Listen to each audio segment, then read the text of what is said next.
We're just minutes away from another Opie and Anthony show as we spread the O&A virus across America. Anthony's playing some video games in the office. Norton is trolling the internet for whores. And I got to run to the bathroom and take a crap. We'll all be happy, and we'll be on the air in a few minutes. Stay there.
It's everything, all the time. XM 202.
freak out! Go! We're the talk of the industry. That's the way it's always been. The outcasts of radio.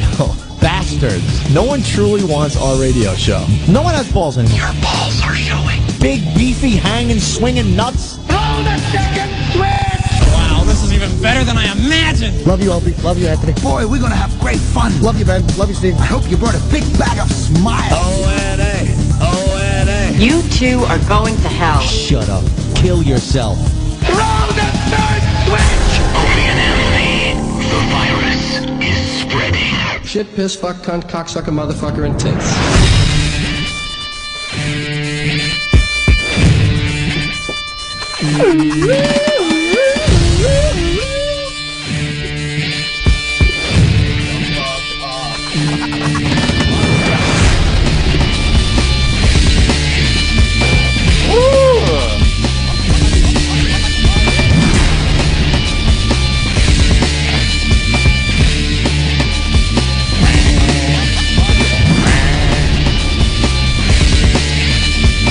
What's up? Ooh, the remix.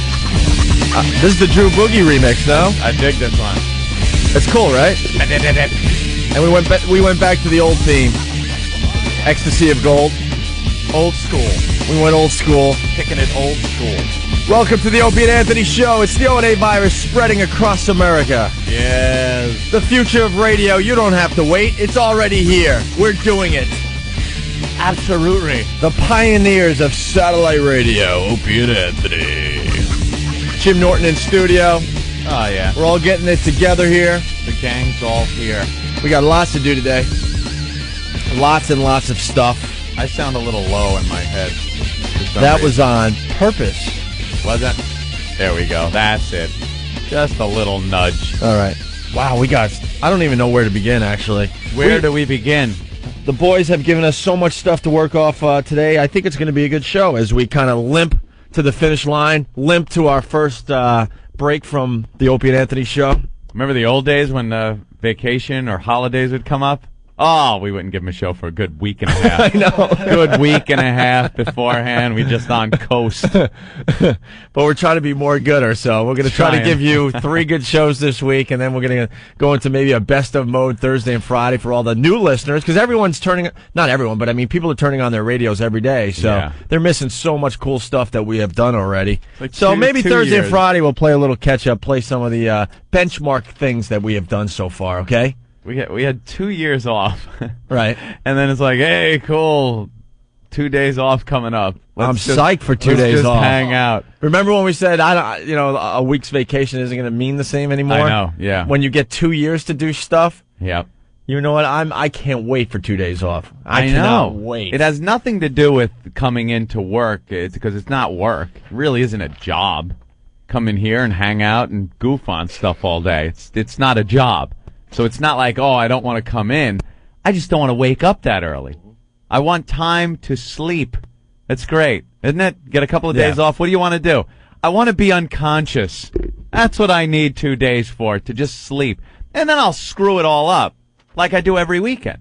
This is what I do every weekend. I go home Friday, and I go to sleep the normal time I usually go to sleep, my little Betty Bye time, which is probably somewhere between 9 and 10 o'clock p.m. Friday night you did that? Yeah, that's what I usually do. Yeah. But then Saturday morning rolls around, I don't have to get up at 4 in the morning, so I sleep, and I sleep in late, maybe 8:30, 9 in the morning. Whoa! But you know something? That screws me up. Yeah. Because then you can't get back into that waking up at 4 in the morning thing again.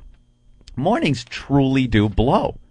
It's a whole different scheme of things. And then if you are able to sleep for a few extra hours, it just blows it for when you got to get up early again. I've talked to some veterans of morning radio. Some veterans, and like Brother Weeze up there in Rochester. He's been doing it forever. And he goes, "You never get used to it. You never do, right?" I go, "What could we do?" You can't do anything. You never get used to it. I've gotten a little bit better about it than I was. Those first few weeks were just brutal. Coming in here and falling asleep driving home. Yeah. Where I would be on the expressway driving home and go do those things where it's like, I'm driving. Whoop! What the hell was that? Holy shit, I was completely out. I was out for, a minute or a second. And you need all of your attention when you're driving the Long Island Expressway these days. Yes, you do. Frozen turkeys coming flying at you from all directions. Frozen turkeys. Burning crosses, gravel. You know, we said this in interviews, an interview for Stuff Magazine, because a lot of comedians and whack jobs come from Long Island, musicians, and we just, it's just a boring place, and you just have to find stupid things to keep yourself preoccupied. Things to do. I think that's why so many artists, as far as music and comedy and movies and stuff, they do come out of Long Island. Because they have to find something else to do, because there's nothing to do out there. It's all just strip boring. malls and strip malls and strip malls. So then what happens is you get traffic everywhere. Yeah, it's awful. And nothing really to do, nowhere to really go. You get people that go a little crazy, and they start doing stupid stuff like throwing turkeys out their cars. I grew up on Long Island. I know. I've done some really stupid stuff growing up. And if you're lucky, nothing happens. If you're unlucky, you get arrested for almost killing a woman with a frozen turkey. You know how many times I got in my old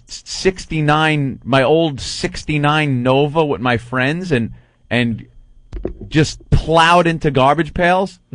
People put outside their garbage, blow up mailboxes, all that fun stuff. We used to take the baseball bats to mailboxes. Yeah, out of your car window. Get the M80s and blow up the mailbox of the nerd in your high school. We go into shopping center parking lots and grab onto the shopping cart and crank that thing up to about 70 miles an hour in the parking lot and then jam on the brakes. Whatever it hits, I don't know. Could have been a person, if you're unlucky. You just don't think of stuff But now like they're that when you're a throwing kid. frozen turkeys or a few guys there. It's nothing new, though. This is nothing new. It just, they got unlucky. That could have been a night where they threw a turkey out. It could have ran off the road, not hit anything, hit a door of a car and, pissed somebody off, and that was the extent it went to. And they'd have been fine. But no one ever thinks about consequence. You know what the latest thing on Long Island is? They burned a cross on a lawn. Yeah. Do you think the Klan has infiltrated the cozy little Long Island, or you What is think it, it was Locust just Valley? stupid kids again? It's probably stupid kids. It's stupid kids. And obviously, because I don't want anyone coming at me, obviously, very, very wrong to be crossing, to burn crosses in the year 2000. It's just wrong, okay? It was right. What year was it right? 19. No. In this day and age. Listen, it's just wrong. We know that. But, I mean, these whoever did this, a bunch of wimps. Yeah. I'm just comparing it to the old days, that's all. The old days? And I'm going to say it again. This is very, very wrong. We understand that. I don't need your stupid letters. Are you talking about the church thing or? No, this. Because I just have an observation. This cross is it's like 3 feet high. That's it. Yeah, it's 3 feet by 2 feet. By 2 feet. It's like a couple of fence pickets that they kind of nailed together. It's so obvious that they took the hammer, doom, doom, lit it, and ran in a panic, okay? I know, they didn't even get the whole thing on fire. They got the bottom of it. Yeah, they didn't even really commit. In the old days, the Klan would come to your house with the freaking railroad tires. Railroad ties and they these would be big telephone poles. Yes, they would be building the cross on your front lawn, in front of you. It may take a day and a half. They would even stop for lunch and come back later. Come on out, boy. Right. You gonna see something here, boy. Right. They had balls. These whoever did this, a bunch of wimps. They did burn the cross, but you're missing something. They are an interracial couple. Oh, okay. So that makes it right, Jimmy? No. Just saying. Just pointing that out. Oh, so this week we're going to be racist? No. Last week we were gay, and this week we're going to be racist? Oh, how about this? The boy who threw the turkey through the window, she worked for a collection agency, so fine shot, young man. Oh. Smash that bitch right in the face with a frozen turkey. Ugh. But that's the difference. I mean, back then, they hung out on your lawn, got the job done the right way. I don't think there's really any organized hate crimes going on Long Island. Like when they see swastikas painted on a synagogue or on someone's house, it's never the Klan or an American Nazi movement. It's stupid kids. Dopey kids, right? Dopey, stupid-ass kids with a can of spray paint going, what do you want to do? Hey, there's some Jew living up the road. You want to spray paint? All right. And then they do it, and they're stupid. And is it a hate crime? I No, guess it's it could a be stupid classified crime. but it's just like, it's worse because it affects somebody personally, but it amounts to throwing an egg at a house, toilet papering a house. It's kids being idiots. You know what I did as a kid? I used to remember those sneakers that had the rubber half moon thing over the toes when you were a kid. Regular sneakers when you were a kid. Okay. I would draw a swastika on those, on the tips of my sneakers. And you probably didn't even know what it meant. meant. And go to school. You're absolutely right. I had no clue. You know what it was? You know what a swastika is to kids that don't know what it means? It's a cool-looking symbol. It's kind of weird, cool-looking when you're a kid. I did that. A Jewish teacher at the school, laid into me. Do you know what that means? And I said, no. I have no clue what that means. And then he proceeds to tell me, and you're a dopey kid. It didn't mean I'm goose-stepping with my little swastika sneakers on. You were just a stupid kid. I saw it. From Long Island. Probably saw it when I was watching an episode of Combat at home. Yeah. And thought it was cool to put that on. Watching Rat Patrol. And, that's a cool little symbol. Didn't the swastika mean something else? before the Nazis Yeah, ruined the it for Asians, everybody? the Asians had it for quite a while, and it was Wasn't it a symbol of peace, right? Yeah. Okay. Yeah. But it's been used a few times over with a few little variations all over the world. But the Nazis really ran with it and kind of ruined it for everybody, didn't they?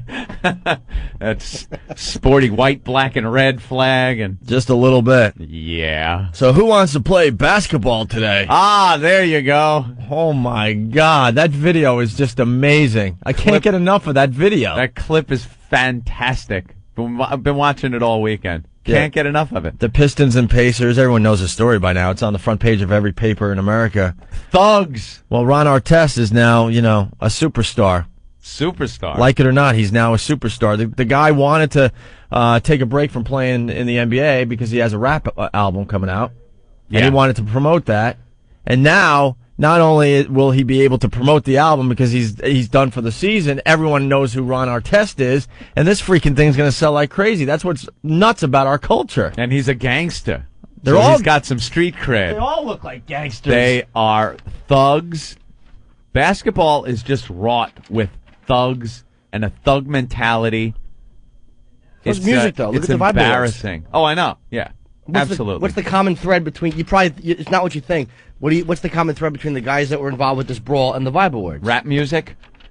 Yeah. That's it. Yeah, so, I mean, you've seen the video. He just lost nothing. his mind. I mean, I don't blame him. Someone's throwing something at you, but, Oh, yeah, that guy in the crowd. What a shot. What a lob. Did you see the one camera angle they had where they just showed him in slow motion? They showed him do this underhand arcing lob, and it hit him right in the chest. He's laying on that table all bad. That was such a sarcastic way to say, look, I'm cool, I'm relaxing, laying on the table like that. Mm-hmm. And then he gets hit, lost his mind, and ran and winds up grabbing the wrong guy in the stand. Right. He ran by the guy that actually threw Yeah, it. he ran by because it was the guy with the hat. Right. The hat.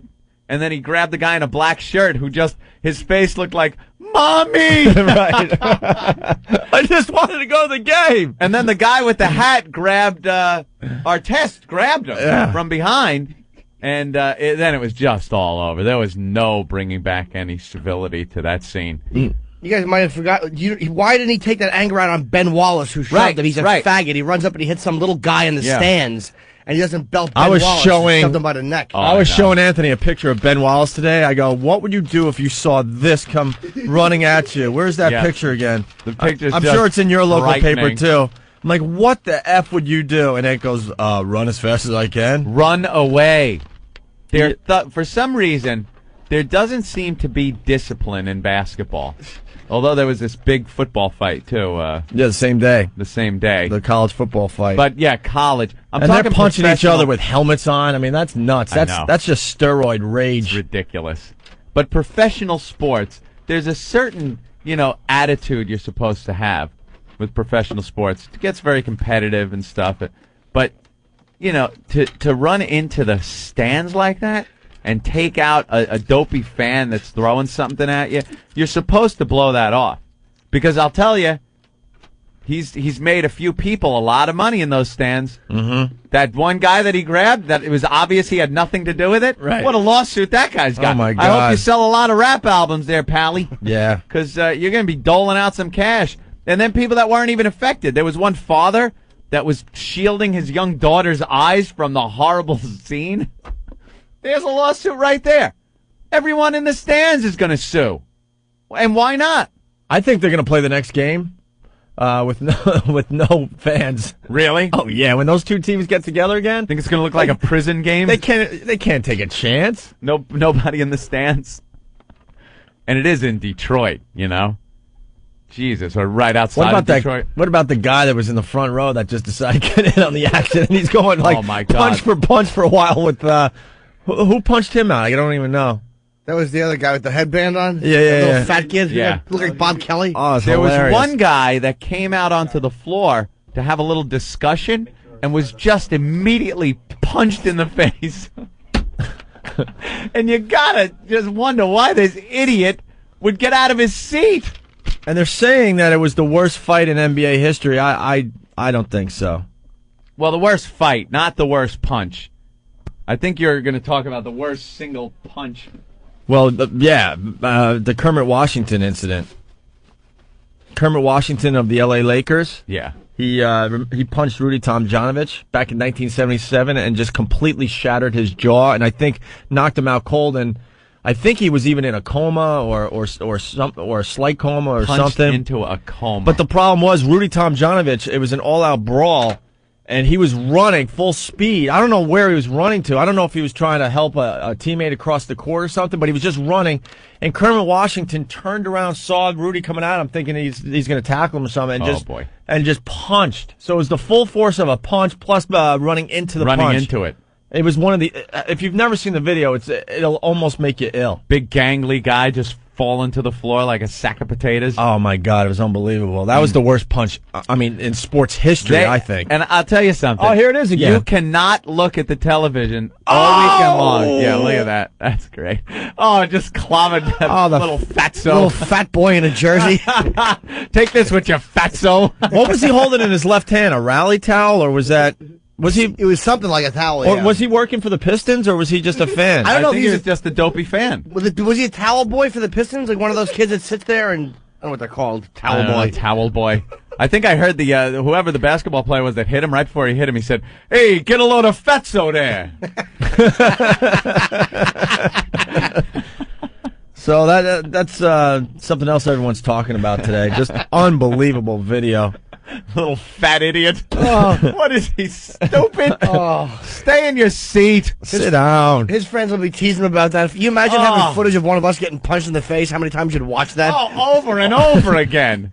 Stop it. To see Voss getting hit like that? Oh, wouldn't you love that? I think that was He'd go flying like you dropped a box of chiclets. That was Jermaine O'Neal. Jermaine O'Neal? I believe punched out the fatso. A sliding punch to the fat boy. Yeah. Earl, what's up? Hello. Hey, Earl, what's up? What are you doing up so early? It's a long story. Why do we call? I bet it isn't. You called Earl, right? He has nothing to add. Earl, what do you have to add about this fight? No, wow, just one of the worst things of. Well, actually, it was the best reality TV ever. Oh, there you go. But the fat kid pretty much had it coming to him because he has no business being out on the floor. The other guy, he'll probably make a couple of mil just from. It was funny because 1 minute he's cheering, he's really cheering. Then the next second, bam, Artest is just all over him. Hello. This is unbelievable commentary. We love it. I'm speechless. But you called me. Ben did, because Ben thinks this is great radio to wake you up. Ben gets Earl on the phone, wakes him up, puts him on our airwaves to pretty much rehash without anything new whatsoever what we were just talking about. And then Ben sits there and laughs because Earl is so bad. Earl, give us something. This is personal entertainment for Ben. Earl, give us something different. Give us a different little angle on the whole thing. Well, I just think the fans got off, in a weird way, they get off the hook because now this poor bastard's got to sit out for a year. Poor bastard, he ran up and punched the wrong guy. He hit the wrong guy. Don't you think the fans are the I don't know, the loose cog in the whole thing? They're the ones that, you should expect the unexpected from these mutants because you don't know who it is. But the professionalism should be there with the player. No, I understand, but that doesn't give the fans the right to start throwing stuff. I agree. Hey, but look, we did our first Philly thing, 3 years ago, when we first went down to Philly and they were throwing stuff at Stalker Patty. Uh-huh. She didn't run out and punch somebody in the face. She took her urine all over her Superman suit with dignity and walked back. That is an amazing, that's an amazing story. Maybe we'll talk about it later. No, but the fat kid, he had no business being out on the floor because you knew he was going to try to sucker punch him. He wasn't really out on the floor. He had like the Spike Lee seats. They have these seats where you're pretty much on the court. Which is another ridiculous thing. What other sport are the fans right there on the playing surface? Get them off. Well, there should probably be a wall at this point. Back to hockey type thing. Put the plexiglass up to keep the animals away from each other. I mean, has anyone because been Spike Lee gets away with murder half the time. This guy's allowed to run on the court now. He's a fan. That's all he is. I don't care if he made a few good movies and a lot of bad ones. He's just a fan when it comes down to it. He shouldn't be allowed to jump on the court, yelling and screaming at players and the umps, refs. I'd like to see him get punched. Wouldn't that be fun? No doubt. I would love to see Whack. that. I like Spike. And Earl, don't say poor Ron Artest. You know the deal. The guy, he wanted to take time out this year to promote his rap album. Oh, I mean, this is perfect for him. This is perfect for him. You kidding me? Yeah, he'll be on every talk show, plugging his album and talking about how he got screwed by the league. Throwing down TV cameras onto the floor. Driving through people's backyards, knocking down mailboxes. Got a girl in the car, that's a man act. He punched that fat kid, that's an attention getter. Sure was an attention getter. All right, Earl. Thanks for your punching a fat boy is baby shit alongside what this dude's doing. Earl, thanks for your insight. Okay. All right, get out of here. Thank you, Earl. Steve, what's up, buddy? There's been a bit of a riot here. What's Steve? No, not much. How you guys doing? It's great to have you in Detroit. You're calling from Detroit? Motor City. Yeah. You guys are animals in that city, man. You know, just what we needed. You know, we still had the stigma 20 years later of burning down the city after the Tigers won the series. Right. You know, now we're going to be known as, like, you know, Battle Royal City or something like that. That was a hell of a scene, man.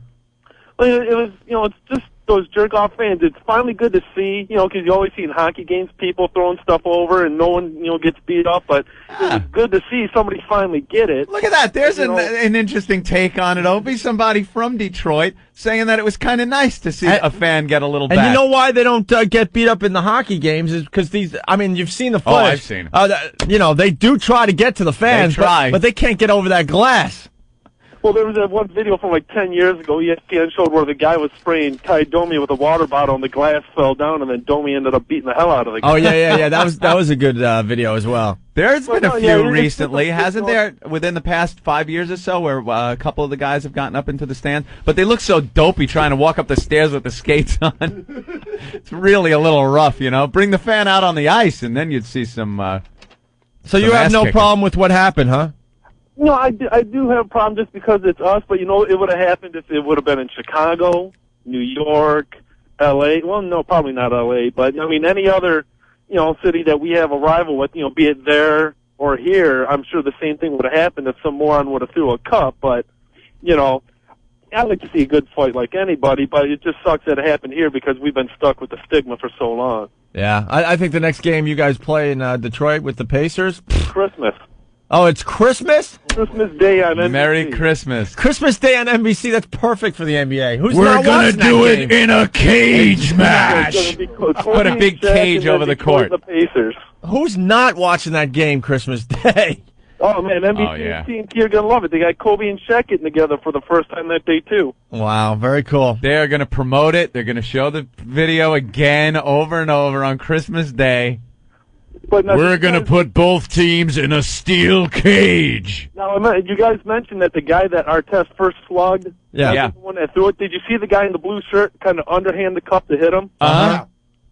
If you get the video, watch it. The guy, he's got a blue Ben Wallace warm-up jersey on. He underhands it, and then he pushes Artest into the guy that, you know, didn't do nothing. Yeah, after Artest grabs the guy in the black shirt that didn't do anything and had the horrified look on his face as he was being hit, you could just see him going, "It wasn't me, it wasn't me, it wasn't me." And after he was walking out of his chiropractor, they had an interview with the guy. He's rich. He's rich. Yeah, you see the guy. You see the guy that won the Mega Millions? That's nothing. That's nothing. This guy is rich now. Forget about it. Sell a lot of rap albums, pal, because you're going to be paying out. You're going to make a lot of guys payday. His ticket to get into that game was like a lotto. Oh, isn't that fantastic? That's a really justifiable lawsuit. When you're sitting there and a 6'9" criminal runs out and just attacks you. You're watching a game and this guy just kills you. Wow. All right. Well, thanks, Steve. Hey, guys, thanks a lot. Take it easy. They love this footage. They love it. I didn't like the way Artest took that push to the throat and did nothing to Ben Wallace. He didn't try to throw a punch back, but he sees this little scrawny idiot who looks like the Cubs game fuck-up.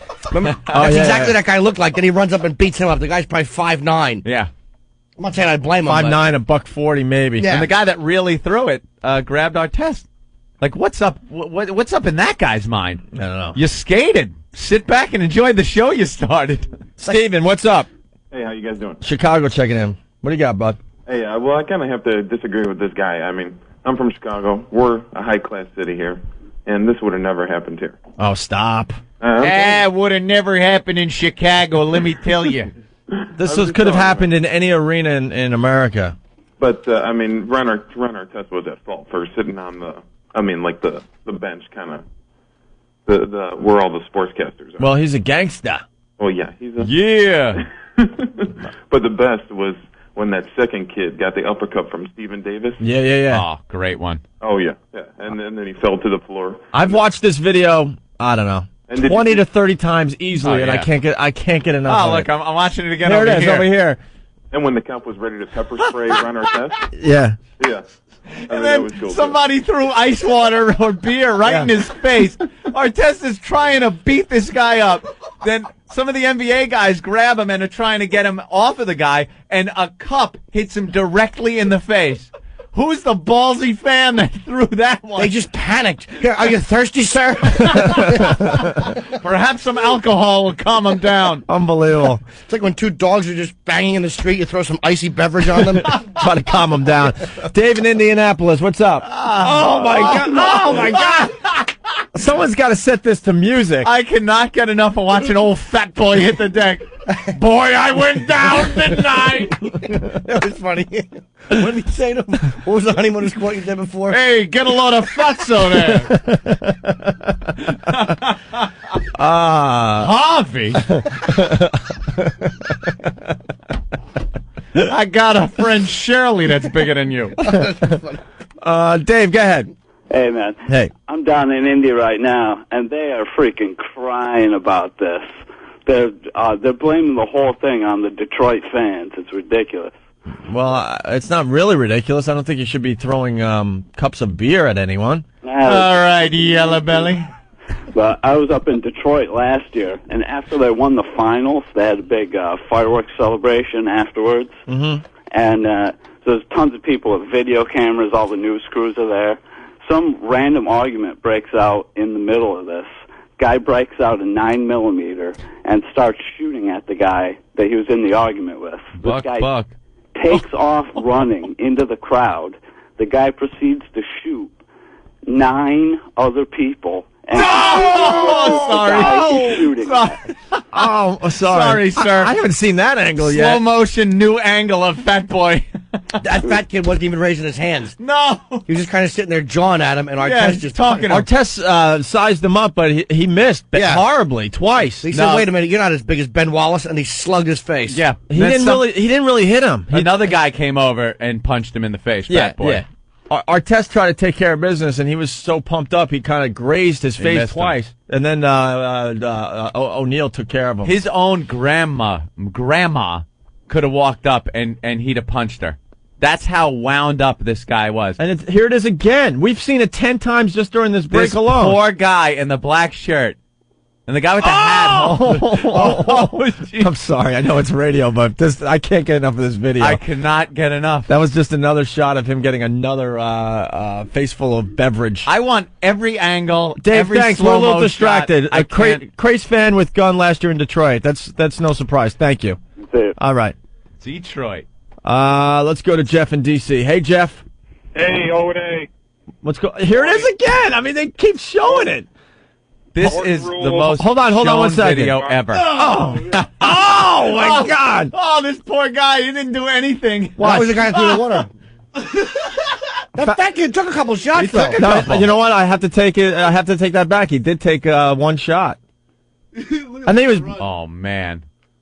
And then, there's where he gets hammered. Oh, Fat Boy goes down. Fat Boy goes down. Goes down. Fat Boy is down.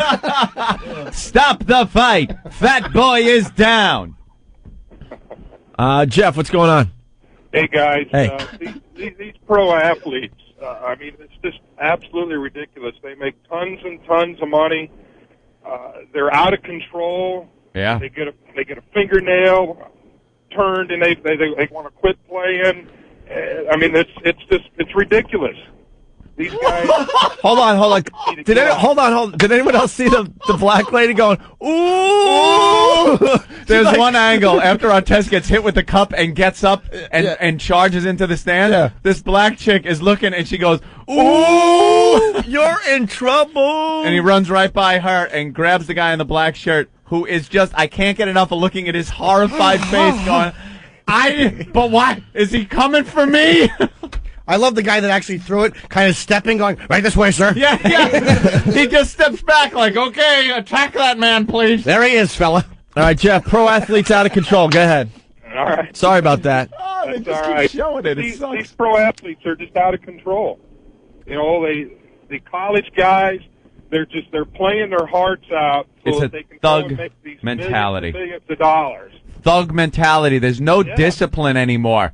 There's no pride anymore in the fact that you're on these teams. There's no pride that you made it into the professionals. You know, they used to have some kind of pride in that. Absolutely. Not anymore.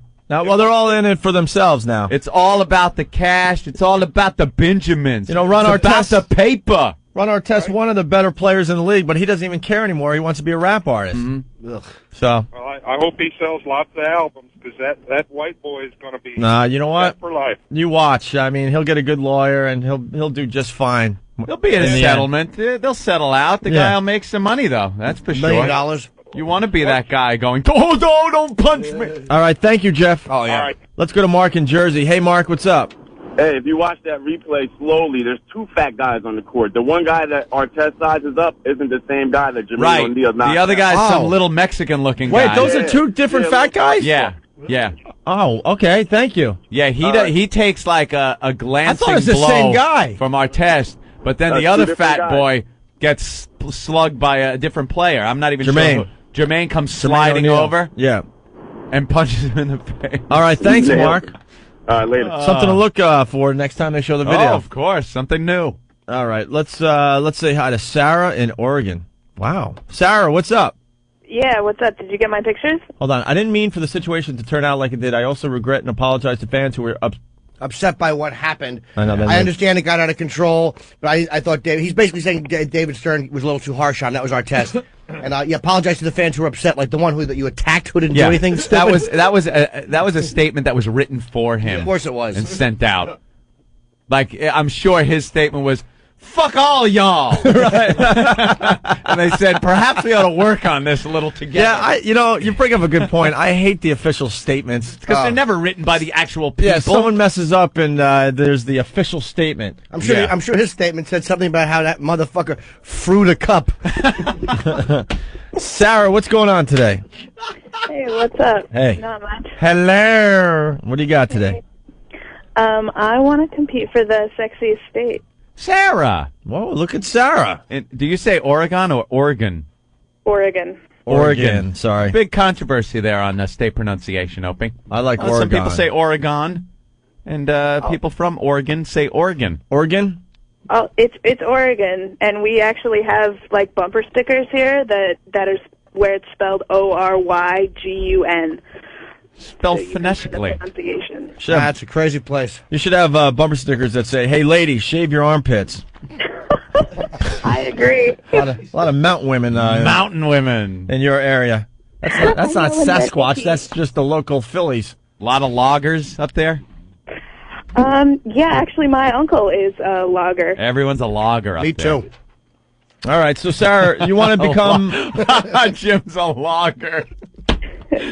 And instead of dropping him on a flatbed truck, drop him on his chest. Oh, here we go. Logger. There's the lady again. Ooh. All right.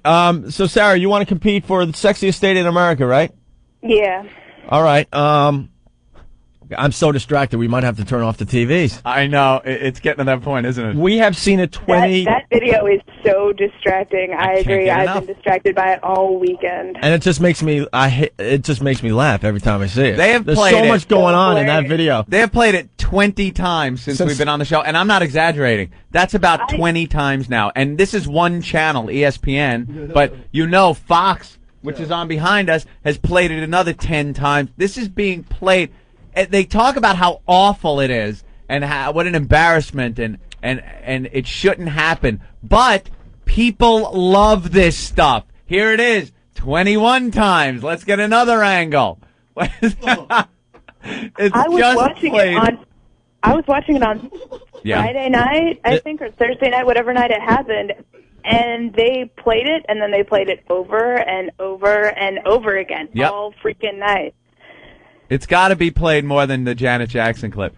And what was that ball guy doing? That was the guy with the hat that actually threw it in the first place. Oh, the ball guy was doing it? Oh, okay. And he looked like a young whippersnapper as he's throwing blows and holding Artest back. And then his hat fell off, and he's like... it's Don Zimmer. Very funny. I was going to go with Murray Slaughter. Murray Slaughter. Wow, very good. All right, so Sarah wants to... Murr, stop hitting the Negro, Murr. Murray, that animal's going to hurt you, Murray. Wow. In the news today, Murray was hit by a primate. What, did I say something wrong? Mary, clear the way, look out. Mary, it's very dangerous sitting. Throw you around like a Samsonite bag.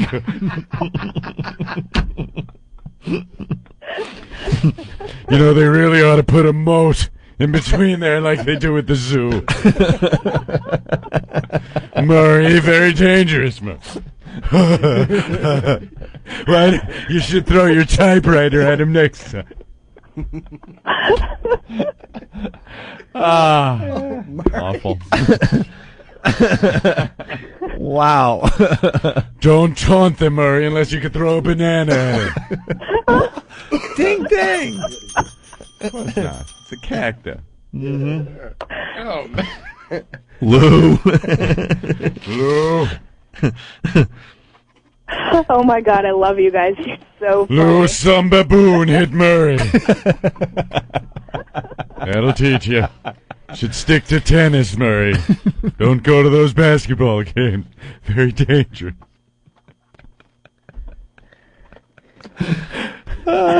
Is this your pictures that we're looking at? Yeah. Oh, how are you? Spin that around. Wait, give me some pictures of Sarah. Nice. This is the girl calling us right now? Very nice. Wow. That's nice. You definitely got that, Pacific Northwest look. No, I'm not going to trash her. No, that's not a trash thing. She's got that regular girl look, looking quite sexy. Like, I could picture her protesting, right? You look like yeah, I've got pictures for me in a Bush protest somewhere around. You look like, you're pretty tall, huh? Yeah, I'm 5'10". 5'10", average weight. How much you weigh about? 145, 150. Ooh, okay. You got a little meat on you, but it's well proportioned, though. Very nice. Brown hair, brown eyes, it looks like. I've got blue eyes, but they kind of turn gray depending on what I'm wearing. Well, I'm stupid because I'm looking at a black and white picture, and I'm just assuming dark eyes, dark hair. And then, how old a gal are you? 23. Very nice. And what kind of boobies you got? Because you got your back to the camera there. I'm a 34D. 34D. Hello. D or B? D. D. D. D is in dog. Yeah. Very nice. D is in dark. Ow. So you're going to compete for Sexiest State today? Yeah. And what do you want to do? Single-handedly. Oh, you want to just go at it by yourself? I'm going at it by myself. Oh, I thought you had like a fella there with you. I wish I did. I tried to fucking get laid tonight, but no dice. What the hell is going on over there if you can't get laid? And how did you try to get laid? I have a couple of guys that I've got that come over and help me out sometimes. Cool. And what were they doing last night that they didn't want to be bothered? It beats the shit out of me. Portland is so retarded about stuff like that. Guys are like, "Oh, I got to work on Monday." Ugh. So. Well, we got the head injury guy from last week on the line.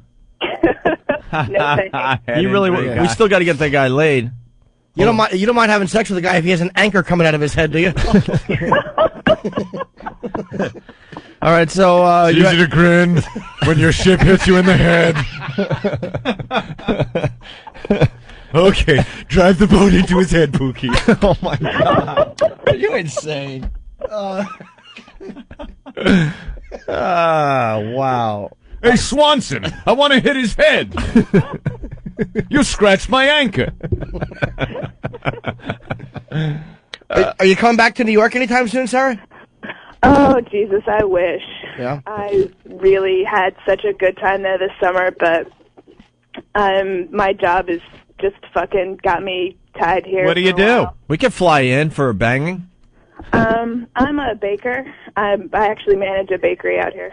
Cool. Really? All right, and it's wow, it's 3:45 in the morning, right? Yeah, that's one of the reasons why I can be up this early is because I'm always up this early. Because the bread has to be baked early. Right. Are you in your house still? Mm-hmm. Okay. I don't work tomorrow. Are you naked?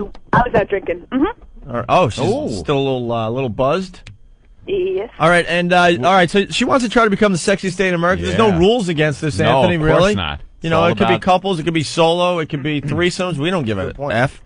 All right, so what are you going to do today? I have a dildo and a vibrator, and I was gonna use them and masturbate. You do that. We would love it. You're in your bedroom? Mm-hmm. You want to describe your apparatuses? I have a double-headed dildo. It's kind of purple silicone, really nice. Uh-huh. And my vibrator is red, and it vibrates. All right, and are you going to manipulate both areas down there? Mm-hmm. Okay. Yep. I've kind of already started. Oh, you've been doing it as you've been talking to us? Yeah. Okay. Oh. You could explain what you're doing because this is radio. It'll help with the visual. Don't ruin this one, ass. I'm ruining No it. farts, no gay crap. Let the girl enjoy herself. I don't have to and fart. then we can enjoy I ourselves. don't have to fart. I'm using the dildo right now, and it feels really good. I like to start out kind of slow.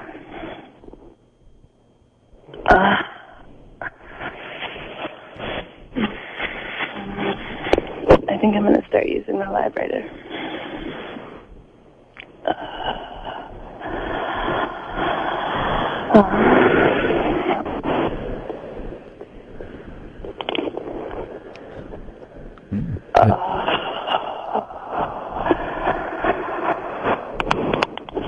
I'm using them both now. I can hear. It feels really good.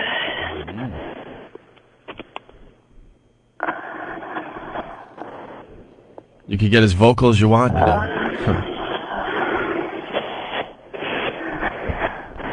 I come really easy. Oh, okay, well, just go to town.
Oh, no.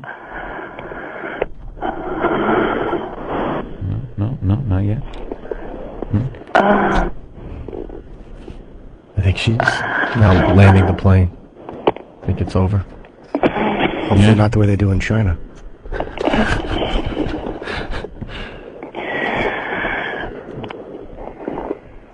It's so hard to tell if they're done without your jaw hurting and your ears popping. No. and your neck breaking. You know? Yeah, I know. Sarah, are we going for another one here? I was kind of thinking about it. I'm usually good for a couple. Oh wow, look at her. Whale. Are you tickling the whale eye, too? Yeah. Nice. Do you want me to go for another? Hell yeah. Who are we to say no? You could get a little more vocal here. It's kind of like the encore, you know? This is your stairway to heaven now. Let's rock. Come on. Free bird. This is the free bird, right. This isn't the drum solo. This is it. This is Won't Get Fooled Again. Send them home happy, man. The lighters are in your face. They're all in the stands. Come on. It's rock and roll all night, so break your dildo on the stage and throw half out to the audience.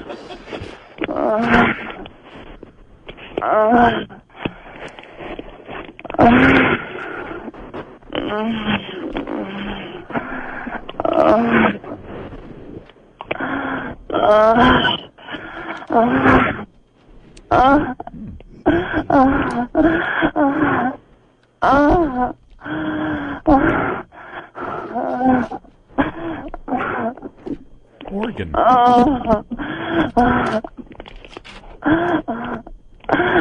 Gonna help her out a little bit.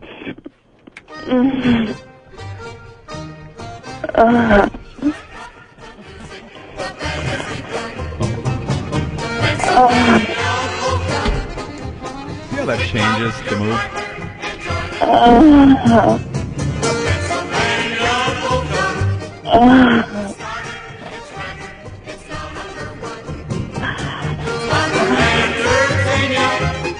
Phil?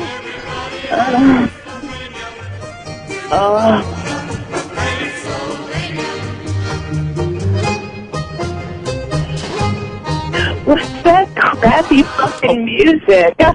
Huh? What? What are you talking about? What? What happened? Are you guys making fun of me? That's No! Not at all! No, we were just helping you out with some music, that's all. Whoa! No. Ned Ryerson? No, that was awesome, Sarah. Let's hear it for Sarah from Oregon. Excellent. Oregon. Oregon.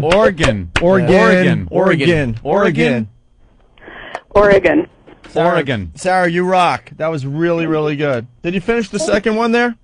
Yes, I did. I know you did. All right. Well, not bad. Can we put your pictures up on the websites or what? Absolutely. Send them to Steve at FoundryMusic.com and he'll get them up immediately. Okay. Give us a booby shot too. All right. I don't know that I have any. Oh, really? Do you have any sexier panties? Those look like, are those Fruit of the Loom briefs? No, those are really cute Victoria's Secret, like, boy shorts. Oh, okay. I thought maybe they were panties. No, they're like little boy shorts. Yeah. Okay. You can't tell in this black and white picture. I sent a color picture. Oh, really? Yeah, I know. They print them out on this awful black and white paper they give us here in the studio, and then we see them later in color. But you should get some kind of, little thong thing or something. All right. Well, let's hear it for Sarah. You did a great job today, Sarah. Call us back anytime when you're lonely and no one wants to bang you, okay? All right. All right. Well, I don't know if she succeeded in becoming the sexiest state in America, but it was still really, really good. It was very good and very realistic. It wasn't faked. It was hot. So we'll see what the listeners think. All right, Anthony? But can I point out that I'm glad I didn't screw that up with a fart or a gay sound as you play the Pennsylvania polka. Yeah. That I didn't do anything stupid. No, see, the difference is, though, we allowed her to do one solo. That was awesome. It was hot. And then I'm trying to make a little radio magic there. And I think there was a couple giggles coming from the booth, so I think we succeeded. It was very funny. Couple thumbs up from the booth. If her dildo sees its shadow when it comes out, we get what? More winter? How does that work? I don't know. We got to ask Phil Connors. Phil? Is that Puxatawny Phil? Yeah. Yeah. I hate Puxatawny Phil. All right. Let's just hate him. We're going to take our first break, Anthony. We've been on the air for an hour here. Oh. We have 3 Monster Rain songs. Jesus. 3 new Monster Rain songs we're going to play next. It's great. One is a acoustic Bon Jovi ripoff thing. Really? Kind of has that Bon Jovi hair band. You know when those bands used to go acoustic? Yeah. We got one of those. Then we got a rap version, which I little kind of like. hip-hop? I didn't like it at first, and then it got kind of catchy. Can we throw some beer at each other and punch each other in the face during it? Yes, we can. That'd be nice. And then we have a kind of a poppy version. Oh, like pop? Yeah. Okay. Yeah, they're all interesting. Let's just put it that way.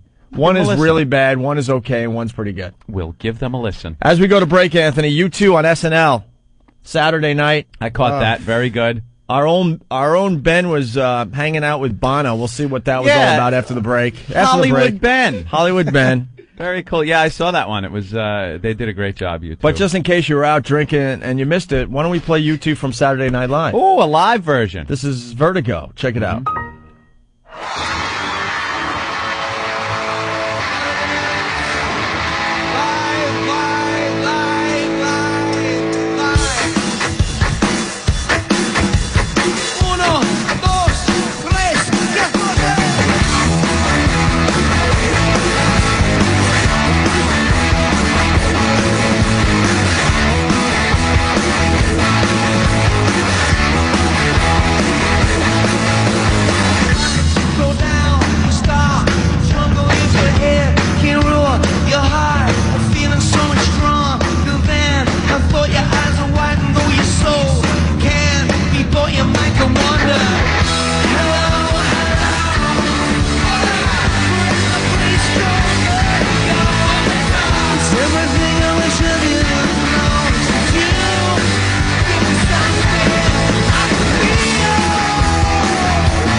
It's an Opie and Anthony Wow Sticker Stop.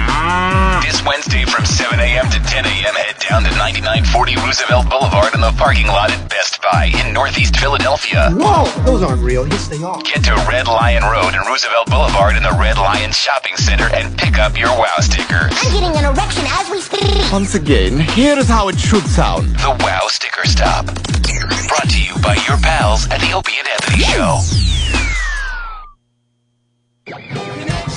XM's 100% commercial-free music channels are now available online at listen.xmradio.com. XM Radio Online. All of your favorite XM music channels, streamed anywhere you have an internet connection. And you can hear shows from top XM personalities, Bob Edwards and Opie and Anthony. Plus, we have channels you'll only hear online. We brought back Special X. Hello, comrades. And On the Rocks. Online only. Sign up at listen.xmradio.com. Leaving logic at home. I'm Mike Reynolds with Film Clips. Producer Jerry Bruckheimer has a better-than-average record. He seems to know what audiences want more than almost anyone else, even if, at times, the storylines stretch credibility. Such is the case with National Treasure, starring Nicolas Cage as a certain Benjamin Franklin Gates, who's working with Riley Poole, played by Justin Barter, researching all they can about a seemingly lost treasure, which most have dismissed as a myth, but is being taken very seriously by these two guys, especially Gates, whose family have searched for the treasure for years. Benjamin has also worked on the project with Ian, played by Sean Bean, but he had his own ideas about what direction he wanted to go in. Discovering a plot to steal the Declaration of Independence, the situation forces Benjamin and Riley to steal it themselves in order to find clues to the treasure. But it's a race against Ian and the law, led by Harvey Keitel's FBI agent. Christopher Plummer leads us into the story. John Voight as Benjamin's father and Diane Kruger as Dr. Abigail Chase are among others in the cast. I'm Mike Reynolds. Stop. Don't write that check to charity unless you know exactly where it's going. I'm Amy Fleetus with the Bankrate.com Personal Finance Minute. The holidays are on the way and thieves will be preying on your kind heart. Watch out for phone solicitors representing charities. They may be scam artists. Although legitimate charities do make phone calls for donations, the Federal Trade Commission warns that not all the calls you receive will be legitimate. One popular scam is from callers claiming to raise money for the Fraternal Order of Police. While some police districts do raise money by telemarketing calls, it is best to check out all charities before making donations. Always ask for a charity's name, address, and phone number before donating. Ask them to send you written information. Then look up the information on the charity yourself and make sure that the call you received is legitimate. For example, if you get a call from someone claiming to raise money for your local Fraternal Order of Police, call your local police station and ask them if the call was legitimate. For more on this and other personal finance issues, visit Bankrate.com. I'm Amy Fleetus. We know you've been talking about getting another XM radio. Why not try out the XM Delphi Roadie 2? It's a total system in one simple package. Roadie 2's built-in wireless FM modulator makes it easy to enjoy XM in any car with a radio. Plus, you can add up to 4 additional XM radios for only $6.99 a month per radio with family plan. Go to xmradio.com to check out the latest products and to find out more details on Roadie 2 and XM Family Plan. Have you ever been listening to your favorite song on XM when someone starts yapping during the best part? What can you do? Well, with the new Delphi Sky-Fi 2, you can replay the song. It's the first satellite radio with replay and pause features. Listen to your favorite songs over again. Sky-Fi 2 for the car, home, and on the go. Add it to your family plan or give it as a gift. Go to xmradio.com to learn about all the cool features on Sky-Fi 2. Now available in store. The world's first portable XM satellite radio, the Delphi XM MiFi.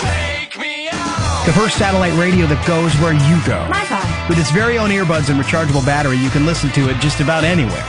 It lets you store up to 5 hours of programming, and it's effortless with no need to connect to the internet. So wherever you are, you'll have the ultimate playlist. XM MiFi. And don't forget, the XM MiFi makes the perfect holiday gift. Go to xmradio.com for more info. Really find a good sound effect of a guy getting hit in the head with a shovel. Good evening, sir. May I interest you in our soup de jour? Shut up! Fuck up, you goddamn fuckhole! You piece of shit! The Opie and Anthony Show.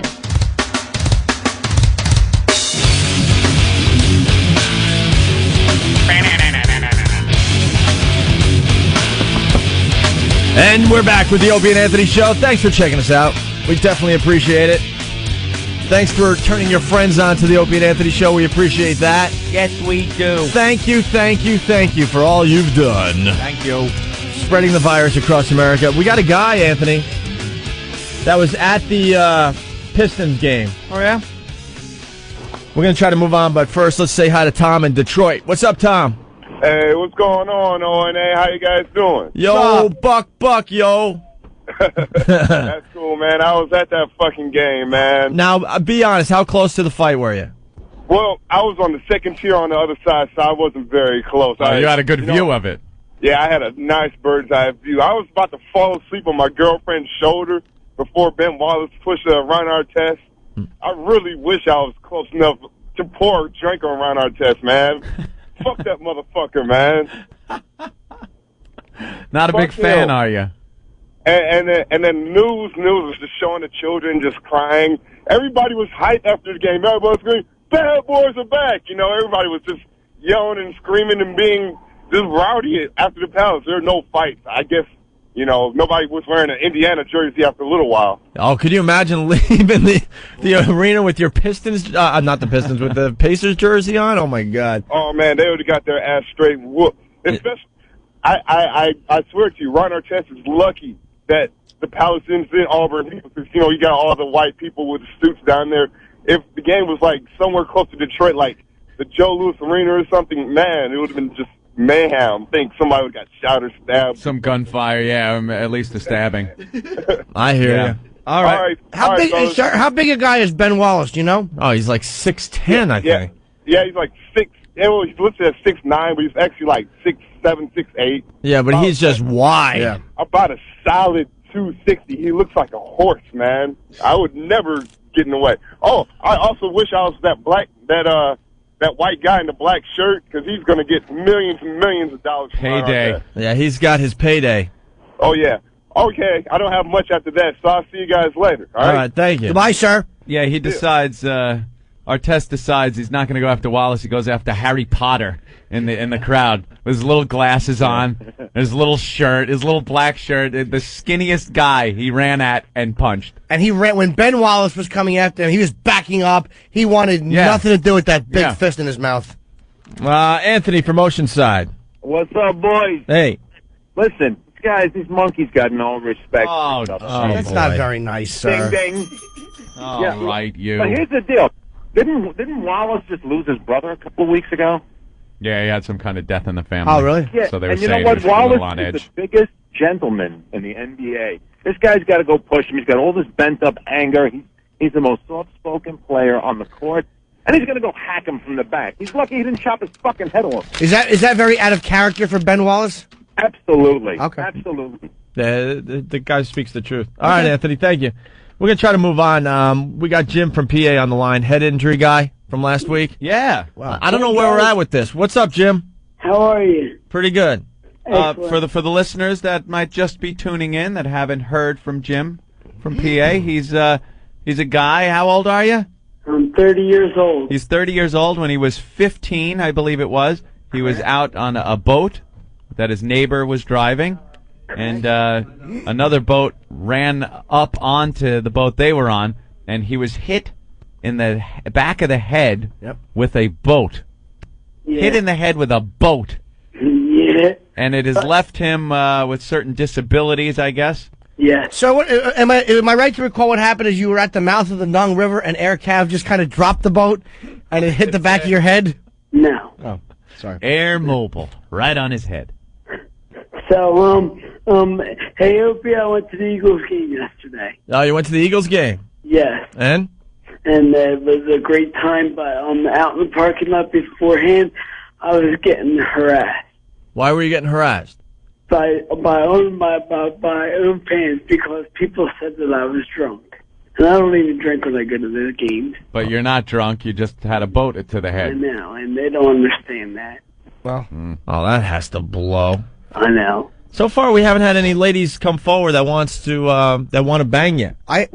My suggestion was, how about the New York Confidential? I'm sure they could put We could give away our hour. a knockout. I mean, they have nothing but tens here. How about one of them? And I know Donkey Sauce's chick has said she will pick him up. She won't bang him, but she'll pick him up from Pennsylvania because her job takes her out there.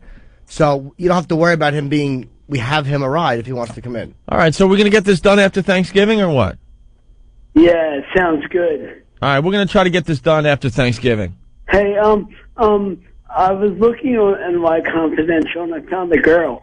Oh, you found a girl you want? Oh, like he's already been shopping. Wow. He's got 10% of his eyesight, but he knew enough to do that. Yeah. All right, which girl do you want from NY Confidential? I don't know how to say her name, but I can spell it. Elena. Elena or Elena? Elena, I guess. All right. Elena. All right, we got to check her out. That's the one you want to bang you. Yeah.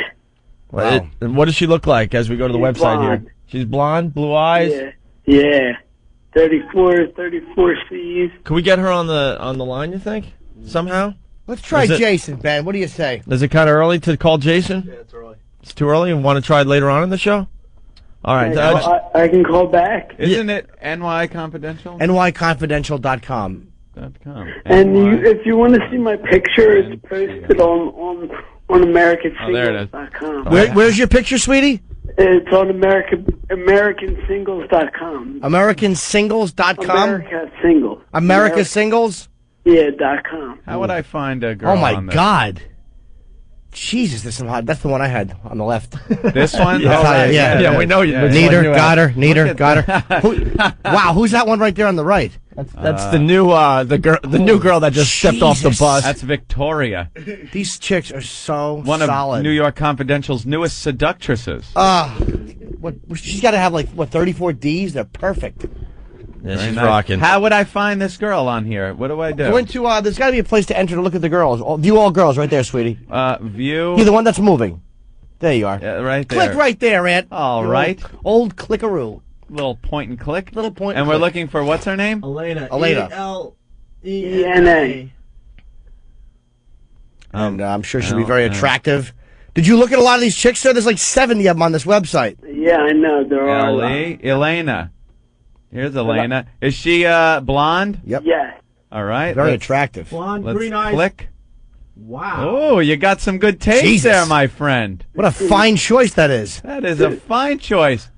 Swedish blonde bombshell with over-the-top energy. She's everything you would expect from a playful Scandinavian beauty. Ooh. Voluptuous and hot, with an insatiable appetite for love and affection. That's great. That Wow. is great. She's 19, right? How old Let's is she? see. Here's the stats. Yeah, she's Hair 24. blonde, eyes green, weight 119, age 24. 24. Okay. 34D, 24-34. Wow. Height 5'4". Oh, 24, That's 34. nice. That's juicy. That's sexy. She, look at that shot. What a pretty That's girl. a very nice shot. All right, we're Pretty in gonna the try to- face. She's Looks got very a natural. Nice set of cans. You might need a backup girl, but we'll try to get Elena for you. Really? Yeah, we'll definitely try. You kidding me? Excellent. If we can't get Elena, would you take Marion? She's another blonde that we know. You might have to lose the last 10% of your eyesight, though. Oh, brother. I got to get Keith on the line with Jim. Keith, what's up? Yo, I think I was sitting behind this guy at the Eagles game yesterday. Did he have a Nike Grease jersey on? No, I had T.O. He had an outboard motor sticking out of his head. No, I didn't. I was sitting behind a guy. Yesterday. It was like his sister said he was handicapped, and he was yelling and screaming. And we all thought he was drunk, and she came up to us and told us that he was handicapped. We thought maybe it was him. No. You don't yell and Different scream, guy, sorry. right? You don't Yeah, have I that do. type of handicap. What? I do scream. Yeah? And yell. Yeah. Nice. But at this point, I don't care. All right. All right, Jim. So we're going to try to hook you up with Elena here. We'll call up the gang at NY Confidential later on this morning. We got your phone number, right? Yeah, I guess so. All right, hold on. We'll put you on hold. All right. That's our new friend, Jim, head injury guy from PA.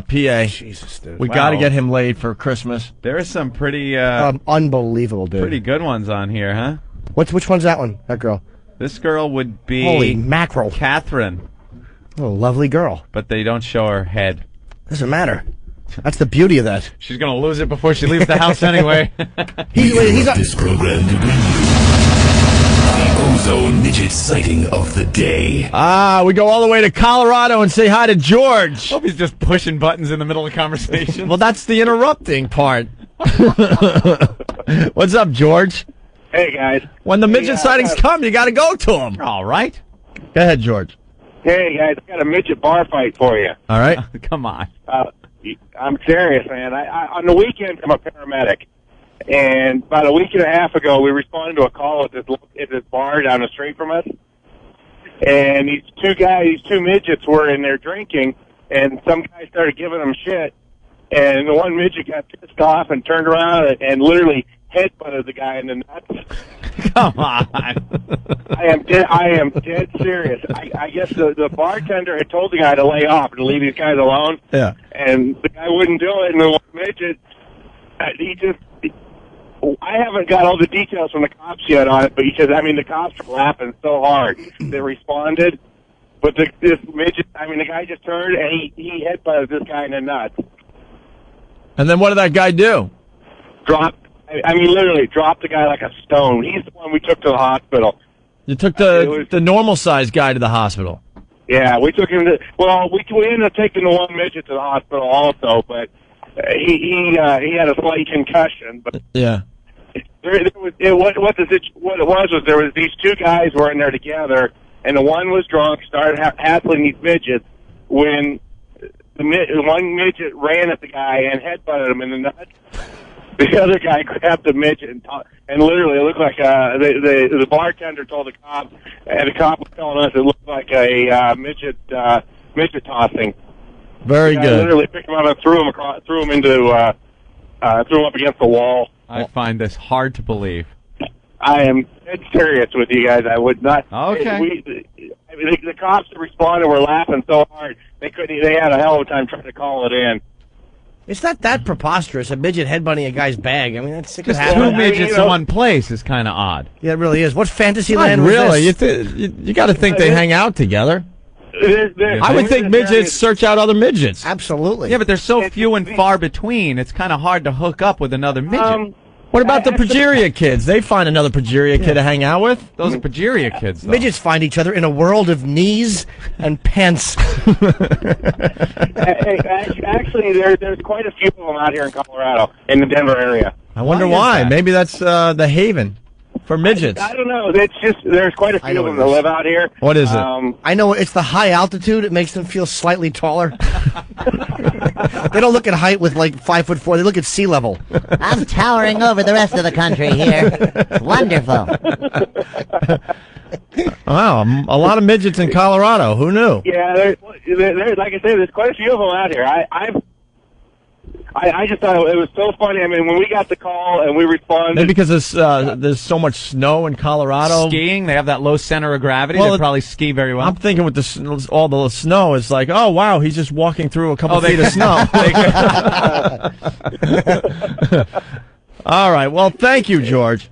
Hey, no problem. Bye, man. All right. Meanwhile, back at the show... I didn't mean to interrupt, but that's what the breaking midget sighting thing is all about. It just breaks in. It just breaks in. I don't know when it's coming. Fox News alert. Exactly. I forget what I was going to ask. Oh, for Pete's sake. It's all right. So, and the Progeria kids get in one spot because it's always like the Maury show, and their parents bring them.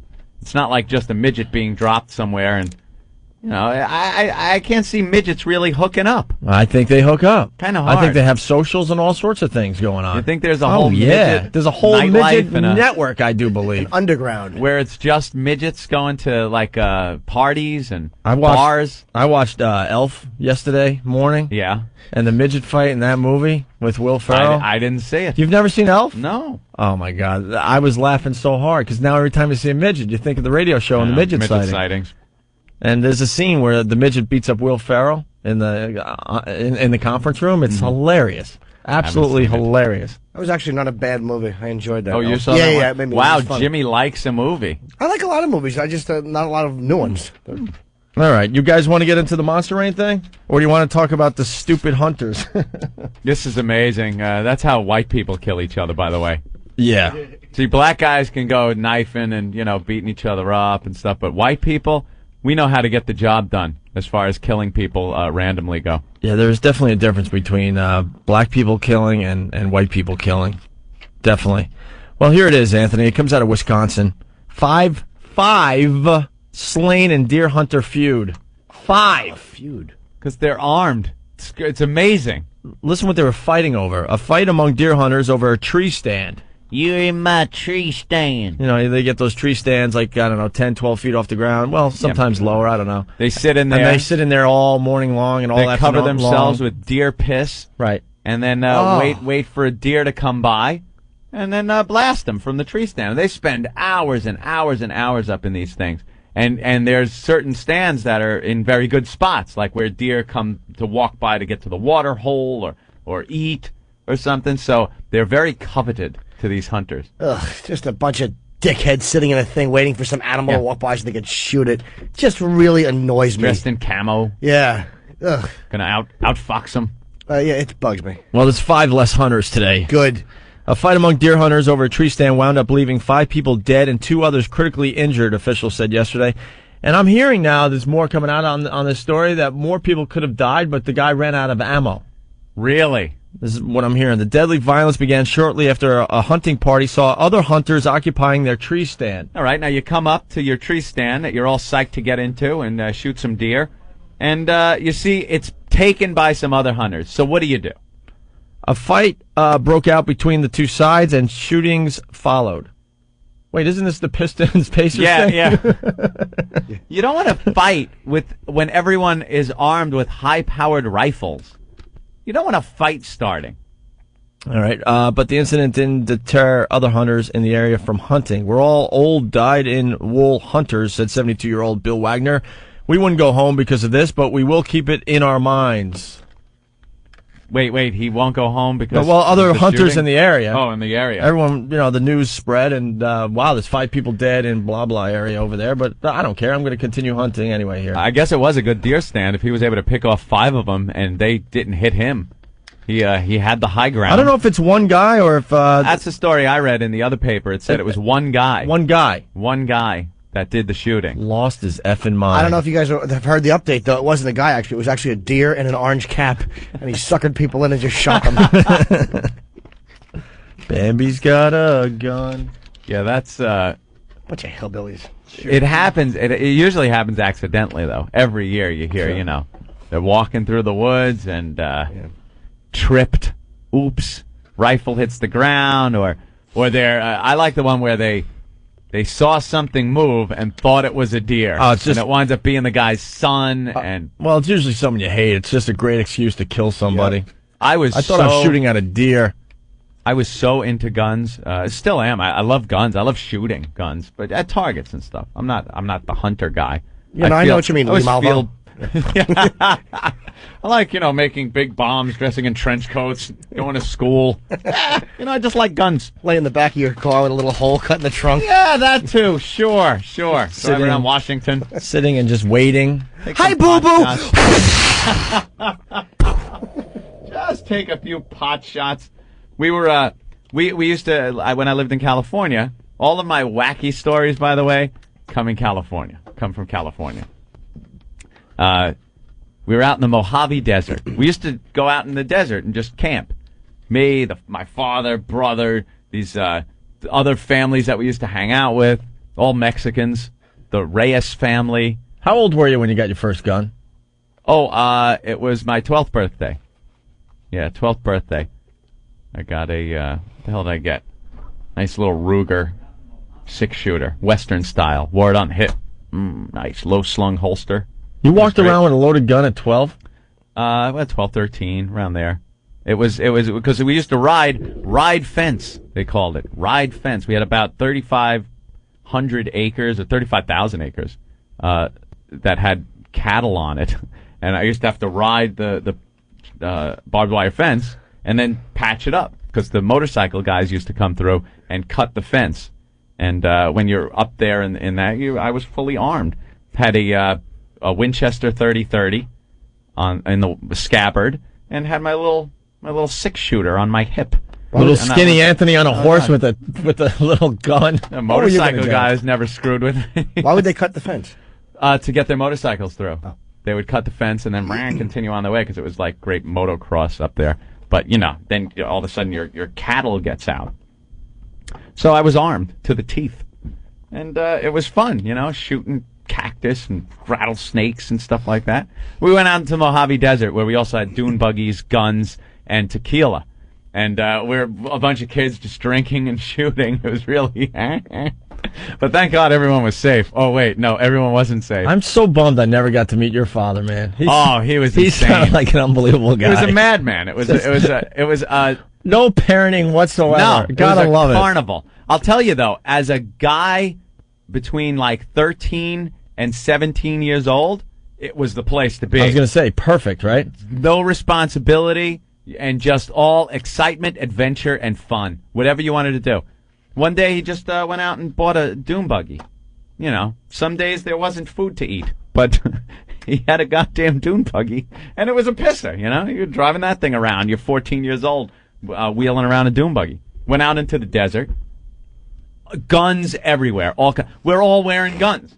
And this one kid... Why would you go out to the desert? Just to party and ride the dune buggies? Just and to spend about a week, shoot 10 at targets, days out. maybe? This guy, Juan Reyes, had a silver mine out there. It was an old, like from the 40s, a silver mine, but it had a little mining shack. And we used to just camp out there and shoot and drink and, you know, hang out and drive the dune buggies around. And this guy, Juan Reyes, had this old 6-shooter. And it was the type that had no real safety on it. The firing pin was directly on the hammer that you cock back. Sure. And the new ones don't have that. The trigger has to be pulled and the hammer has to fall. The old ones, if the hammer fell and the trigger wasn't pulled, it still went off. And worse yet, you had to quarter cock it, which is kind of pull the hammer back to load it, because you had to spin the cylinder around. So he's putting the bullets in. The thing's quarter cocked. You ever hear go off half cocked? It's kind of what it means. Okay. Don't go off half cocked. Oh, He's wow. loading it up. He raises this thing. The hammer falls. It's pointing right at his 8-year-old son. Boom! Bullet goes right in his left shoulder, above his heart, and right out the back. I'm standing right there. I'm looking right at the kid when it hits him. How close were you to the kid? I was about as close as I am to you right now, about 4 feet away. Wow. So I'm and I happen to be looking at him when this happened.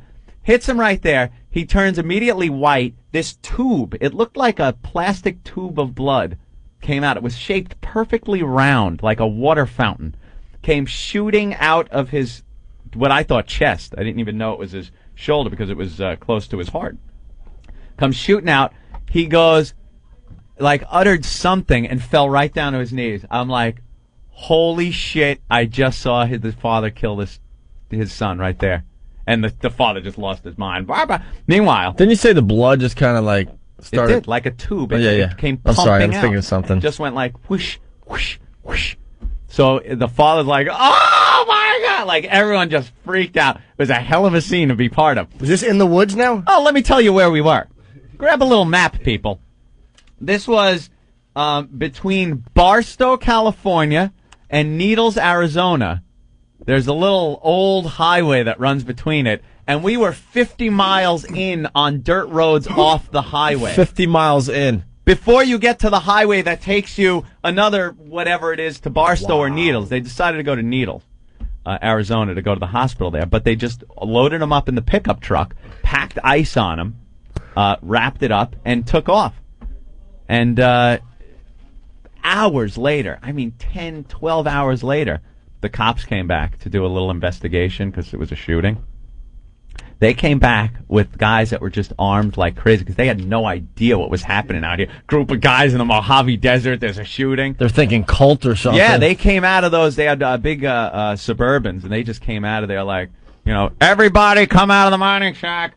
Everyone, please come out of the mining shack. We want to see everybody's hands. They did a little investigation. Little Charlie Reyes lived.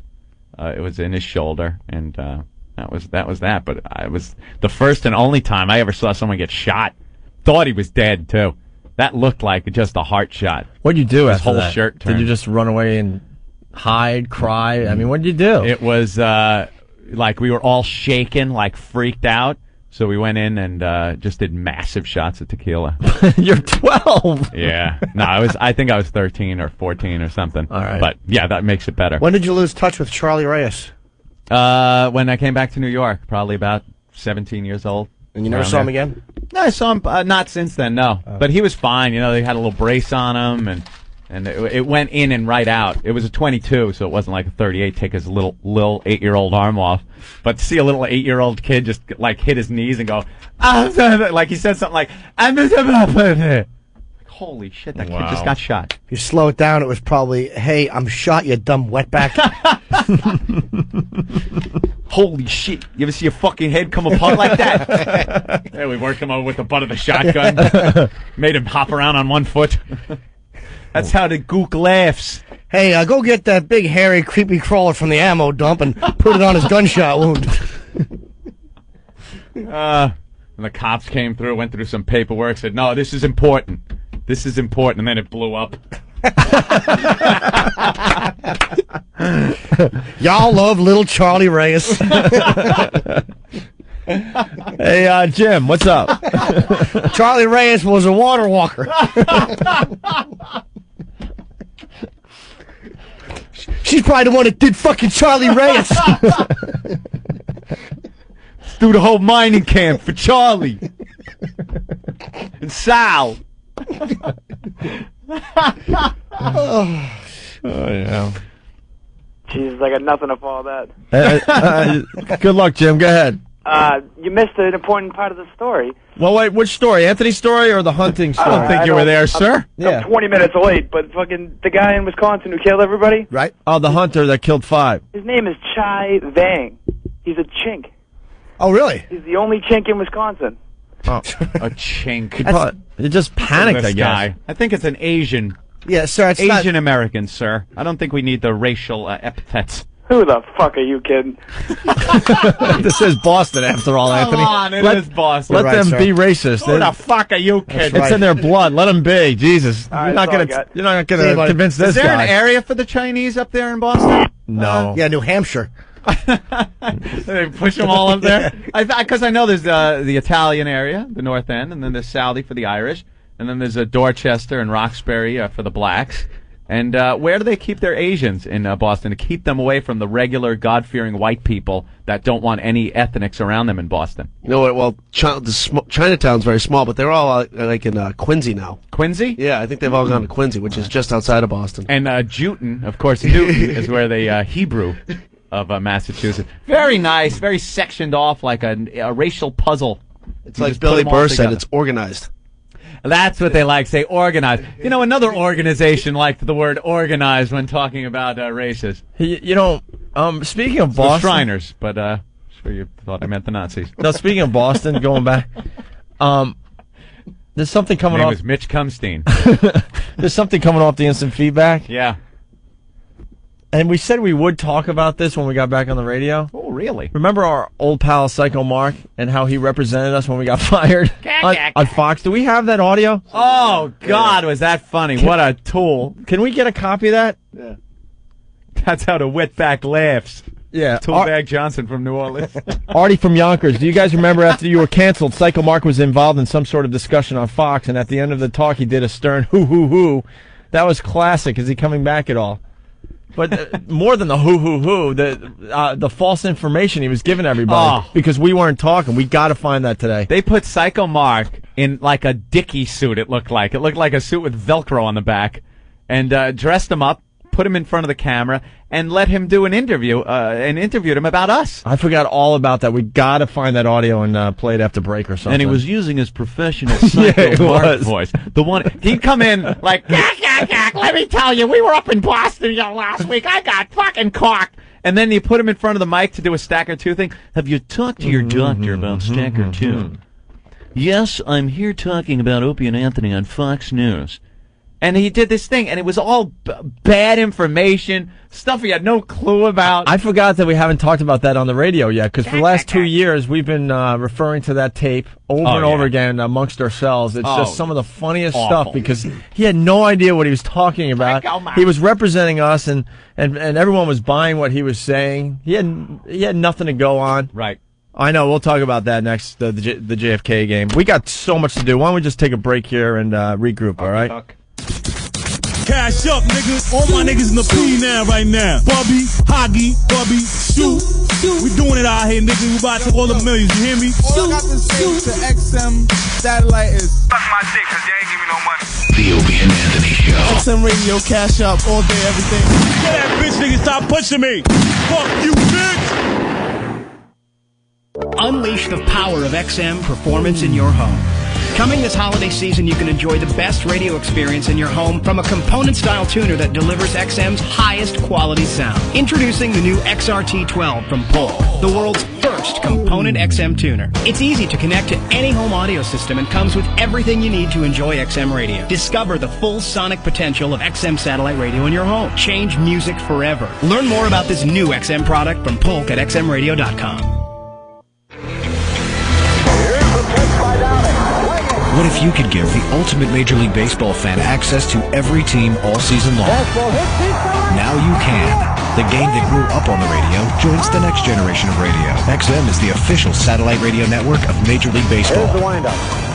Every team, all season long on XM. Coming in 2005. It's the perfect holiday gift for the Major League Baseball fanatic. To check out and buy the latest XM radios, go to xmradio.com.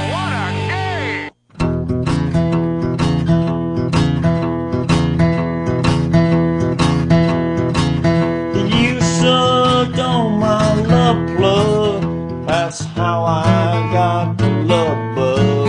I gave you my love shot. You swallowed my love snot. We screwed in my love bed. You gave me some love head. You gave me love herpes. Now you're mine. Love herpes. I got the sores today. Love herpes will never go away. Love herpes, and I'm feeling fine. Love herpes, 'cause you're mine, all mine. Love herpes for eternity.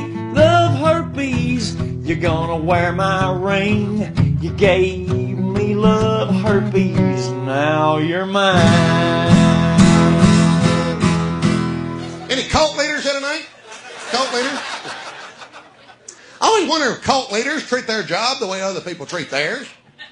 You know, it's hot, it's 5:30, you're off work, you're in a bar.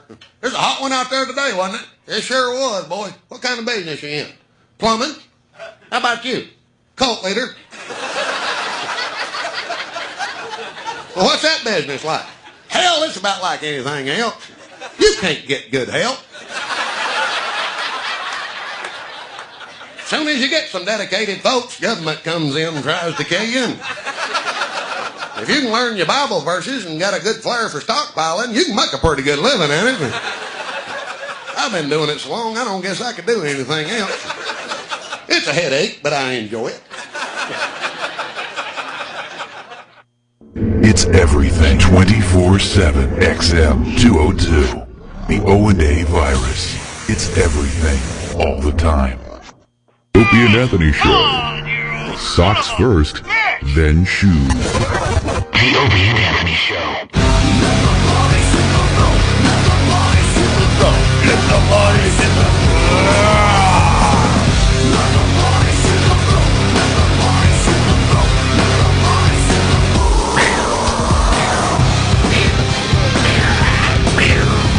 Five shot. This is the Opie and Anthony Show. Lots going on today.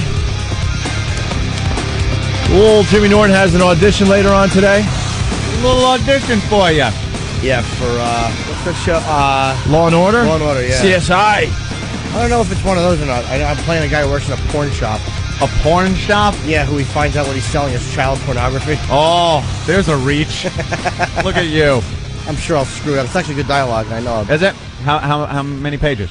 2 pages. It's not much. I have to download it. Pretty good? Yeah, it's not bad. Can you practice on the show? That would be hilarious. I thought of that. Cause I stink, but I don't know if I can read their material over the air like that and blow it. Like, I can't do that. Oh, I see. Yeah. Or I'll do it afterwards, though. Afterwards, we could get the parts and we'll see whoever actually got it, and then we'll watch him do it. Oh, I'll give my version. And then you should get it. I'm flat, but I don't know where to go. Awful. Do you consider yourself a bad actor? Or No, you think you're... atrocious.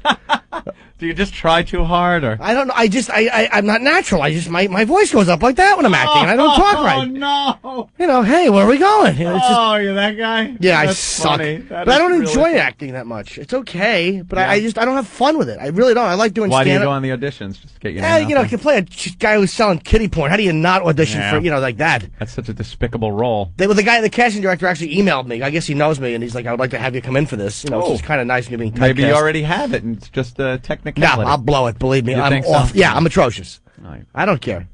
Every comic thinks they're a great actor. Most of us are okay. That's true. I don't understand why so many comics want to go into acting or think that that's their progression, that they should go into acting, because most of them really stink. Well, I'll tell you why we think that. 250 million, Seinfeld. It's a nice goal to have. Okay. Yeah, Ray Romano, 40 million. And Seinfeld can't act worth a shit. You watch the show; it's hysterical. One of my favorite shows ever. And he's laughing his way through every line. He can't talk to any of the other characters without looking at that dopey grin on his face. It's just a perfect show for him. And he had the same face all the way to the bank. Yeah, exactly. Some comics are good. Like Jamie Foxx is a great actor. I mean, Jim Carrey's a very good actor. Now, Jamie Foxx, all of a sudden, is getting accolades because of Ray. I liked him in Ali as Bundini. He was great. Yeah? That's his name. That's the character's name, right? Bundini, the trainer. Oh. He was in Ali? I don't remember. Oh, he was great. But, yeah, him now everybody's giving, Oscar. Here comes the Oscar. I think it was that good. Eddie Murphy? Could have been. Here's my problem with Murphy. I think he could have been a better serious actor, but he always took the comic role. Like Pryor at least did Blue Collar, he did Lady Sings the Blues. Richard Pryor did real serious roles. Eddie Murphy in 48 Hours was great. Yeah, he was very funny, but I mean... But that wasn't even a total comic role, you know? That had some drama to it. I'd like to see him take a real drama role, like with no humor, like Pryor did with Blue Collar, where he was almost nominated for Lady Sings the Blues in, I think, 72. So I would love to see that. I liked Brewster's Millions myself. Yeah, but that was a little too heavy. That's awful. They gave him some bad roles, There was some real bad movies. I liked him in Car Wash as the... Car Wash was a good movie for the 70s. I mean, with Carlin was in it. Yeah. And, Franklin Ajayi. Yeah. And how about Stir Crazy? It's one of the funniest movies ever. That's a great movie. Great movie. Mm-hmm. All right, you want to play some Monster Rain songs? Oh, who doesn't want to hear some more Monster Rain songs? Come on. I feel bad for the people that have just turned on their XM satellite radios. You missed a lot of great programs. Yeah. They're going to have to... More on the way, obviously, but this Monster Rain thing, taking on a life of its own They're going to have to listen over the holiday weekend. And Dugout Doug, who gave us the Monster Rain song last week that we didn't really like, on the instant feedback, watch out, guys. Love on the Porch is developing an underground following. Really? We're going to have to post all these Monster Rain songs on Foundry. I think most of them are up Most there. of them probably up. They're pretty quick with that. You go to our website, opieandanthony.com, and there you have it. But we have 3 new ones today, Anthony. I don't know if we want to play them all the way through. No, I heard one, and I don't think it deserves being played all the way through. It deserves enough to be goofed on. All right, Mike Cerboni, that one? You know something? These guys send these songs in. They got to understand. Some of them are going to be huge hits, and we will talk about them and laugh and play them again and again. And other ones, we're going to get a quarter way through and go, your song blows. Some of them don't follow the rules you need to follow for a song parody. Some people try to disguise their original music by saying it's a song parody, and they just replace the words with something, and it's like their own original composition. Yeah. That idea stinks. So, for the new people out there, Monster Rain is a little thing Jimmy used to do when he was a kid. He used to blow the neighborhood children when it rained under the porch. I think it was one guy, That's quite an exaggeration, and I really don't care for I don't care for your embellishments. I just want to throw it out there real quick. Yeah, well, that's basically what happened, right? No, all right. Well, in a nutshell, I can't say you're totally wrong. It did involve little Jimmy and a cock in little Jimmy's mouth. But what happened is when I was a very little boy, for those of you just tuning in, very young boy, my friend and I would be walking around my apartment complex in Edison, and one of us would yell, "Monster Rain!" And we would run under the porch to hide from the fictional Monster Rain. And while we were under the porch, what do you do when waiting for a fictional rain to cease? You suck each other's dicks. Just what we would do. It was the next logical thing. Looking back, though, I do suspect that Monster Rain was an excuse just to get under the porch. Yeah, in hindsight, I now see that. But it was okay because you were really young, right? Yeah, we were little kids. I mean, we were in How old? Probably first grade 18? or second grade. No. I was 18. He was 7. No, we were both in like first grade. First grade. All right. We didn't even have any hair on our That's dingles. enough. I mean, the original explanation is great. I think we're going to replay it when we take a couple days. Yeah, that was kind of Thursday a quick and one. Friday of this week. So That's that's the quick. got it out there. Well, Ope just blurted it out. How about Monster Rain? It just kind of sandbagged me on the air, so I had to fess up to it. There you have it. All right, so this is Mike Cerboni. We'll stop this. I don't know if we can play all of this, Mike. I'm sorry, but Mike. It kind of has that Bon Jovi going acoustic thing. Sounds like an 80s song. Ooh. Kind of Eagles, too. Bad Hotel California. Yeah. Or Suck It Easy.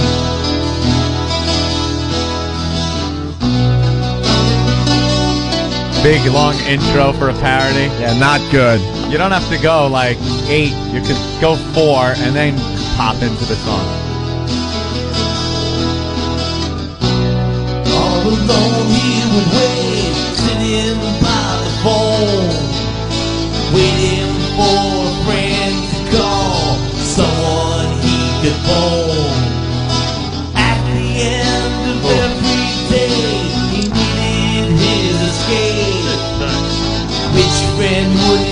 right.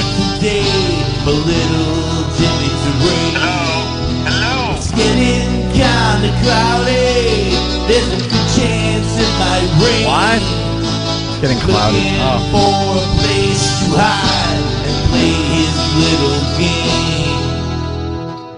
Little Jimmy, little Jimmy, little Jimmy likes the monster rain. Oh. Little Jimmy. It's like Warrant. Yeah. Little Jimmy likes the monster Every road has its thorn. Poison. All right, are we done with this like one? every cowboy sings us. Yeah, please. I like the chorus though. Oof. No, you don't. We're on their soul. I'm really starting to drool. Dude, what did you? What were you thinking? And hang out your little mule. Ah, Jimmy All right. spilled his coffee. He spilled his coffee. You bitch. I was pointing at Steve's Aussie shirt and I just got excited. It's a nice shirt. Oh, it's an Ozzy Jaws shirt. I think I remember where he bought that. At the It's Ozfest. I bought the same in one. Philly. In Philly. That's cool, man. All right, well, Mike Put some Saboni. flames on it. No, right? Mike Saboni. Is that who did that? Yeah. Nice try, though, Mike. Nice try. You know, his little, what did he do? That home studio? Little Sounds it. Buried in echo and a little 12-string guitar. Little Bon Jovi. It's really bad. Why did he go with the 80s thing? Why not? Song parodies are supposed to parody another song. Yeah, that was an original. That was like an original 80s. Oh, we got the Psycho Mark thing. Awesome. All right, we got a lot of things to do today. The next one, Anthony, is from Chemistry, spelled Khemistry. You know where this is going, right? Sounds good. It's going to be a rap song from Whackbag, the official, not the official, but the unofficial. Why do we say unofficial? It's just an Opie and Anthony message board, whackbag.com. They do a great job over there. And they stayed through the whole time off. They stayed up. They sure did. This song's called Jimmy Says from Chemistry. At first, Jimmy Says. At first, I'm like, what is this crap? And then it kind of grows on you. Little hip hop. A little hip hop. Check it out. No? There we go. I don't know. Hold on. Here we go. So far, so good. Yep. Ominous. Monster music.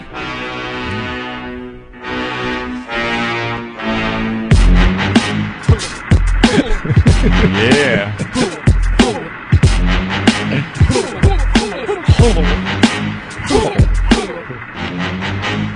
Get your cock out. Jimmy says, get your cock out. Put my cock in your mouth. Put your face south while we're under the house. Jimmy, crawl under the porch. Yeah, I said it, crawl under the porch. The monster rain's coming, the sky's gray. My pants down, two kids helping each other under the damn house. Y'all know the game, monster fucking rain, it ain't a damn thing changed. You're all under the porch, your friend fillets you. Crawl under as two digits masturbate you. I alleviate the stress with a cock caress. I explode on my friend's neck with a monster nest. Just two little boys, no need for Vagilude. Stuck on a little crotch with a slight lack of pubes. We gotta keep it quiet, make sure mom don't find out. I'll finish you off quick so I can pull mine out. It's just a little pleasure with a lot of shame. Who cares, I gotta blame it all on the monster rain. Get your cock out. Jimmy says, get your cock out. Put my cock in your mouth. Put your face south while we're under the house. Jimmy, crawl under the porch. Yeah, I said it, crawl under the porch. The monster rain's coming, the sky's gray. My pants down, two kids helping each other under the damn house. Jimmy Norton, get your cock out. Jimmy Robinson, get your cock out. D'Angelo, get your cock out. Everybody, get your cock out.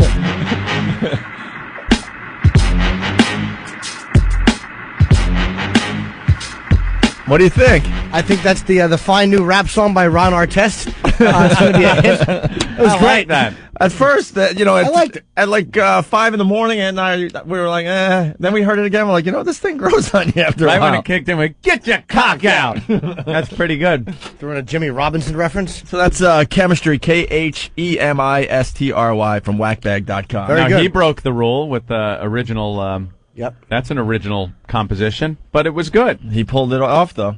Because it's not an 80s song. Right. And then we have the final one for today. Or that guy brought one in, too? Oh, who's this young lad outside? He's so confident in his Monster Rain song, he came by personally to drop it off. Wow. Ballsy. What is going on? We didn't even request these songs, really. There's been a bunch of them. Yeah, the listeners just taking it upon themselves to make the show more gooder. We love when you do that. Yep. All right, here's the last one. Well, no, we'll see what that guy's is all about, Get too. your cock out. Yeah, I'll be singing that all day. Of course. Cock out. All right, this is from Matt. Just says Matt. M-A-T or M-A-T-T? Shut up. I almost answered you. The song's called Playing, Anthony. Playing? You'll recognize the song this is done to. Oh, okay. Obviously. Help! If everybody had a porch across the USA, then everybody'd be playing the game of Monster Rain. You'd see them dropping their trousers, you know we can't abstain. A bushy young scrotum playing Monster Rain. You'll catch me sucking off Jimmy, we're sucking all damn day. But just because we like blowing, that doesn't make us gay. All over my t-shirt and oozing down the drain. Everybody is playing Monster Rain. We're taking off our tighty whities here in the pouring rain. We're waxing down our members and f***ing out our brains. All under the front porch, we're gonna leave a stain. Tell the teacher we're playing Monster Rain. Imagine Jim going to his mom. Mom, going outside to play Monster Rain. Okay, Monster Jimmy, Rain. have fun. So Monster Rain, if the rain hit you, something bad would happen, so you'd have to get out of the rain, right? Drink out of this. It's an antidote for Monster Rain. Right. Help! I'm here. The doctor's here. Wow, what a sick, twisted little That's classic. little boy. Playing Monster Rain. There you have it, Matt. I like that one, too. Not bad. Not bad. I think we got two really good ones today. But that reminds me like of the Beach Boys, though. Why? I don't know. Something about it. Huddle. By the way, that wasn't original, the rap song. I know, I'm reading that. Yeah, the rap song is cover of or at least the music used is by Pharaoh Mosh. And I am so glad I didn't know that. Yeah, I didn't either. The interns told me. All right. Which intern knew it? Derek. Could that guy hang out? We'll get to him in a little while with Get another your Monster Rain cock song. out. All right, good. Not bad. All right, why don't we take a break? Get your cock out. I know, it's kind of catchy. Yeah. In a really bad way. I know, you don't want to be singing that. You don't want to be walking around Get your down cock out. 57th Street after the show. Get your cock out. It is kind of What? catchy. Sure is. All right. Yeah, we got the Psycho Mark audio next. And we still have to talk about the Dangerous Toys, Half-Life 2. We have the JFK game. JFK game. Looking forward to 41st that. anniversary of his assassination. I guess you shouldn't call it an anniversary.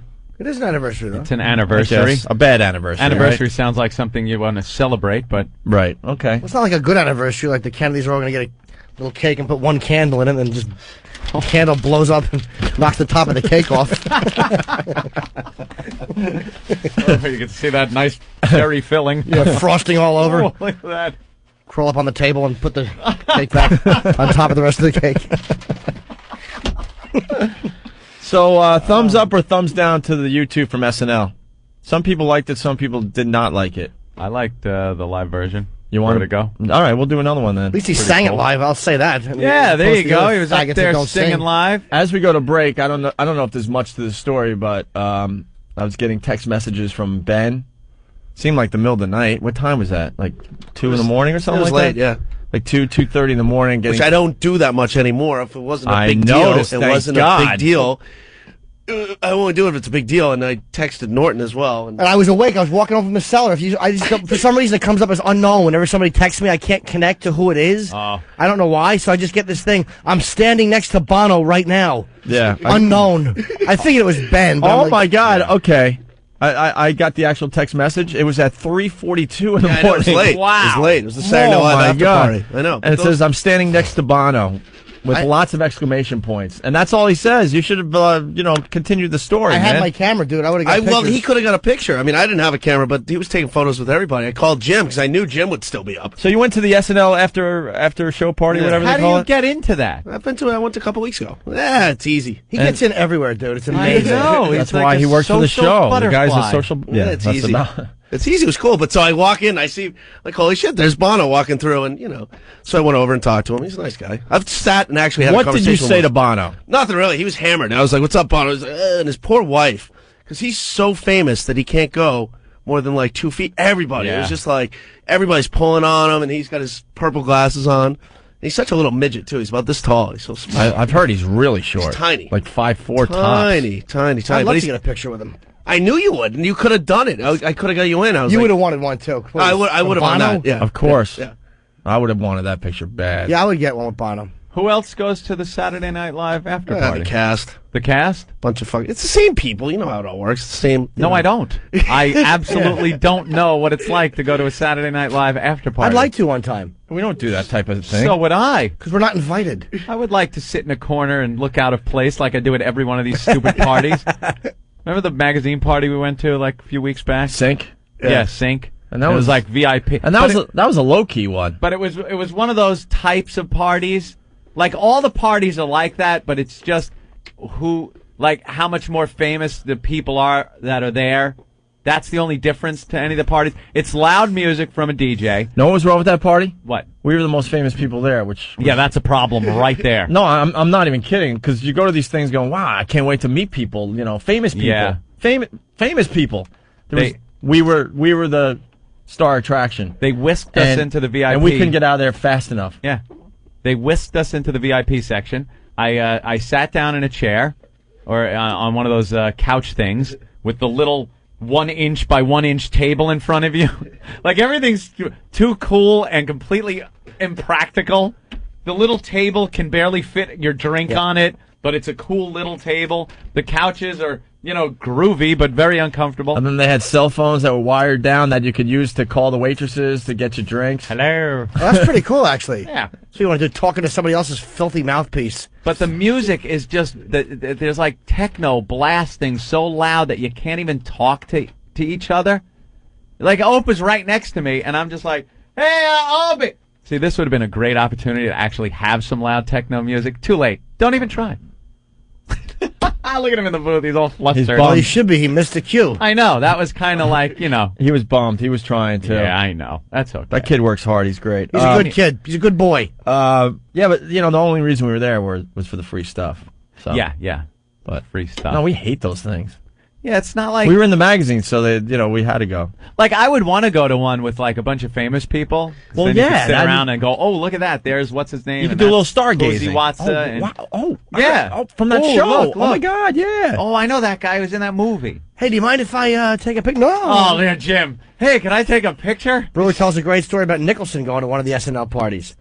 Jim Brewer tells. I don't know the story, but you don't know the story, but bring it up. No, I just figured I'd say that.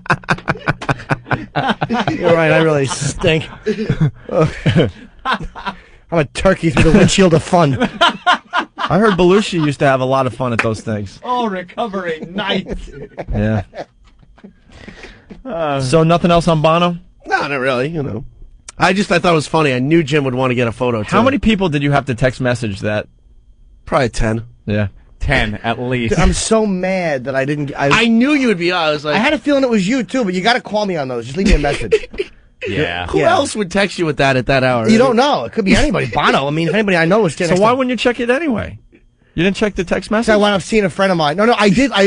Sweetie, I checked the message, but it comes up as unknown. For some reason, it never registers who sent me the text message. He didn't know who it was. That's what he's saying. So you thought someone was just playing with you? No, I think it was one of my friends. I actually thought it might be Ben, but I didn't know. And I'm like, I don't want to call you know what it was? in the morning if he's sleeping. No. I got it all figured out. All right, I'll tell you if you're right. You were busy doing something else. No, you're wrong. Totally wrong. To get a picture of Bono, I would certainly go. But knowing you would at least call Ben back going, is this for real or whatever? Because you're still up at that time, no problem. I'll tell you why. Because it was so late. Like you said, almost 4 in the morning. If it 3:42. wasn't him, I didn't want to Really wake. late. I don't know what he's doing. Yeah. Maybe It was he might really be late. getting late, or he could be sleeping, or he could be, Those parties having his start hair so late. fixed It's with a Ben. hammer. That's what I'm saying. It's Ben. You know he's still awake. He could be standing in front of a fan No, with a no. saw, fixing his hair. Ben, No. who's the big guy now? Like, who's the big star on SNL now? I was saying that earlier. I don't know. Horatio Sands, I guess. Because I mean, guess the old parties used to be like, there would be this hierarchy. Like the guys that would get a lot of airtime would Yeah. hang out and be all rowdy and stuff. Does that happen anymore? Yeah, well, you know what it is too. There's the actual cast party, and then there's the after party. So there's like, which one did you go to? I went to the cast party, and then I tried to go to the after party. I knew the doorman at the That's door, but where the you were cops shut down? The cops weren't. There was over the fire code, so I couldn't get in. But the invite was really cool. It was of the U2 iPod. It was like this little flyer. It was pretty badass. Did Bono go to the after party? I don't know because I couldn't. It was just too much of a And headache. you were at the cast party, and it was 3:45. No, they don't start till like 2. It starts late, and they usually keep it going. And late. then the after party would Right. have to be at what time? 4. 4. And I get home at like 4:45. Was Daryl Hammond there? He's a friend of mine. No, it's a lot of people. Daryl, I like Daryl. I did drop his Name name. dropper. What made my famous friend? So what? You were busy doing something. I'm telling you. No, I wasn't. There's a story there. I'm that thinking if you're Jim's not willing awake to at that tell. hour, he's doing something. No, it was the You're seller. doing something, and you know it was worth a call back to Ben because you know he's still I awake, was and you lea- didn't make that call. So that means you were Because it wasn't preoccupied with concrete. something. It was nothing I could go on there. Oh, I'm stop. telling you. I did the cellar. I was done by like 2:30. I wound up eating. I was just walking back to my car to go home, and I got the message. You see that text message, and you're not calling Ben? I wasn't sure. If I knew it was Ben, I would have called him in a I'm second. not buying it, Why man. would I lie? Why would I? What, I was getting a hooker. Why I wouldn't would- tell yeah. you. I don't what know. Would he, what could he possibly keep secret Yeah, from I us? don't know. I was helping an old lady across the street. Because knowing you and your celebrity photos, I'm thinking you. No matter what, you're. I didn't know where it was. It could have been somebody in L.A. I know. Just brag. I didn't know. I know a lot of friends, dude. One of them could have just been, "Hey, I'm standing next to Bono." It wasn't like he said, "Come up to 48th Street" or wherever Did it was. Ben pop in your brain at all? Yes. So First thing, because I know he's a big YouTube But it wasn't fan. a sure thing. Yeah, a lot of things pop into my head. it was worth the call back. Have I ever called you when I'm jacking off? Hey, Hope, I was just thinking of you. A lot of things pop into your head. A penis. All right. Well, congratulations to Ben. Bono. Well, because Why, Bono's one of your congratulations? hero's. He's already hung met out. him He's hung before. out and talked with Bono I've met him before. for quite a while. Yeah, at, we at had a like a table 5-minute somewhere. conversation. How Yeah. about next time you put it's Ben, comma, just so I know it's you. Because most people's text message they get. I know. I don't Your know why phone's mine doesn't. retarded. What's Yeah, wrong that with is my weird. phone? Your phone's All right, Oh, Anthony. sugar. Why don't we go to break? It's you two from Saturday Night Live. You want to play this? Play I Will Follow. Play I Will Follow instead. Well, what Yeah, about sure. sometimes you can make it on your own? That's a pretty good song, no? Isn't that the theme song for Mary Tyler Moore? You want to just go to I Will Follow? Something familiar? All right, we'll do There that. we go. Yeah, that's From SNL this Play the Saturday hit. night. Yeah, but that's what regular radio would do. what. Play the hit. All right, we'll play I Will Follow. Well, would you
for you. Your eyes make a circle. I see it when I go in here. Your eyes, your eyes, your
Many young wives feel squeamish at the thought of swallowing semen.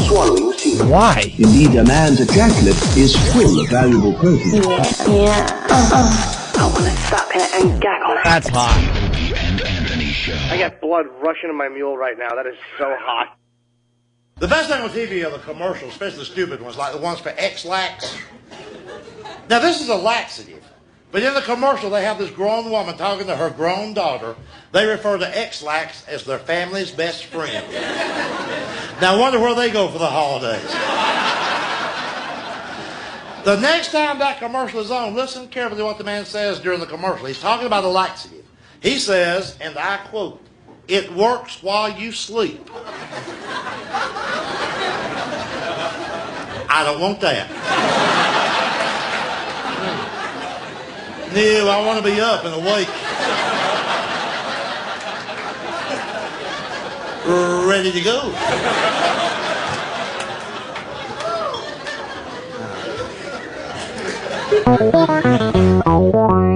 All right, do you avail yourself today of the modern miracle medicines? I don't take drugs. I don't like drugs. Don't use any drugs? I don't use drugs. So, well, what do you use instead of drugs, or if you have some illness or disease? Fruits, the elixir of life. You mean fruits can cure diseases? Fruits. There's a fruit for any disease that mankind has. That's hard to believe. Name the disease, I'll give you the fruit. Really? Absolutely. Arterial sclerosis? Bananas. Bananas? Wow. Bananas, because arterial sclerosis, hardening of the artery, you need something soft. Yeah, either bananas or a mushy pear. Either one will save you. How about tuberculosis? Yeah. Tuberculosis. TB. Blueberries. TB? How? Why? They stain the tubercle bacteria. You find them, you kill them. Blueberries. How about very good. Diarrhea? Diarrhea, you gotta eat peaches. Peaches? Peaches are very good. Any kind of peaches? Oh, no. Not Alberta. No, really? No. The clean peaches. Why? I know why. Yeah. They hold you together a little bit. Have you ever been listening to your favorite song on XM when someone starts yapping during the best parts? What can you do? Well, with the new Delphi Sky-Fi 2, you can replay the song. It's the first satellite radio with replay and pause features. Listen to your favorite songs over again. Sky-Fi 2 for the car, home, and on the go. Add it to your family plan or give it as a gift. Go to xmradio.com to learn about all the cool features on Sky-Fi 2. Now available in store. It's an Opie and Anthony Wow Sticker Stop. This Wednesday from 7 a.m. to 10 a.m. head down to 9940 Roosevelt Boulevard in the parking lot at Best Buy in Northeast Philadelphia. Whoa, those aren't real. Yes, they are. Get to Red Lion Road and Roosevelt Boulevard in the Red Lion Shopping Center and pick up your Wow stickers. I'm getting an erection as we speak. Once again, here is how it should sound. The Wow Sticker Stop. Brought to you by your pals at the Opie and Anthony Show. Why not try XM Radio online for free? You have nothing to lose, except for missing out on XM's 100% commercial-free music channels online. Add to your existing XM account for only $3.99 a month. Sign up for your 3-day trial of XM Radio online at listen.xmradio.com. Know a friend who hasn't heard XM yet? You can send them to listen.xmradio.com for their 3 free days of XM Radio online. The world's first portable XM satellite radio, the Delphi XM MiFi. The first satellite radio that goes where you go. MiFi. With its very own earbuds and rechargeable battery, you can listen to it just about anywhere. It lets you store up to 5 hours of programming, and it's effortless with no need to connect to the internet. So wherever you are, you'll have the ultimate playlist. XM MiFi. And don't forget, the XM MiFi makes the perfect holiday gift. Go to xmradio.com for more info. Drunk girls walking into traffic is funny. Wandered into traffic and bounced off the hood of a fucking bus. I can see my house from here. The Opie and Anthony Show.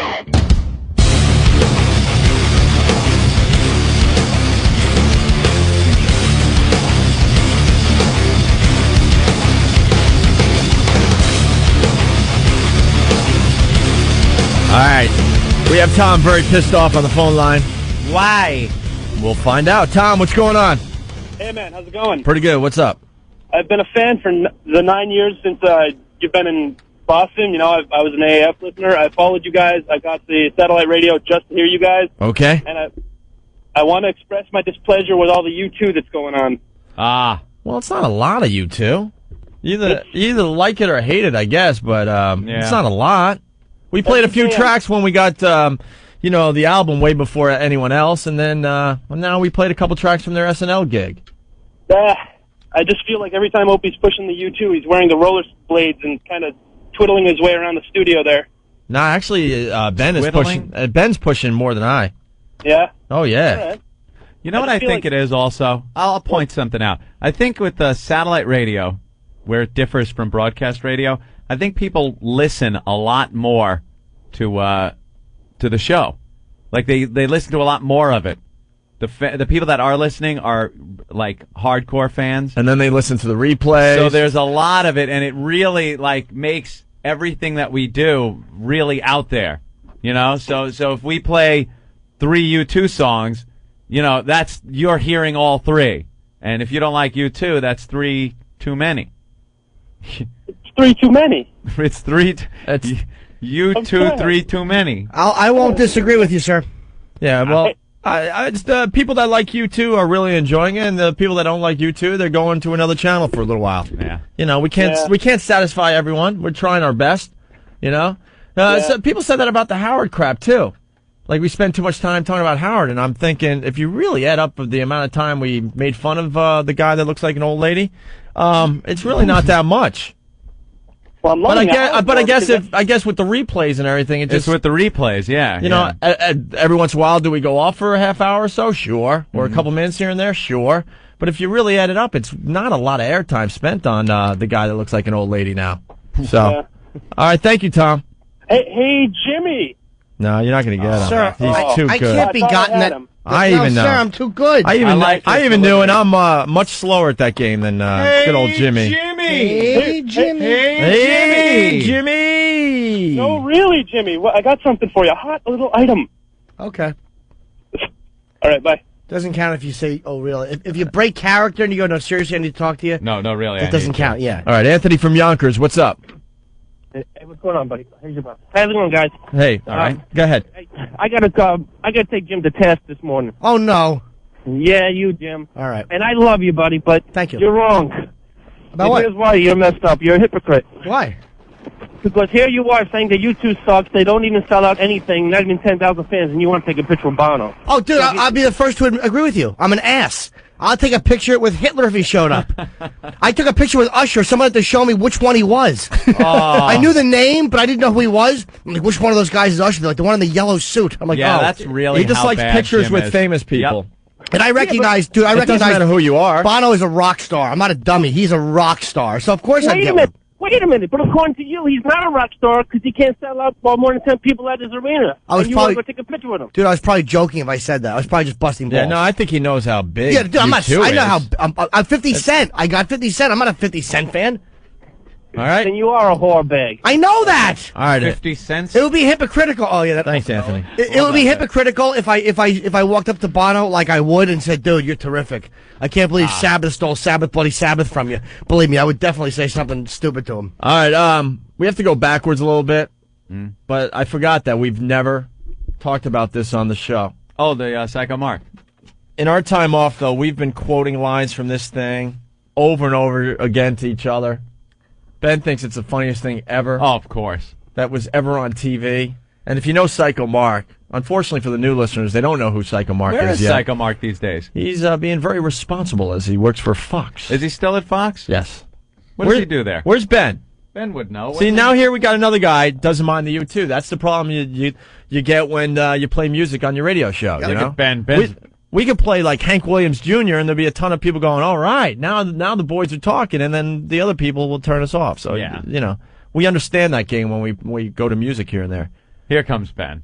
He was just by the water machine. Opie getting a little drink. There he is. Trying to water down his hair. Keep it calm today. Ben. Yes. We're going to play the Psycho That's Mark hilarious. game. This is hilarious. What is Psycho Mark doing these days? He's producing Alan Combs' show with is John that what he does? Constantino, yeah. Oh, that's right. He Yes, does. He's producing a radio show, and he also still works cameraman at Fox. No? so, yeah. Fox and Friends or one of those shows? But this is hilarious because he's naming cities you guys weren't even on in. I remember when this happened, Opie called me and he's like, "What the fuck is he doing?" Yeah, he's way out of. He's saying how he knows the leader of the Catholic League, how he's a friend of his. This was the first guy. He just lost his mind. Yeah, this was the first guy that was even remotely involved with the show that was talking. This was when did this air? The day after. Was it the day after we got fired. Or canceled. Whatever. Yeah, whatever. canceled. At this fired. point, whatever. It was a Friday. It was a Friday morning. Yeah, because the thing happened on a Thursday. So he was like the inside guy. Well, because they were trying to get, it was such a big thing, the Sex and St. Pat's, that they were trying to get anyone on their air. Yeah. They wanted us, obviously. They camped outside our residence for, I don't know, off and on for a couple weeks. They wanted anybody involved with the show. Anyone. Steve, Rick, anybody. Ben. Yeah, anyone that was even our close. agent. No one people was that talking. work for Viacom. No one was talking except Psycho Mark gave the exclusive interview to Fox and Friends. And they even goof on him a little bit at the beginning because he's wearing a suit, and he never wears a suit. He's like... They're goofing on the fact that he's clean and he's got to give the suit back to the guy he borrowed it from. Right. I guess they pick him up. He was a regular employee. He would help us out, but he also worked for Fox and Friends. So he was like just a regular scumbag over at Fox and Friends, but he had the exclusive on the biggest story of the day. Yeah. So they treat him like a superstar. They made sure he had a suit. I think they even got him a limo that day to bring him to work. Brushed his hair and sat him down for the exclusive interview, the inside scoop on Opie and Anthony. Wonderful. This thing has made us laugh for the last 2 years. I don't know if you'll find it as funny as we do, but we'll stop it. You got to also remember, especially the new listeners, this guy is out of his freaking mind. Oh, yeah, that's why he's called Psycho Mark. But he was using his broadcast voice all of a sudden. Yeah. Because this was a very serious day. You ain't go from talking like this. Let me tell you how fucked up we were last night. Yeah, he'll talk about the Collards in Boston with this really bad voice, and then... Yeah, the Collards, they love keeping them in their own fucking area up there in Boston. And then he's like, "Hey, how are you doing, guys?" Right. So... I use the radio voice now. Here's the audio. We'll stop it. Unfortunately for a couple of guys who were making millions of dollars a year, Opie and Anthony in New York City, they were fired yesterday after a couple was caught having sex at St. Patrick's Cathedral, and it was all being broadcast on their radio show. Joining us now with some exclusive details is a member of that cast, Mark Walsh, better known to Opie and Anthony, on those Opie and Anthony listeners as Psycho Mark. Hi, guys. How are you? Good. Thanks for having me on. Hi, guys. Good to have me on. How are you? Thanks for having me on. Yeah. Like he's a general talking about the war. Right. Thanks for having me on. And like Jim Cook. and right after this interview, he went right behind the camera again and filmed Fox and Friends. Yeah. Thanks for having me on. Wasn't he miking people back then? Oh, that's what he was. That's what his job was. He would put the little microphones on. Thanks for having me on. Before the interview. Anthony, on those Opie and Anthony listeners as Psycho Mark. Hi, guys. How are you? Good. Thanks for having me on. Mark, it's a thrill to see you again, especially clean. Thrilled to see you again. Thrilled to see you They see again. him every day as he's miking the guests. He works with you. He works with you, you idiot. That'd be like me going, "Hey, Jimmy, thrilled to see you again." Right. Like, oh, he doesn't stop by very often, but good thing he's here today. All kidding aside, Ann, thanks for having me on. Oh, no problem. They're making it sound like he's their expert for things in the media. You know, he comes from time to, on from time Good to time. to see you again. Like you said, the war correspondent. Yeah. Especially clean. Yeah, exactly. With a suit and everything. I know. I didn't know you I feel like a pundit, Give it back to John Scott at the end of the show. That's part of the deal. Fair deal. But Mark, let's talk seriously. What happened? Fred was the one, our producer, here to inform you about what happened. You've talked to Opie and Anthony since. He did not. He did not talk to I'm us. watching this at home going, Mark did not talk to me. No. Mark didn't talk to Anthony. Uh-uh. Anthony and I pretty much shut off our cell phones and went into hiding. Yeah. My own mom and dad didn't talk to me. No one talked. No one talked to us. And Psycho Mark we were was pretty not, damn depressed about losing our careers. No one was talking to us. Psycho Mark was not spoken to. I didn't talk for a week, maybe 2 weeks. Did you hear the first line? I've memorized this thing. It's so funny. What happened? You've talked to Opie and Anthony since. What's their feeling about getting Well, it was canned? a huge thing, needless to say. I mean, needless to say, the entire stunt was a bad thing. Psycho Mark. Wow, adding some real new information there. It was bad thing. This is a guy that held up the C word on live TV for us, but all of a sudden he's gonna throw us out to dry there. Well, it was I guess a out bad to dry. thing. Whenever you use the term "needless to say" twice in a row, you have nothing to say afterwards. Needless to say, I have nothing to say. Nothing to say. Let it be known, we've never said this. He was the guy that held up the CUNT sign on live TV. Yeah, that was him, wasn't it? Yes, it was. Yeah, he's also the guy that jumped on the front of the Voyeur bus and hung onto the windshield wipers as it drove down the street, pounding, "Let me in, let me in," and bragging that he hid an ounce of pot somewhere on the bus, so they had to take the bus apart. Oh, when that like ants take apart a grasshopper. That's what they did to the Voyeur bus because Psycho Mark was bragging that he hid an ounce on it. Guys, they're arresting us right now. Yeah, they're arresting us, but I hid my pot in one of the seats. They'll never fucking find it. Oh, I gotta put on my smooth guy voice. The cops are coming. This is the same guy. I mean, we love the guy. Trust me. Oh, don't get us wrong. We love the guy. This guy's a pisser. He does great radio for us, but this thing is unbelievable. Here to inform you about what happened. You've talked to Opie and Anthony since. What's their feeling about getting Well, it was canned? a huge thing, needless to say. I mean, needless to say, the entire stunt was a bad thing. What happened was entirely wrong. And the boys are very upset that it even happened. The boys. The boys are very upset. The boys.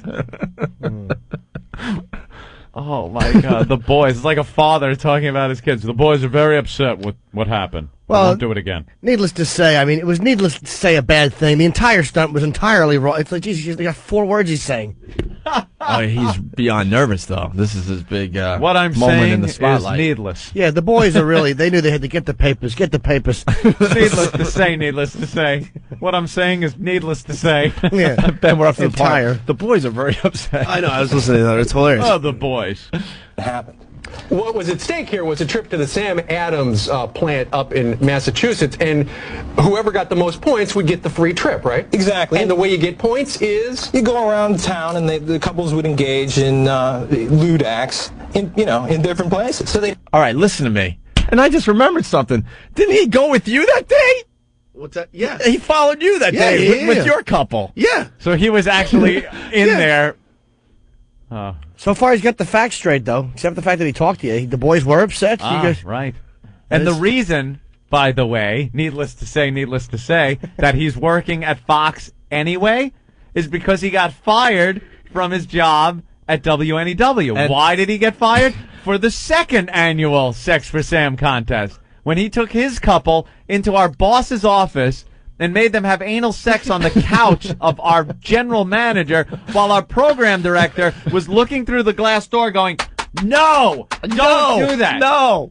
And Psycho Mark spun his head around, looked at our program director, and said to his couple, "Guys, go for it." Yeah, live on the air. What was the program director doing besides instructing the girl how to relax before she took a cock in her ass? You just won't let that go, that you didn't get your raise before you got fired.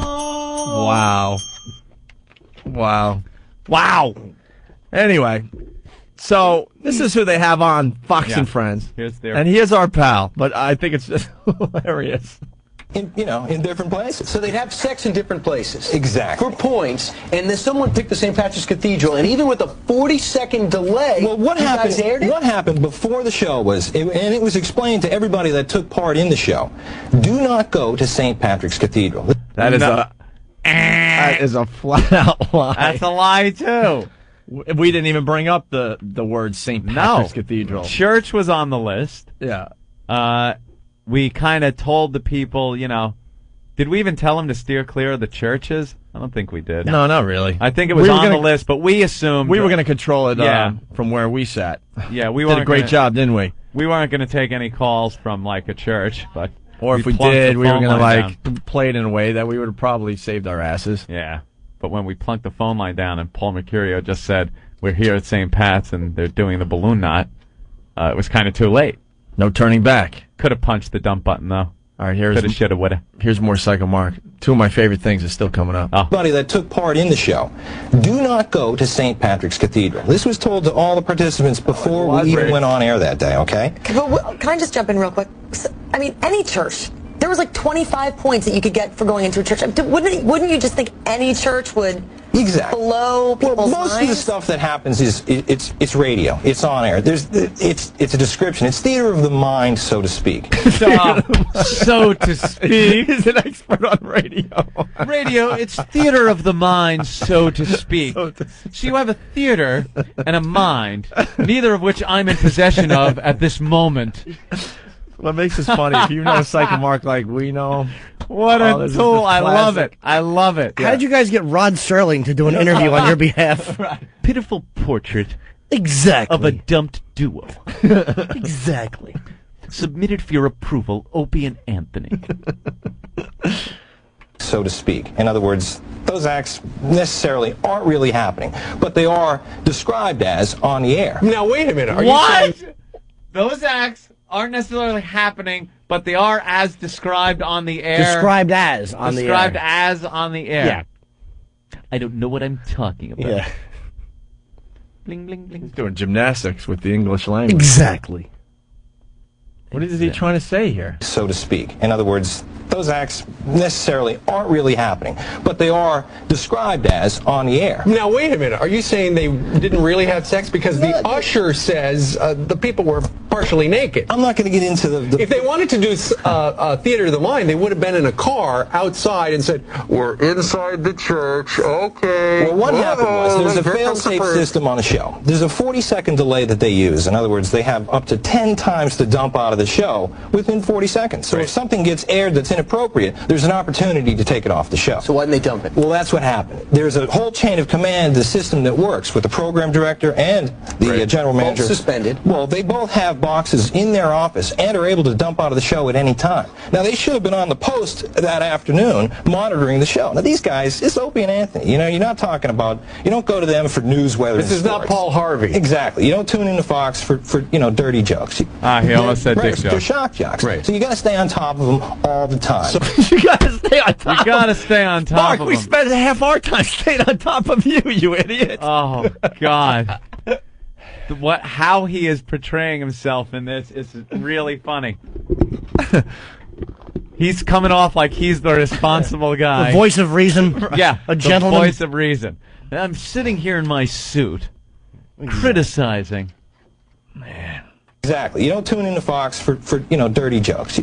They're shock jocks. Right. So you got to stay on top of them all the time. So yesterday they got fired. The general manager and the program director have been suspended. Are they going to get canned too? Most likely. And what happened is the formats will probably change at the station. You'll probably see a switch probably to light music, like You're Light kidding FM. me. So they're going to lose all that talk and that dramatic switch that Karmazon made happen. Well, they're on several markets as well. They're number one in Philly. They're number one in Buffalo. They're number one in Cleveland. Where do they?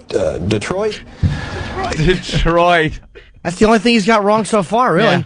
His facts are right. They did go to what a good call. Yeah, well, he kind of knew that. They were going to Light FM. I mean, after the thing that Blink didn't work, they went right to Light FM.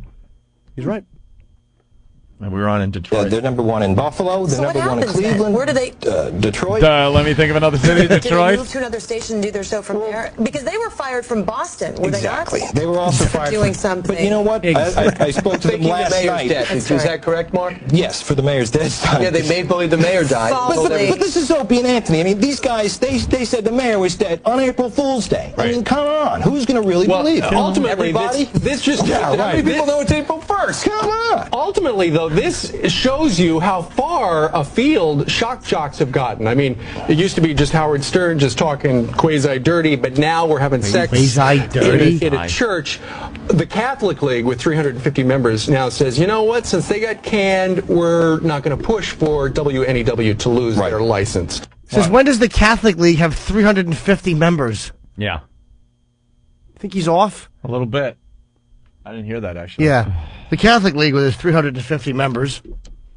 Now it says, you know what, since they got canned, we're not going to push for WNEW to lose their license. So they're stepping away from it. Which is a fair shot, and they had every right to be mad. I mean, Bill Donahue is a good guy, and he had every right to be upset. He's not a good guy. Oh. What an ass. He's never talked to Bill Donahue. Yeah, he did. He had him on the Fox show once, and he put a microphone on him.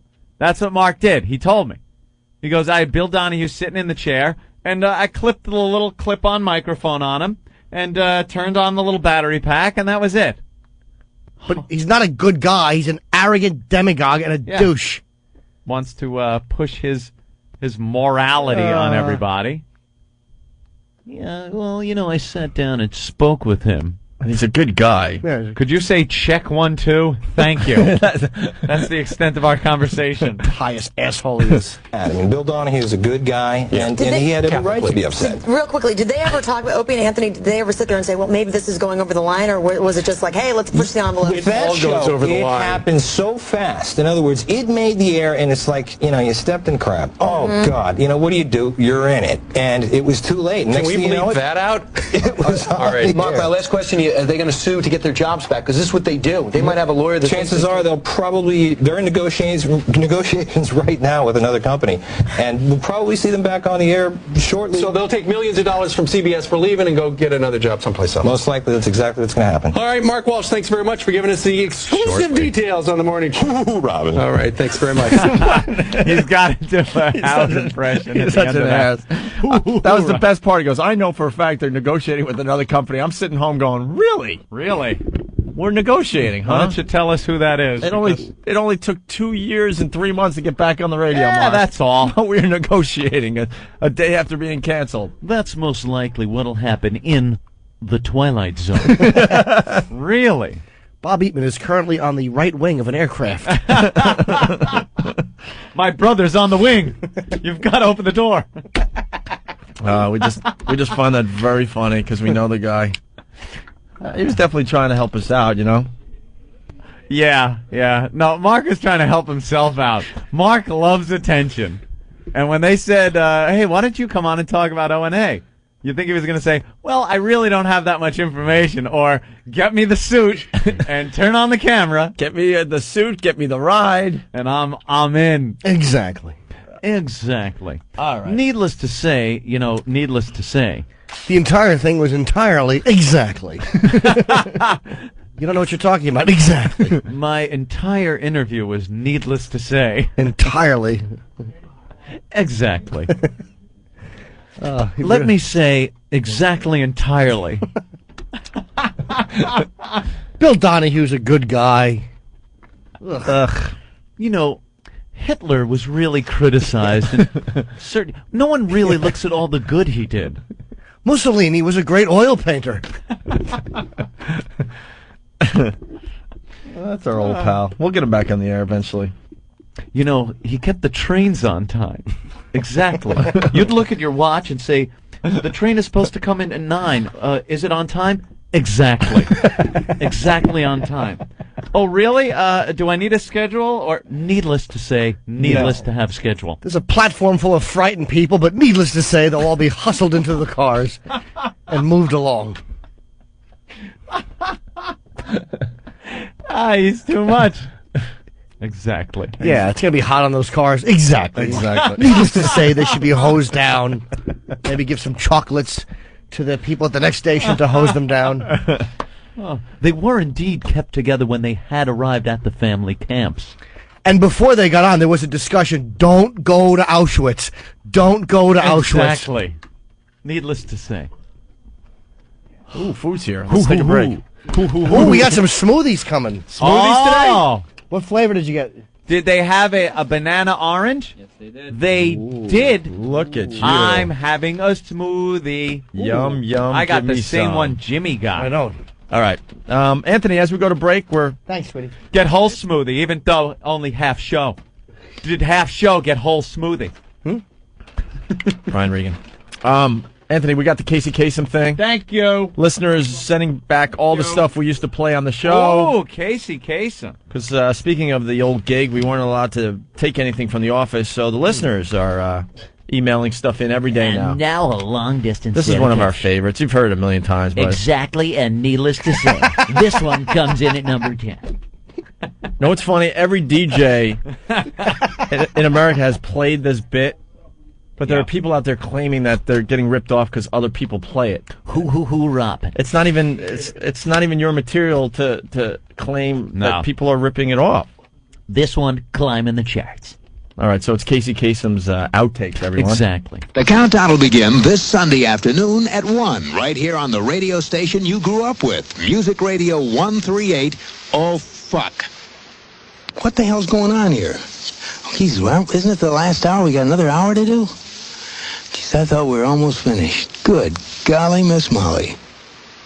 Boy, this is fucking ponderous, man. Ponderous, fucking ponderous. Hi, this is Casey Kasem. American Top 40 has moved to a new time. I hope you'll join me this Saturday morning and every Saturday morning at 2. Now, we're up to our long-distance dedication. And this one is about kids and pets and a situation that we can all understand, whether we have kids or pets or neither. It's from a man in Cincinnati, Ohio. And here's what he writes. Dear Casey, this may seem to be a strange dedication request, but I'm quite sincere, and it'll mean a lot if you play it. Recently, there was a death in our family. He was a little dog named Snuggles, but he was most certainly a part of... Let's go start again. From coming out of the record. Play the record, okay? Please. See, when you come out of those up-tempo goddamn numbers, man, it's impossible to make those transitions, and then you got to go into somebody dying. You know, they do this to me all the time. I don't know what the hell they do it for, but goddamn it, if we can't come out of a slow record, I don't understand it. Is Don on the phone? Okay, I want a goddamn concerted effort to come out of a record that isn't a fucking up-tempo record every time I do a goddamn death dedication. Now, make it, and I also want to know what happened to the pictures I was supposed to see this week. This is the last goddamn time I want somebody to use his fucking brain to not come out of a goddamn record that is, that's up-tempo, and I gotta talk about a fucking dog dying. Come on! Woo! Check this out! Rock! I kick it! In the hizzy. I kick it old schooly! Duh! Word up! Hey, jerk face! Hey, jerk face! You feel me? Waka waka waka! Smoke that bitch! How much ass does that kick? Sexy. How much ass does that kick? Sexy. East side. Booty. Let's do it. Booty. Booty. These boobs rock! Yuck. Is anyone menstruated? My nipples are hard just thinking about it. Has everybody gone crazy? A few checks later. The Opie and Anthony Show.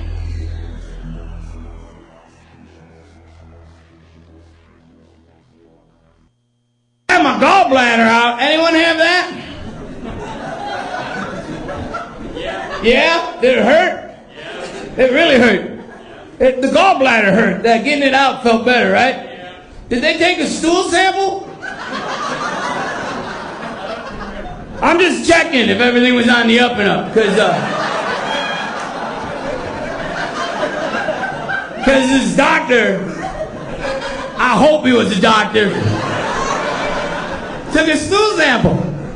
Now, I always thought there'd be a medical tool involved in this procedure. But the guy just reached up my ass and grabbed some Duke out. He's like, you're gonna feel some slight discomfort. I'm like, just fucking do it, will you? Actually, I didn't say that. You know what? You don't get too lippy when you're waiting for a guy to stick his hand up your ass. I'm like, tell me more about your day. And I try not to live my life with regrets, but when he had his finger in my ass, I regret that I didn't go, oh, yeah. Yeah. Daddy like, yeah. Just to watch him freak out. He'd be like, I go, I mean, ouch!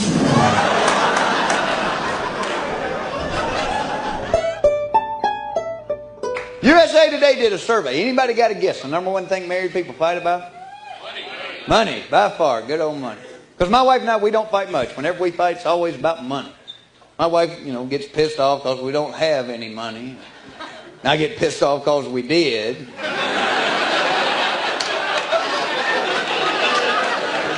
Money's a dumb thing to fight about. I mean, hell, most of us have been broke. How many people have been broke some point in your life? Doesn't that feel good? I mean, I'm talking about Kraft macaroni and cheese broke. Suave shampoo broke. Remember Suave shampoo? 100 gallons for $1. I was so broke when I was in college, they sent a guy to repossess my car. Just because I didn't make a payment for about 4 years or something. The guy's big man showed up at my house. He said, Mr. Foxworthy, he said, I am from the bank, and unless you have $300, I'm taking that Camaro with me. I got mad. I said, $300? Who keeps that kind of cash on them? He said, well, you can't write me a check? I said, no, I can't. A check? Yeah,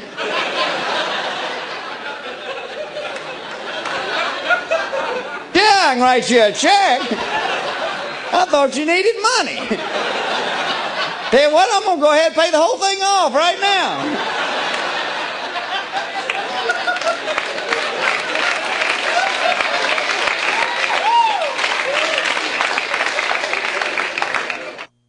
It's the O&A virus. XM202. XM News, talk, sports, and information. It's everything all the time. XM202. The Opie and Anthony Show. Everybody say, when you hear that call, you got to get it out the way. Word up. It's a credit for your Hawaiian shirt. No matter where you say it, you know that you'll be heard. Damn good smoothie. Oh, fantastic. Damn good smoothie. Banana orange. Mm-hmm. What did you get, Opie? What? Did you get a smoothie? Just a banana. When I send them back for another one, I'll be glad to treat you to a smoothie. They're really good. All right. The O&A virus spreading across America thanks to XM Satellite Radio. Can I ask a question? Yes. This has been bugging me for 2 weeks. Every time I go into the bathroom, the goddamn window is open. Who is opening the window? Is it you, Noah? It is freezing. It's 35 degrees out. How bad are somebody's log fumes? Leave the fucking window closed. You're right. That bathroom is freezing cold because the window's open. Some germaphobe is, I got to open the window to get the dirty germs out. Why? You want a bathroom all hot. Yeah, and steamy. You want to smell what the fella next to you had for lunch. Nothing better than leaning your head into the store going, hey, pastrami, and he laughs, and he gives you the old knuckle to the chin. But I went in there and I closed it earlier this morning. So somebody went in and opened it. I would like somebody to fess up. Reopened it. Ben? No? He doesn't know? I thought he was coming in with an answer. No, you know who's opening that bathroom window? It might be Ben, because that gust of wind maybe hits him when he opens the window. No, I actually open it because it smells like shit in there. No, it doesn't. Wait, you're the one that opens it every I'm morning? not the only one that does it. Oh, so Ben is... Exactly. Who else does it? It's 30 degrees out. I'm trying to shit. It's not 30 degrees My out. bag is gripping me like a little hornet's nest. Dude, first of all, you destroy that place. So when you go in there... You really teach that bathroom a lesson. Well, you're not supposed to go in there and eat egg salad. You walk in, you take your dump or your leak, and you leave. It's not supposed to smell good in there. It's a men's room. I miss Richard Dreyfuss with AIDS. Yeah, we do miss him. That used to clean the bathroom in NEW. Yeah. That guy would put a yellow... he would have welded that window shut so no one could open it. You know what used to suck about that guy? He would always be there when you had to take the dump. We used to get these limited times where we could actually squeeze out a dump. Limited times? You were playing 18 minutes of commercials an hour. Yeah, but there was You always can't take something a dump going on within- where it was hard to like run all the way down the hall to get to that bathroom. And you didn't know the if, dump. and you didn't know if Norton was banging some chick over the some toilet. chick over the toilet, which he'd been known to do. How many times did you exactly. bang chicks in that bathroom? Not many, one or twice. The answer should be like never, because it's a work environment. But Norton's answer is not But many. one time I whacked my bag with some chick in the stinky stairwell. Yeah. A couple times I hooked up in there. I got blown in there once. That was a great. MEW was fantastic. Yeah. Lots Yeah. of nooks and crannies. for Oh, some places to leave action. loads all over. Now But the in thing here, is, there's nowhere. It's all well lit. The bathroom there that we used to use for dumps wasn't just an NEW bathroom. It was for that floor. So other people from other offices would go into that bathroom. We kind of had like a private bathroom, outside the studio, but we made it We made it no crunch the zone. crunch-free zone because it stunk the entire green room up. Right. You could take a dump in there, and then the door would open up, and It was would just stink the awful. entire floor up. So we said no crunching. That's for urination only. And then the other bathroom, you'd run down there, and there was Richard Dreyfuss with AIDS cleaning up with his big yellow gloves on, the door propped open with his cart, and you're like, it just wrecked. I can't now take a dump. Could be making some noise. Oh, man, and when one of those logs got stuck, he would just put that yellow glove on and go to town to make sure it went down that bowl. He'd choke it. He would choke it and break it apart so it went down with his bare hand. If you had trouble taking a dump, he'd actually pick you up and bear hug you from the front and help squeeze it out like your toothpaste, that faggot. I remember one time I was on a bowl and I'm dropping what was awful, some type of a miscarriage in the toilet, and I see his foot come under my stall and pull a piece of paper out that was sticking half. Son of a bitch. Ugh. That guy has the worst job, and he loved his job. He really did. He took his job very seriously. I don't know what his name was, but I hope he died in the 2 years that we were off. Tragically. We kind of like that guy. I hope he was at his kid's wedding and he had a stroke while cleaning a bathroom. We like that guy. We didn't like him. I didn't do like anything him. to you. I didn't like him. He ruined about 40 dumps. He should die in a tuxedo scooping a toilet out. Dude, the guy was making $15,000 a year to squish logs so they could go down a bowl. And you I bet you he wasn't making anything. He probably showed up voluntarily to do it. And you wish death on the guy? He did ruin a lot of dumps. All I ask is that I'm alone in the bathroom. Do you know when you're No, walking? you don't ask for being alone in the bathroom. As soon as one of us wants to go to the bathroom, you follow right behind To take us. a whiz is fine, but I gotta take a dump. Right. I want nothing. There were times where I'd be walking down the hallway when you got the pain where the back of your thighs hurt, like, and there's only one thing going to fix it. You know, getting in there and releasing. Yep. And your body knows that you're approaching Yes. the bathroom and starts winding up, and you're around that corner, and there's Richard Dreyfuss with AIDS with his cart and his gloves, and you're just, God, I'm already in the mode. I've started the wheels are in motion. That gas pain where you're unbuttoning your belt, undoing your belt, and you're afraid that if you sit, you're gonna shit on the way down. You ever have to? I've actually had to stand over the toilet, and not bend until that one gas pain. 'Cause If I Right. try to bend, I'm gonna shit down It's the back of my all leg. over. Those are the best. And you hold it until you get the chapter you want, and then you just start reading release. Why is it you have to get to a page I don't and know. start Well, reading? I'm thumbing right through this particular Goddamn chess problem. ads. I like to read chess books on the toilet. I'll actually hold it until I get to the right Kasparov game. I'm a weirdo, yeah. I have a pile of Popular Mechanics. I read Popular Mechanics. Hey, what's new? Let's see what's coming out. Hey, look at what was out 100 years ago today. I'm not in long enough to read anything. I'm not in there long enough to read anything. I'm trying to figure out a way to get a magnetic chessboard so I can bring it in the bathroom so I can work out chess moves on the toilet. Chess moves. I swear to God, that's all I want to do. Play chess on the toilet.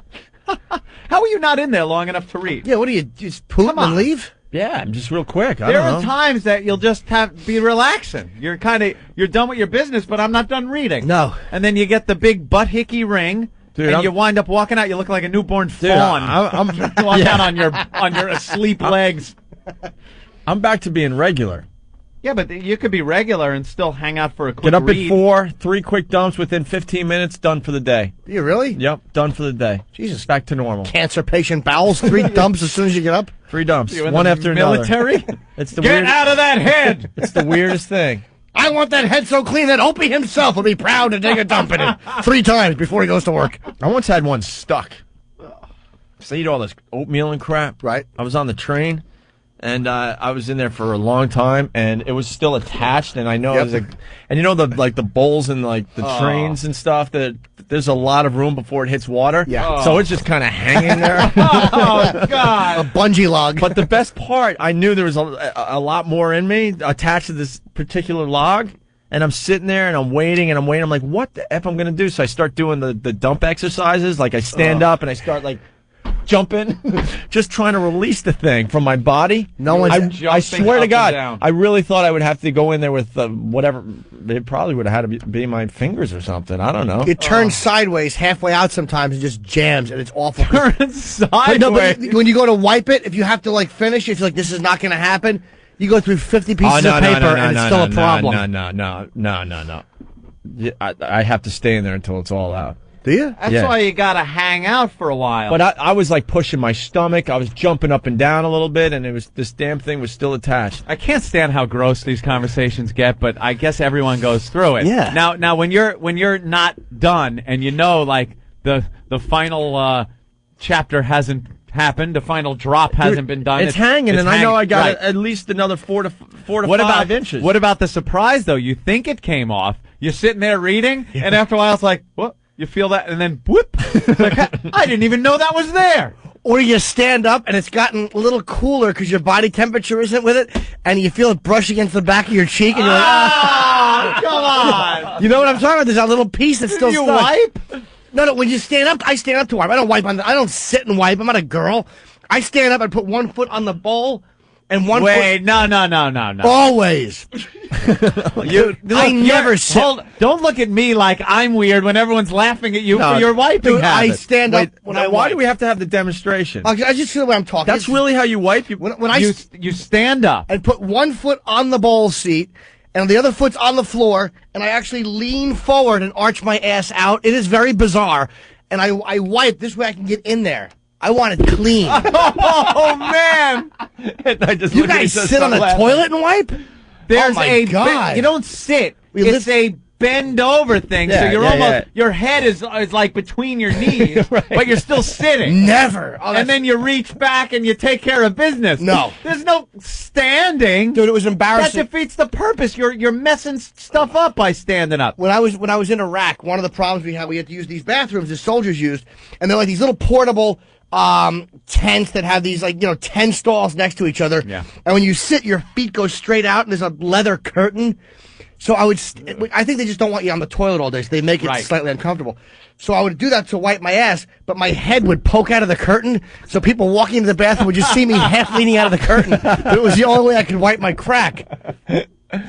Oh, these are so sick. Yes, Ben? I got a great one. My old apartment, when I first moved to New York, I had this little apartment. I was dating this girl, and I'd come home, and I'd taken a dump, and it got all clogged up, and I didn't have a plunger. So imagine what it was like. I had to go down to the doorman downstairs and come back up. That was a pretty bad one. Nothing worse. Brutal. Nothing worse than the overflowing toilet at someone else's house. You ever have a log overflow over the top of the bowl? When I see, I learned this at a very young age. When I see the water coming up in the toilet, you get that panic. You panic, but right away I lunge under the toilet, and it's a race against time. Will the water reach the top and overflow, or will I shut that valve off quick enough? Where under the toilet is that? Under every toilet, on the side or under the it toilet, has that little knob. is the little tin valve that you must turn quickly. Oh, I didn't know that. And it shuts off, and right when the water reaches the top, but then you got to get rid of it. Plunger. What if there's no plunger? Fishnet. I have learned to use little guppy fishnet. anything in the garbage pail. Sometimes I've used shampoo bottles at people's houses, where if the water goes down low enough, you wait long enough, it'll slowly go down, but it won't be unplugged. You take a shampoo bottle, shove it in there, and then pull it out real quick. It'll do it. Rolled up newspaper. If people read a lot, or a magazine, you roll it up, shove it down the hole, cool, and then give it a few pumps. And then you'll hear that, the crap's down. I'm off the hook. Because you don't want to, Oh, you don't want logs in your little bath mat. Little pieces of fetid dump. You'll never get that stuff out. Telling you. Yeah, Bill brings up a good point here. Bill from Colorado, go ahead. Hey, man, I was listening to Jimmy talk about the position he's in when he wipes his ass. When I was a kid once, I think I walked in on my sister. I think that's the same position girls get in when they put a tampon in, isn't it? You know that's what's on the box. You're probably right. Yeah. That's the instruction on the box. It shows a girl how to stand. That it's 1 foot on the toilet, 1 foot on the floor, and then the insertion. For me, it's just to get my crack nice and clean. That's why I do it. I don't have a very hairy crack, but I like it clean. I'm a weirdo, but I like hygiene. Oh, you could like it clean, but you don't have to use that position. Dude, I dig my finger way in. I look at every piece of paper. Right, I do. It's not gross. I'm clean. Rick, what's one going of you on? guys could eat my ass right now. It's fantastic. You actually penetrate. Oh, yeah, always. Do you use the little wipes that they have? I actually bought them recently, and what I'll do... Aren't they a treat? Not every time, but if I usually shower after. If I'm going out, I'll shower. But I'll take toilet paper, I'll wipe it, I'll use the wipes and get it, like wrap the finger in the wipe and then push it up, pull it out. I want the whole channel clean, dude. I don't just want the outside. You guys want the... That's why you get skid marks. I never get skid marks. Ever. I don't get skid marks. You guys have told years ago. Well, I'm just saying. Well, that's because I had the years flu. ago. It looked like a used shoe shine rag because I had the flu. I have the flu sometimes. As long as you have a nice airtight seal, there's no need to clear beyond the doorway to clean it up, you know? Sorry, guys. You don't have to penetrate the seal. Always. If a chick's giving you a Hummer and she licks your bag, it's going to reek. You ever go down on a girl and smell that? I've had that happen where you're going down on her and like she parts her legs and like that smell of old Capicol comes up and you're like, let's go to Kurt in Jersey. What's up, Kurt? Okay, I give up. Go back to gay. We're doing pretty well getting the gay out so far. That's funny. We had that hot chick from Oregon this Yep. morning. She was Sarah. all right. And actually, Rick is calling from Oregon as well. Rick, what's up? All right, enough of this stuff. It's like I'm driving a big truck down the road. There's nowhere to pull off the road, and now I got to take a dump. Now you got to go. All right. that little gurgling. Is there anything worse than that gurgling when you can't do anything about it? Yeah, we call it You're the percolate. percolating. You're percolating. I had one before I got on a flight to Atlanta a few months ago. I don't know what was wrong. I wasn't sick, but I must have taken 8 shits in the airport. That's the worst place to take a dump. Everybody's got their laptops. Ian. Ian. All right, we'll get rid of Ian. Oh, Mike's checking in from Jersey. Mike, what's up? Hey. You were the guy that sent in the Monster Rain song earlier. Yeah, I sent in the acoustic. I didn't realize the specific rules that you guys had and guidelines. Nah, we're kidding about the rules and guidelines. I mean, you could send in whatever you want. Yeah, you can send in an original. That was kind of 80s, dude. Well, dude, I'm right from the 80s. I agree. I guess I didn't realize my style was that intense 80s writing. But, That is complete 80s. There is nothing more 80s sounding than your song. Yeah. I wanted to go under a porch and take a guy's dick out and not suck it, but just tie like bandanas around it and talk into it. What can I do to Tease redeem the myself? pubes all up, hairspray it. Keep trying, you know? I can write, I can do all kinds of stuff. So now that I got a better idea, I'm going to give it one more shot. All right, Take a song. You could even do it to an 80s song. You know? Right. Like, take a song that's already out there. That would be cool. But to do it like an original 80s song, it's kind of, you know. I like to hear one to Every Rose Has Its Thorn there. You think? Yeah. I can do that. What song is that? Poison. Poison. I can do that, no problem. Every monster has its reign. That's right. Every monster. Maybe Bon Jovi, Dead or Alive, Under a Steel Porch I Rise. Oh, hey. Now we're on to I just something. thought doing my own little thing was kind of cool, you know, but I'll work on it. It wasn't bad. How about I give Rain a bad name? There's a lot of stuff you could do. No? All right. But I'm looking forward to redeeming myself here and get something back. All right, out of get it. back to work. Thanks, Mike. Bye, sweetie. Thanks, man. Later. Speaking of Monster Rain, we got the kid from Florida outside. He wants to play his Monster Rain song for us. Oh. And people are requesting the rap version. Jimmy says. Get your cock out. Why don't we play this again as we get... we're not taking a break, as we get the guy from Florida in here with his Monster All Rain right. song. He's a real kook. People are asking for this one again, so This why not? hip-hop one. Check this out. The Monster Rain song.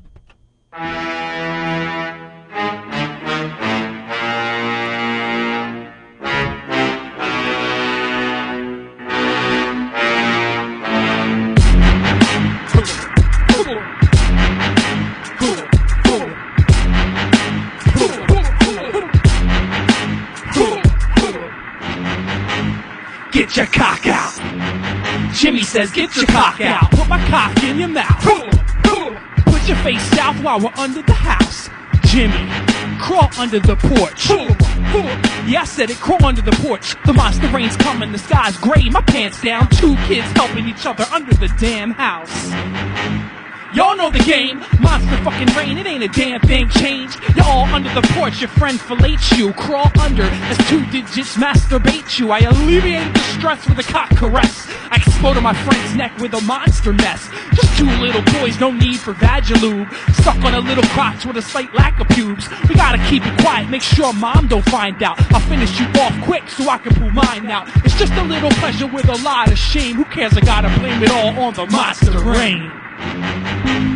Get your cock out. Jimmy says get your cock out. Put my cock in your mouth. Put your face south while we're under the house. Jimmy, crawl under the porch. Yeah, I said it, crawl under the porch. The monster rain's coming, the sky's gray, my pants down. 2 kids helping each other under the damn house. Jimmy Norton, get your cock out. Jimmy Robinson, get your cock out. Billy D'Angelo, get your cock out. Everybody, get your cock out.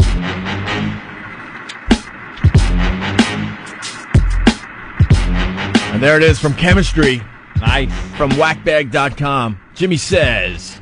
I think that's our favorite right now, right? Yeah, that one's pretty It's good. a good Well, one. I still like some of the older ones we've played. Yeah. They're all wonderful in their own way. All right. Brian says this is the best Monster Rain song yet. Hands down the current winner. What about Yeah, we're Monster? getting that. What about the one done to Monster Mash? I don't know. Good. People really seem to like this. Monster Rain. All right. Aaron's in studio from Florida. Hi, fella. Yeah, Florida, Jacksonville. And you didn't come up just to give us No, this. it's actually, I used to live around here. It's my birthday, and I figured I'd bring it with me and come up and visit you guys. Happy birthday. Welcome back to the radio. birthday. I brought you guys some things here. I don't know if I'm allowed to say the name, but Stacker 2? yeah, you guys are always bitching about being tired, so I figured I'd bring this in. Do you work for Stacker 2? Absolutely not. Some maniac with pills and a childhood homosexuality story. Very funny. The song, I mean. All right. We get gifts all the time. Stacker 2. Thanks, All right. bro. Thank I just you. clarify something before we start. It's not that I'm overconfident that I came in here. I just thought it was worth the ribbing if you guys were going to beat on me that boy. I come in and see it. All right. Why don't you tell us about your song? It's to the Eminem song "Just Don't Give a Fuck," and I don't know. I thought originally I was going to do it to Blind Melon, and it was pretty gay and corny. Which so Blind Melon song? No Rain. No Rain. Monster Rain. Come on. I wonder if that would Rain, work. That's pretty good. It didn't work for me. Rain. No. So I can't sing anyway, so I figured this would be a little easier. This is to the. Which one is go? Just don't give a fuck. Which one's this? This is off his, I think, second or third album. Not the latest album. First album? Is it the first? I don't know if I know this I thought one. it was the second album. And I'm a big Eminem fan. Hold on. We got to go to the phones real fast. Uh-oh. Before we lose John. Go ahead, John. Hey, how you guys doing? Hey, you're going to bring up something that we talk about all the time on the show, but go ahead.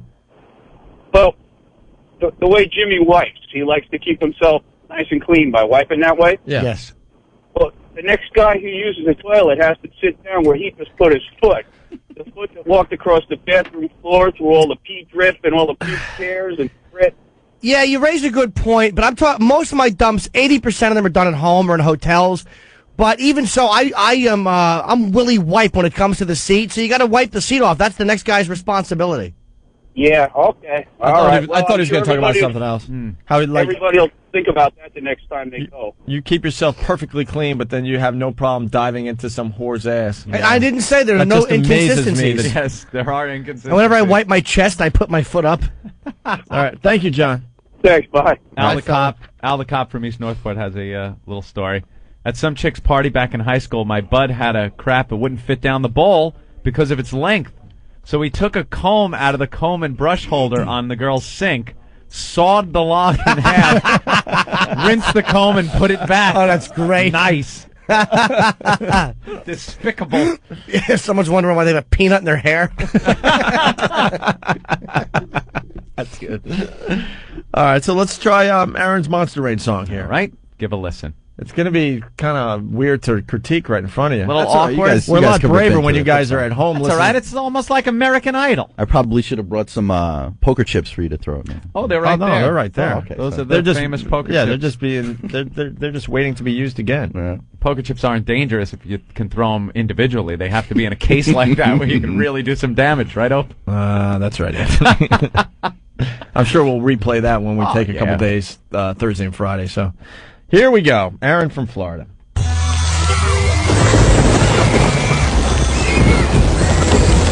Quick, Quick, Opie and Anthony, the monster ring's coming. Get under the porch. Jim Norton, fucking weird like Billy Bob Thornton. If it wasn't for AA, he'd probably be off snorting. He's dirty, perverted, got a fucking problem with his brain. But this all started way back when he played Monster Rain. He's sicker than Ed Gein. Ed Gein had taken acid. He looks at pictures of dead hookers to go to hard from flaccid. But back to the story of where Jimmy went all wrong. Under porches in the rain, smoking the neighbor's penis bong. That's right, he admits it, not ashamed to say. Hanging with a good buddy, being gay under the stairway. His name is Jimmy Norton. His act is fucking funny. But when he was younger, his little friend shot clear stuff on his tummy. Better hide your kids when little Jimmy comes to town. Cause of XM Radio, now we all know how he gets down. Even though it's been years, New Jersey kids, they still fear. When Jimmy Norton comes around, the little tykes, they shed a tear. So when you wonder why he's sick and a prick, it's because he sucked a kid's dick. He just played Monster Ray. As a kid, there was no school, wasn't cool, under the porch in a jizz pool. He just played Monster Ray. Talking online to chicks, to compensate for tricks, he turned for kicks. He just played Monster Ray. This little game was an event. Under the porch he went to mount the kid's tent. He just played Monster Ray. At 9 years old, Jimmy was left home alone. This ain't no story about Macaulay Culkin getting boned. There ain't no Michael Jackson and no Neverland Ranch. Just little Jimmy and his little neighbor doing the cootie dance. Smoking poles, eating bones, even if they were prepubescent. Jimmy took that 2 inches like a fucking champ. Going all the way down, wrapped his lips around it tight. Under the porch is where he be filleting day and night. It's no use to fight, even scream with all your might. Try and leave before the climax and your ballies he would bite. With his tiny teeth into your fleshy sack. And once he crossed the line, man, there was no coming back. Getting blowjobs in the park, hooker shitting on his chest. Now we know what that brown smelly stain was on his vest. Half rapist, half comedian, whacking his bag to romper room while a whore pisses on his throat glands.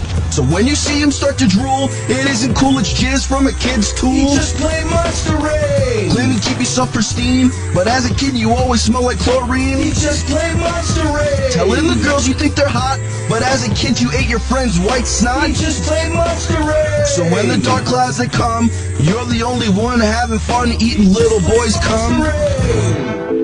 Sick motherfucker.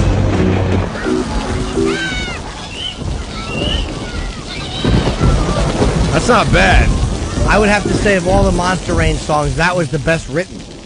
Definitely the best lyrics. That's not bad. No. Well, the audience, not digging it. Okay. No? Not digging it at all. Let's see. Well, it's a bit of it's an odd song to do it to, because some of Eminem's songs are odd. They're very odd beats like that. And I knew I was taking a chance with Eminem because, you know, it's kind of hard. If you're not him, it's not going to work out. No, well. but if it was like Slim Shady or one of those that had like a faster beat to it, probably would have been a little bit easier. That's one of those little offbeat ones he does. It's not that Opie bad, should though. break his CD like Steve the Whistler. This is awful from Doughboy. Jim from Boston, just terrible. Shut it off. Angel Eyes from Philly, turn it off, turn it off, turn it off. Ed from New Jersey, does this guy have any melanin? Besides for the fact that he can't sing the song, it's great. This guy is trying too hard to find rhymes and not be white. This is awful. Poker chip this motherfucker. Send the wigger on the way. I'd rather on his way. Listen to Mario Cantone sing bad show tunes. All right, so it's a pretty split reaction. One guy just writes Slim Shitty.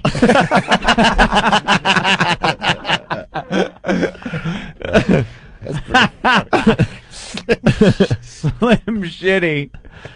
Let's see. Has he walked out of the studio yet? That's from Jim in Boston. That sucked balls. Well, you got the people reacting. We like that on this show. And Jerry Lee Lewis from Whackbag saying, I thought it was pretty good. So, not everybody. Yeah. Hey, guys, it really wasn't that bad. Better than that Neil Diamond shit. Now we're getting some people going, yeah, it wasn't bad. They're saying if you know the Eminem song, he did a really good job with it. Right. Pretty brave to take on Eminem in a song parody like that. Mike from Cleveland saying, best song so far. I see that. It was good. F the other listeners. Well, there you go. Thanks, man. Looks like the early polls were wrong. No, it's still about 75% hate, 25% kind of digging it. All right, well. There you go. I'm more a parody purist, I guess. This song I like the simple ones that just, they sound like another song that you kind of know. Yeah. Get right to the jokes and, that one a little too involved. We'll be totally Personally. honest. I wasn't so confident in the actual song itself, so I wanted a lot going on. So That's what a lot of. from. I liked the idea though, of putting the little baby cry in there and little clips. That was and just for stuff. little Jimmy. Actually, The mixing was actually it was very well mixed. Yeah. They're still coming in, Anthony. Vanilla from Philly. The song ate more cock than Norton. Greg from PA, give him the chips. And Brion from Minneapolis. It was better than listening to you turds talking about your dump process. All right. Well, we want to thank Aaron for coming on in. How old are you, Aaron? Letting me in. I just turned 25 today, Jimmy. Oh, cool. That's right. Today's my birthday. Oh, right on, man. What are you going to do for your birthday? I'm going to go home and get yelled at about this wedding process I'm in the middle of. married? Enjoy it. Oh boy, you're getting married. Can I just say that you guys I can attribute for the reason I'm getting married? Why? Can I blame you guys for this? What did we do? Well, because of you guys, I was inspired to go to a certain state in this country, and then my fiance decided to follow me, and then I had to marry her at that point. So. Oh, you do radio, right? No. No? Oh, you don't want to mention it? Looks like he does radio. There you go. I can tell a radio guy. Yeah? Better than getting raped, I guess. Toolbag writes. Better than getting raped. Play the Hulk song and watch him slink out like a whore. God. When are you getting married? I thought maybe it was March. Where are you going on your honeymoon? Nowhere yet. Okay. Vanilla got it. He has another one from Philly. This was the best song, just like Corky was the smartest retard on TV. I thought maybe it was some of our commentary we've done on marriage that got you married. Well, that's I play that for my fiance, and she gets very, very angry and asks me to turn it off, which is when I turn it up just a little bit. How long you been dating this gal? 6 years now. Oh, that's a while. 6 years. We've known each other since we were little kids. You live together? Yeah. Yeah, that's good. Her parents weren't too happy about it. Everything goes well though with the living together. Not really, but most of the time it goes good. Look, So it's not a match made in heaven. I'll be honest. If it was, I'd be worried. So. But you'd rather have that's what it should be, sir. No, but doesn't it? Aren't you worried that now you're going to have exactly what you got and what you have living together, except now you'll have a legal binding contract that says that you will get screwed if anything ever happens? Yeah, I'm really not worried about losing money in this process. Yeah, look at him. He doesn't make money. Dude. Jesus Christ. I wasn't either, to tell you the truth. That was a lot of fun back when I was working for $27,000 a year when I got married and thought, who cares? She could take half. Ha ha. Huddle, huddle. I'll take half of what she has. Ha ha ha. Can I read a couple more of these, Anthony? Sure. I can't even pronounce this guy's name, but he writes, Slim Crappy, does he know he doesn't have to sing every stanza he comes up with, doesn't he? And then this one is great. It's Chupa Cabaret, Dirty Spick from Jersey. It's not bad, provided you get hit in the back of the head with a boat first. It's probably Chupacabra. That's a Spanish monster. Oh, Chupa. Okay, I'm sorry. I'm guessing. No, you're right. You're right, actually. All right. Very funny. So do you want to leave with the Hulk music, or you just want to leave? It's up to you guys. See if I could find it really quickly. Yeah. I don't think I can. There we Uh-oh. go. That was kind of quick. Where's Pablo Francisco when you need him? That wasn't that bad. No, it really wasn't that bad. These guys are just riding it. Oh my God, I just saw Are you it. guys worried about my feelings? Is that what I'm hearing? Or? Nah. No, we don't care. All right, good. All right, There we we want to go. thank Aaron from Florida for coming in. Good luck with the marriage. Yeah. Good luck with your 25th birthday. Good luck with your radio career. Good luck with your radio career. You guys are doing great. Thank you. Thank you. We're trying. We're trying again. Bye, Aaron. All right. Thanks, Make buddy. sure. There he Make goes, sure Aaron. if you get really popular and famous and Divorce first, get a or- good job. No, say something on the air that completely screws it up. Take our advice. Or just knock her up and take a nice long ride the old fishing boat. Don't forget the cinder There he blocks goes, and rope. Aaron. Aaron. Nailed him. You turned around all hoping like he was coming back in for more airtime, and you just turned your head. They think they gave him a bit of a harder time than they should. No, I thought it was pretty I good. thought it was well written. I mean, All right. There he goes. From one loser to the next. Lady Di, what's up? Oh. Hey, how's everything? Actually, Aaron's not a loser. I don't wanna say that. How's it going? How are you? Still out there looking for a job? Yeah, sure you are. You're Yeah. pounding Well, not now. pounding the pavement. Well, at least you sound kind of sober today. She does that whenever I she am walks. sober today. what are you trying? What job are you looking for? A tequila worm eater? No. No. No. jobs in town. I'm trying to look like all over the place. Clothing stores, all that other stuff. That must be where you are now, right? Looking for work? Yeah. So where are you? Well, I'm at home right now. Oh, you're at home right now. That's where all the jobs are.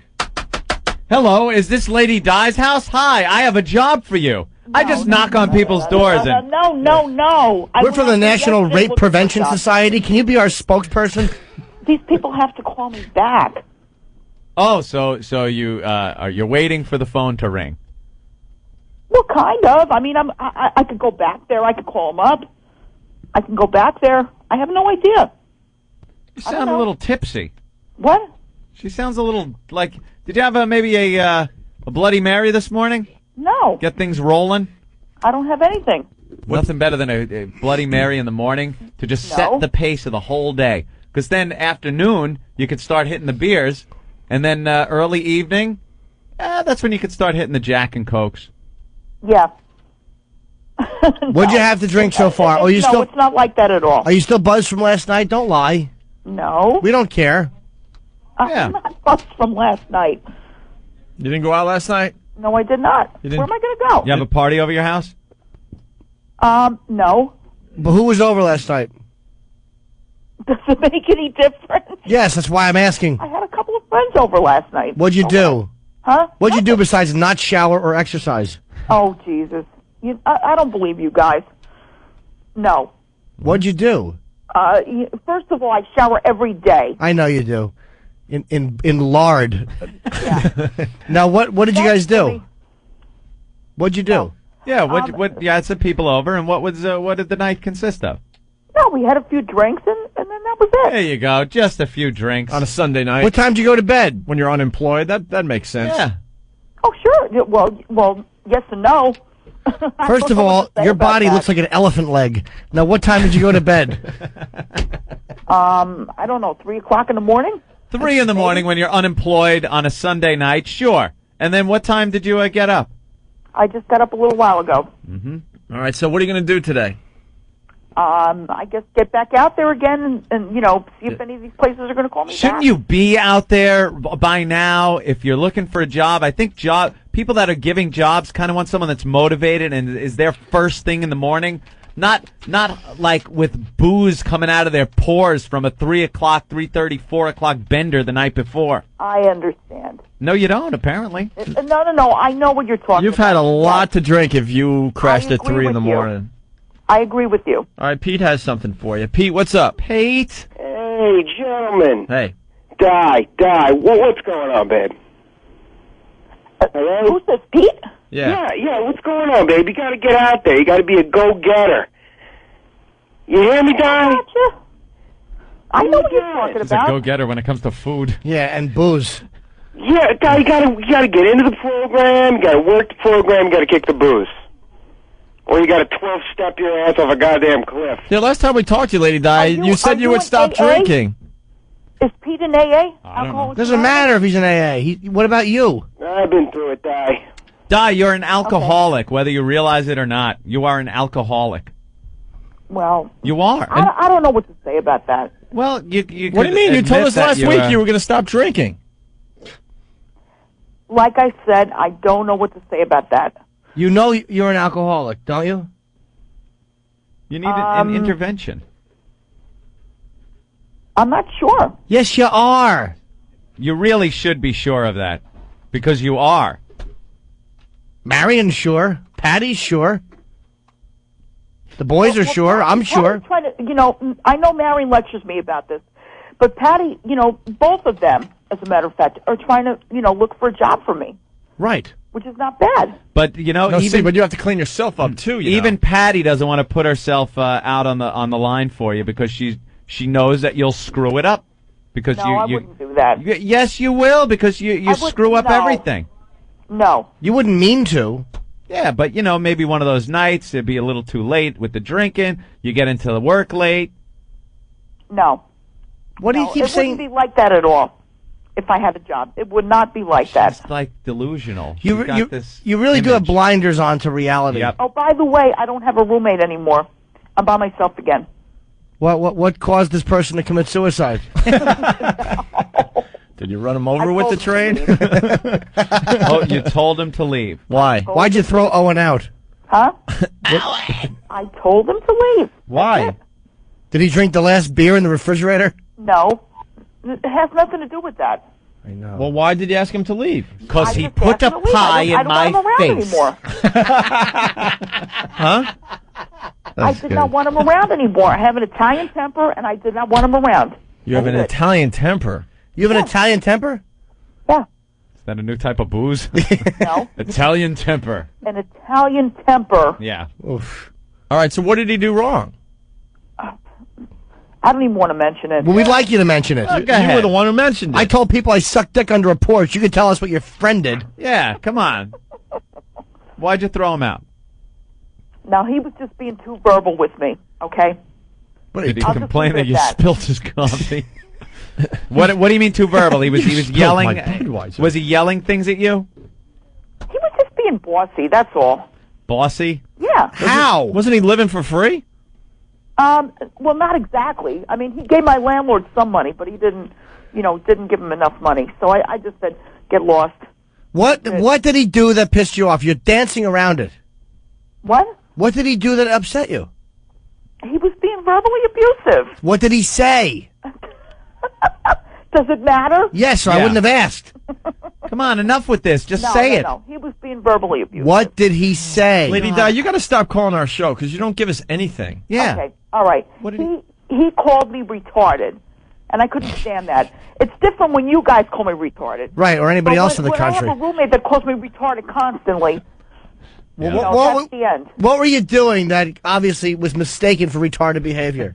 It doesn't matter. I would like to know. It does matter. If somebody asks you, it matters. Walking around with that haircut. I was going to say, damn it, you got Sleep on the couch and watch television. It's my apartment. Well, maybe if you didn't have a Pete Rose hairdo, he wouldn't call you retarded. I don't have a Pete Rose hairdo. You know I don't. Toolbag Johnson saying Lady Di could try the 12 steps, but she'd be out of breath after 8. Very funny. No, he was just being too much. What else did he say? He didn't just call you. But I can't stand him. What else did he say to you? Tell us the truth. Stay here. You hit on him and he rejected you? No. Oh, that Never. sounds like something that might have happened. Never. You sat there with your awful legs on maybe a pair of shorts and tried to get him to seduce him? Oh. No. Not at all. All right, let's go to Pete from Queens. We got to move on here. Pete? Yo, how's it going, boys? Good. What's up? Pete? Listen, Lady Di, Long Island is hiring centers on Horse Block Road in Farmingville. You can stand there with all the other Mexicans.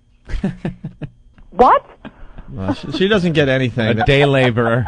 If you want to enjoy the Lady Di phone calls, just notice that she's clueless about everything that you throw at her. And you don't answer questions honestly. I'm saying, what did this guy say? He didn't just call you retarded. What else happened? You're beating around the bush. Well, that right there is enough damage. No, it's not. Lady Di, this could be your last appearance on the show. Oh. Oh, no. Danny, what's up? Oh, my God. Get this fat pig off the radio, please. Dude, I'm just trying to figure some stuff out. Oh. Whose teeth do you have in today? I'm just Oh, boy, All right. I suck. I'm just trying to figure some stuff out. I'm talking like a woman who just got her mouth wired shut, like Jake LaMotta's wife. I told him I sucked their most cock in the neighborhood. I'm just trying to see some things. Oh, no. That's great. What a ass I am.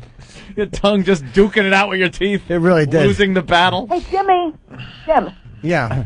When is going to be your next appearance on in New York? Right after you tell me truthfully exactly what this guy said to you that bothered you so much. I just told you. No, you didn't. I'd grab you by the hair and throw you to the ground if I didn't think you'd slip out. Retarded. He does it under his breath, and he freaking annoys me. All right, what else does he do that? Listen, slug body. What else does he do that bothers you? Tell me the truth. What else does he do? Like, when will he call you Tell me retarded? What to do? When will he call you retarded? Under his breath, he thinks I'm sleeping, and I'm not sleeping. Oh, that's And he'll funny call- now. He'll call me all kinds of names under his breath. Like what else? Now we're getting somewhere. I could see her asleep. She's just nodding off in bitch. between Budweisers and yeah. No, Look at you fat lump of shit, just sometimes laying I there. sleep on the couch. Wait, he And talks. He gets on my freaking case about that. Wait, he Go in your talks room to you and when he thinks you're sleeping. He just mumbles at you. Yeah, he does. What else has he said besides retarded? You just said all kinds of names. All kinds of names. Like what? like you're fucking this and that and that and that. You know. No, I don't know. Stuff. Fucking this and that and that. I don't know. What did he say? Jesus, quote the guy. She laughs like an idiot. I'm a fucking imbecile, this and that, and I hear all this stuff. What else? Imbecile. Imbecile, retarded. What else? Those are not that bad, Di. Isn't that enough? No, I've been called an That's imbecile. enough for him to get out of here. What else did he? He said something that really got to you, and you haven't said it yet. Yep. I told you, retarded. No, that didn't get to you. T-Bones from Boston. Did he It got mistake? to me a couple of times. Did he mistake you for the fridge when he was trying to grab another beer? Joe from I don't Miami know. saying he was bossy, and then in quotes, "Hey, Di, stop grabbing my cock." No, That I would sounds never grab bossy. him, period. He is not my type. Bossy, like get a job, bossy. What is your type? What's my type? Yeah. A nice-looking guy, you know, that would respect me. Did he comment? I guess I'm not going to find that right now. Let me ask you a question. Did he comment that when you were laying on your back on the couch, you look like that thing that Richard Dreyfuss made in his living room No. in Close Encounters? No. This means something. It's not like that at all. I don't know what it means. This means something. I have to make it out of mashed potatoes, and it smells like alcohol. No, it's not like that at all. Alex from PA. Police saw this unfunny alcoholic jizz dumpster in half with a comb. Oh, shut up. Tell me shut up. God. He just called her a big toilet clogging piece of shit. He wants to get on my case for me sleeping on the freaking couch instead of the bedroom.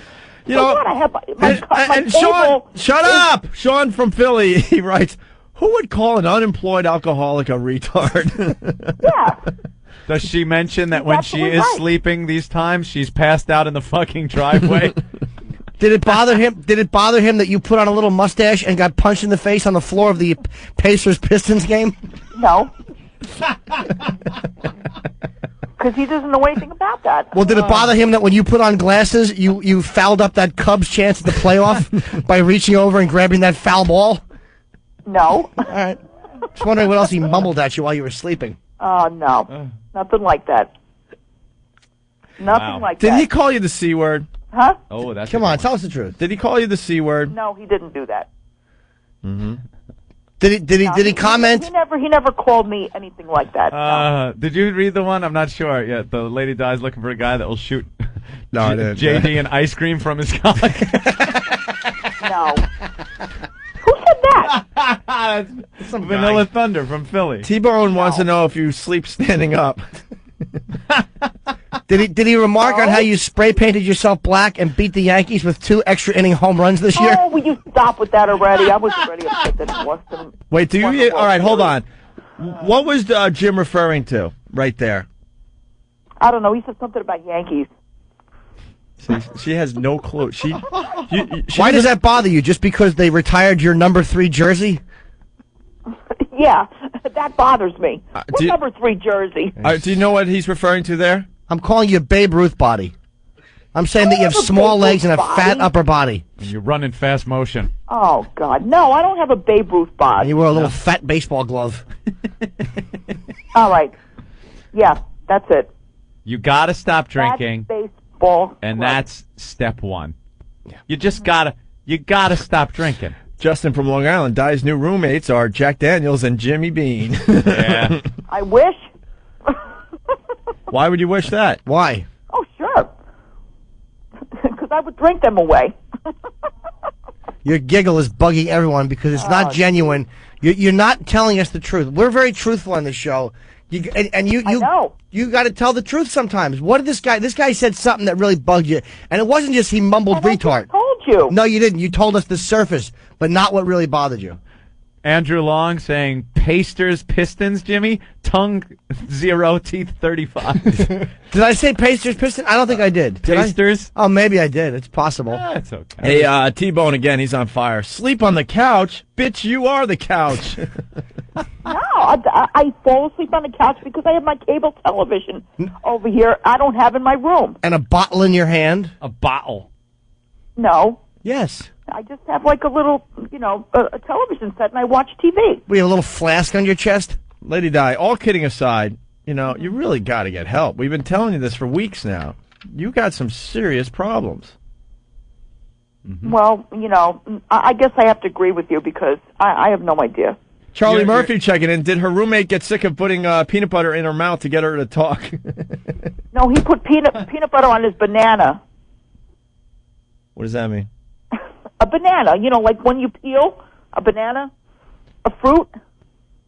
That's what he did yesterday. Way to I'm take sure that's humor good. and make it literal. Yeah, that's a good one. No, All right, it will never happen. When are you going to stop drinking? Why don't you just admit that you have a problem? I have no idea.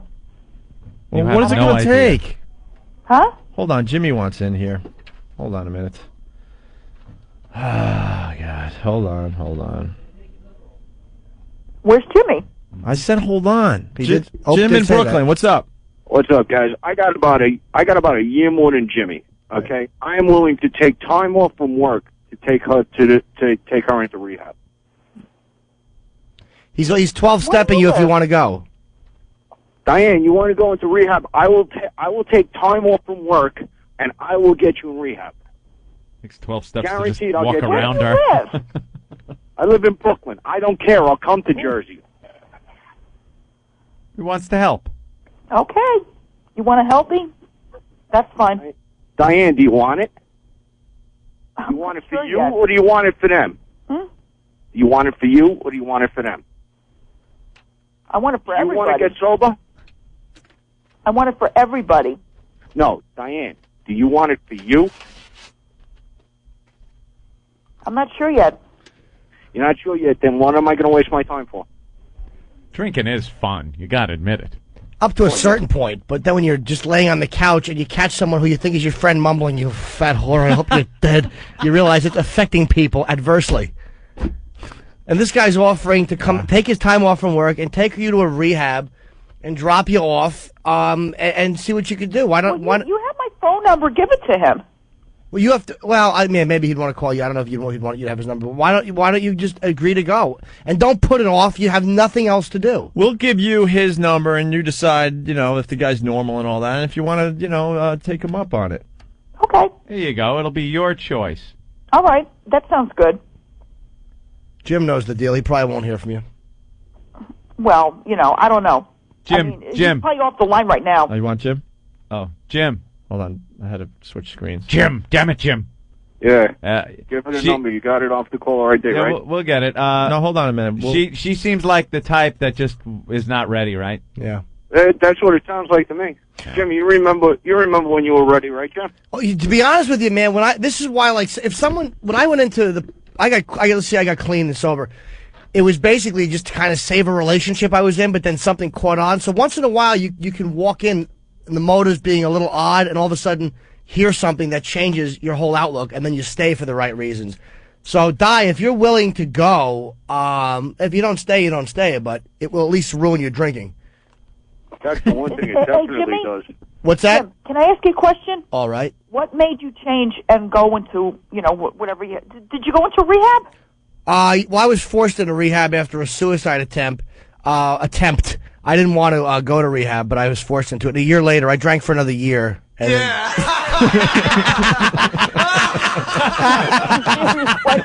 I got to catch a bus. And then a year later, I actually. All right. I just started going. I don't want to say what for anonymity purposes, but I did start attending a 12-step program, and it just kind of caught on. And I don't know how it caught on, but it did. I just showed up and it kind of happened. But showing up is the most important thing. I mean, what did you do? Just wake up one day and say? No, the day that you'll go, this is a great day to quit, that day never comes. You never wake up thinking, this is a fantastic day. There's always reservations and well, this kind of sucks. Maybe I should wait a while. Just go. Just show up. Just show up. Well, here's a guy that's been clean for 6 years. He wants in. Tom from New York, go ahead. Hey. Hey. Please, I'll pay this guy. Please do not take her to the program. I am not listening to that. Work hard. I am not going to sit in the fucking meeting and listen to that. She's going to drive everyone to drink. Punch it out. All right. So yeah, it's the old expression. Who was that? It doesn't matter. Some guy. It was Bill Wilson. Just bring the body, and the mind will follow, as they say. All All right, Lady Di, hold on a minute. Okay. We're gonna give body's got to go in 2 trips anyway. We're gonna give Jim your. No, we'll give you Jim's phone number. We'll see what happens with this. In her case, it's bring the body, and the mind and much needed Viagra will follow. Oh, all kidding aside, though, Viagra stuff. Lady Di, we really like to have fun on this show. And maybe a joke book could follow, so I can read out of it. No, you got it. We were just letting it simmer. Letting it go to a low bubbling simmer. Yeah, that was awful. Lady Di. Yes. We like to have a lot of fun on this show, and we get serious every once in a while. I'm not kidding, man. You need help. I don't know what to say.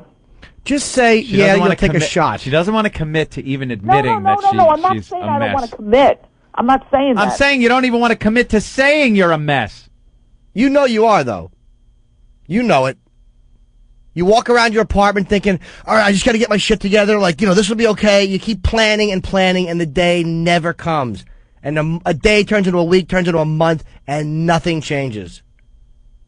You're just languishing miserably without a job and drinking. By the way, Johnny from Philly, how many steps does it take to get under the Monster Rain porch, Jimmy? Depending how far away, when one of us would get a little tent in his underwear and yell Monster Rain. Could have been 2, could have been 30. It was all well worth it. A lot of liquor store owners crying right now, Anthony. They're going to lose a lot of business if Lady Di goes into the program. All right, Lady Di, we got to let you be.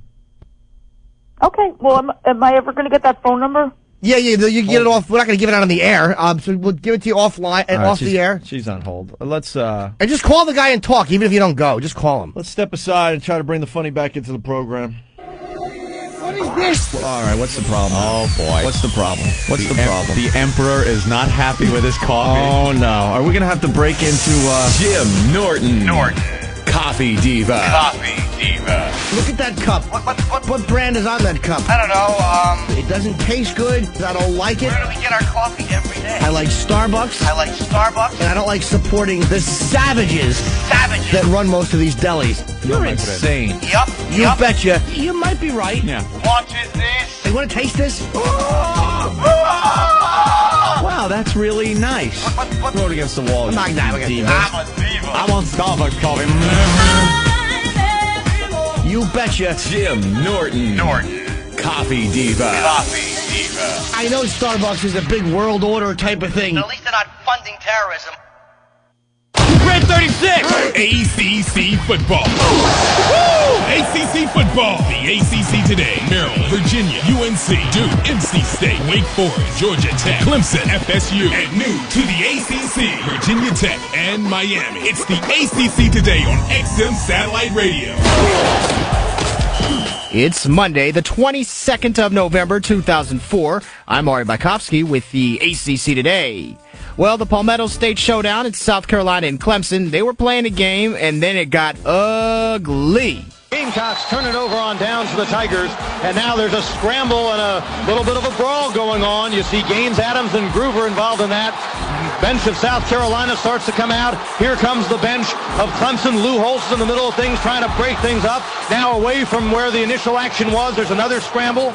Gamecocks and Tigers pushing each other. I see one of the big Clemson offensive linemen, Nate Richardson, involved. Now you've got Nathan Bennett. This is happening off to our right as the action's kind of moving down toward the hill. Almost an all-out benches clearing brawl. They've got the police out there now trying to break things up. The initial disturbance happened around the 40, around the area where Newton was knocked down, and he remains on the ground. Now perilously they get closer to that hill end zone as a lot of the skirmish has moved into the end zone. And less than 12 hours after there was a most ugly incident in the NBA, you gotta think that this is mighty scary based on the emotion and the tension. Clemson Tiger Radio Network, a division of Learfield Sports and ISP Sports on the broadcast. Oh, by the way, Clemson takes out South Carolina 29-7. Clemson is now bowl eligible. UNC and Duke. UNC is going to a bowl game after a little bit of a sluggish start. They take out Duke 40-17. Also, an important game for Virginia. They look to bounce back after losing to Miami. Pretty big win for the Wahoos, 30-10 over Georgia Tech. And that's the ACC today on XM Satellite Radio. So, you can't live without XM at work? Now you don't have to. With XM Radio Online, Action is made. you can listen to XM anywhere you have an internet connection. No antennas, no radios, just XM's 100% commercial-free music channel, XM Radio Online. Sign up for your free 3-day trial. at listen.xmradio.com. There's no charge to give it a try. Action is made. Visit listen.xmradio.com. We know you've been talking about getting another XM radio. Why not try out the XM Delphi Roadie 2? It's a total system in one simple package. Roadie 2's built-in wireless FM modulator makes it easy to enjoy XM in any car with a radio. Plus, you can add up to 4 additional XM radios for only $6.99 a month per radio with family plan. Go to xmradio.com to check out the latest products and to find out more details on Roadie 2 and XM Family Plan. Just when you had time to take a breather, XM Satellite Radio brings you right off the bench. 1 minute the passing lane was open. The next minute, Get that weak stuff out of here. You hear that sound? He shoots. This is the hook It's shot. time to take off the warm-ups. College basketball on XM Satellite Radio. We have ACC, Big Ten, and Pac-10 round ball, baby. It'll be a full slate on channels 180 through 188. Huge rivalries. ACC, North Carolina and Duke. Yeah, Hills. Yeah, Hills. Yeah, Hills. Blue Devils. Arizona, UCLA. Go Cats. Go Cats. Yeah, Bruins. Yeah, Bruins. Indiana and Purdue. Hoosiers. Boilermakers. Boilermakers. Boilermakers. Oh, yeah. And we have much more. All season long, we're taking it hard to the hoop. The defensive pressure continues. That was a... With college basketball on XM Satellite Radio. It's the ACC, Big Ten, and the Pac-10. College basketball on channels 180 through 188 on XM Satellite Radio. No one will outscore us. Welcome to the Opie and Ant. Die, you son of a bitch!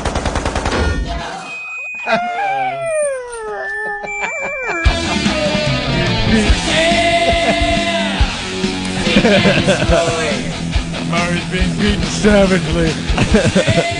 Now we've seen the video 50 times. The fight, the NBA fight, of course. Hey, we got one more thing to talk about before we get out of here today, Anthony. Yes. Oh my God, it's 9. Wow. Now time flew today. It sure did. What's up with the JFK game? It was, 41 years ago today that JFK was assassinated down there in Dallas, Texas. Huh? What? Oh, sorry. I was trying to choose between Weapons of Ass Destruction Jules 3. Jordan? Yes. Hellcats 5. How was the Hellcats series? They're all anything from Evil Angel is great. So Yeah? I'm going to take Weapons of Ass Destruction. We got a new selection of From Yoshi, right? Of porn that came Yeah, out. Yoshi gives us a pile of porn every week. At I'll this make sure point. you guys get some tranny ones too. Silvera does the best tranny stuff if you want. That's all right. How's the Nikki Sterling stuff? I'm sure it's great. She's Yeah? great. Yeah. Voyeur 5. That's probably John Leslie, I think, directs those. What the hell is this one? Or is it Randy West? No, John Leslie. Perfect Specimens 2. Evil Angels. Ooh, Girls. Beautiful Girls 10. Nudes a Poppin'. Those are probably... I'm sure they're all There's good. boring names. Animal Trainer. The quality of these is great, though. Fatty Girls 4. It looks like black chicks with big asses. I like big bump. Yeah. Yeah. All right. They have the... every porn guy wants to be a member of Evil Angel. They're very picky who they let in. Here you go. So, I picked out some up. Ben, if you'd like one, they Take have... these with me. I still They have haven't the- gone through all the ones you gave us last week. Uncombed Hair series. There you go. I have like 24 from 2 weeks ago. Still getting through. Dude, I must have 300 of these, and I just will pop one in once in a while and scrap to it. It's fantastic. Crank. All right. Yeah, the last story of the day, Anthony. Oh, yeah. The JFK game. I can't wait to try this. It's going to be it's going to cost like $9.99 or something for a download. It's downloadable off the web. And it's a game where you play Lee Harvey Oswald up on the 6th floor of the Book Suppository building. Knock it off. And you have to pick off JFK in the time that Lee Harvey had to fire his shots, and you have to be accurate. You can't hit the first lady there. You can't hit Jackie. And it's kind of, it tests your skill, and people are outraged. You know, it's funny, the makers of this game, the release of JFK Reloaded is timed to coincide with today's 41st anniversary of the assassination in Dallas, was designed, these guys trying to cover their ass, was designed to demonstrate that a lone gunman was able to kill the president. Designed to demonstrate. Oh, so it's an educational thing. Yeah. And they actually make it look like they're actually backing the Warren Commission's horseshit. I think so, yeah. That's good. Yeah.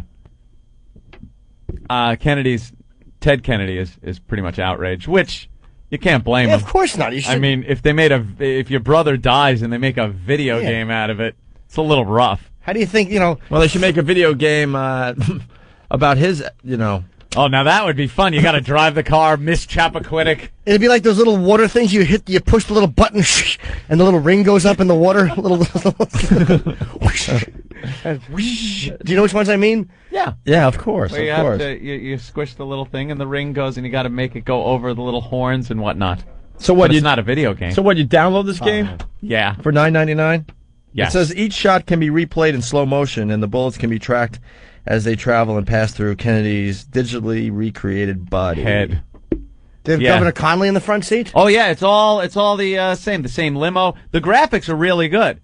It looks like a very top of the line graphics program they used. How about James Tay getting hit with a piece of concrete, which proved that there had to be a different. That was a big problem. True. Caught a piece of shrapnel in the face. I don't know how involved they'll get with all that. I think it's pretty much just the thrill game.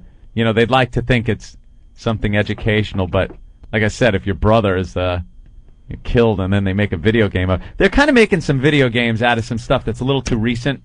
No, the company that made this game, also made State of Emergency. Remember that game? That wasn't very good. That company wanted us to get behind State of Emergency, and we just couldn't do it for them. It wasn't that good a game. They really wanted us to just talk highly about this game. They were trying to make it like a GTA. It was awful. State of Emergency was awful. I hated that game. What's the new one that you said that they're making fun of too soon now? There was one. There's a whole series of them now. The Black Hawk Down. It's like, I felt a little weird. I played it, but I felt a little weird playing it because I had just recently seen the movie, and it's a video game, and Americans died pretty tragically there, and their bodies were abused, and then you make a game out of it. It was a good game. I enjoyed playing it because think of the content of the game. It was fun. You're just shooting away. Hey, sorry. That one guy, Skinny's on the roof. The guy Durant with the helicopter. I'm actually reading his book. There's one scene I think they show it in Black Hawk Down where the guy they captured alive, where he gets bashed in the face with a rifle butt. But the fact was he was bashed in the face with a severed arm. Like they had ripped the arm, and he kept that quiet for a long time out of respect for he didn't want the other soldiers' families to hear that. But they had attacked the mob so awfully, and they attacked and ripped off the one of the dead soldiers' arms, and the guy tried to kill him with a severed arm. And he said that when the guy hit his face, he broke his eye socket. Oh my God! And he said, I glared back at this guy, and there must have been such pure hate that the guy just kind of blinked and walked away, like he didn't hit him again with the. Jeez. Americans were trying to feed them, and they were attacking American soldiers. Because I think Adid, the warlord, That's why it was a little weird. Like that kind of game is a little weird. It's too recent. I think if you put out a first-person shooter about Fallujah, it'll be a little weird. You don't had a need bunch to. of soldiers But dying. eventually, but as time goes on, that's the whole trick with entertainment and games and movies. Enough time goes by, and it becomes perfectly acceptable. The JFK thing, still a little too close. I think if it was, a Lincoln thing, wouldn't get as much of an outrage, But Kennedy, kind of recent history. And it goes back to what we used to talk about, that the ultimate.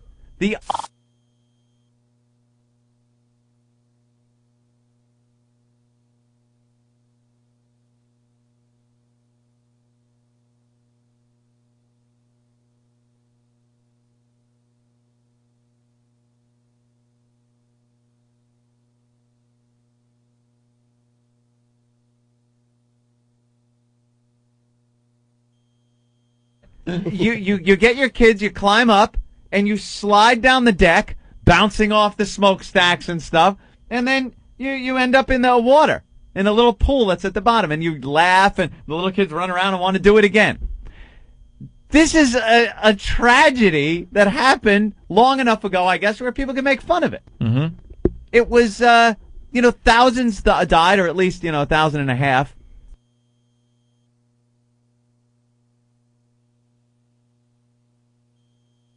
Later is reduced to a blow-up carnival attraction. enough time goes by. Someday, we said it before. Someday, maybe. And what's, a lot of people died horrifically on the Titanic and its Carnival ride. Who's to say years from now you won't have a World Trade Center drop ride? That's like the MGM. They have it at the ride down there in Orlando, the Twilight Zone Tower of Terror.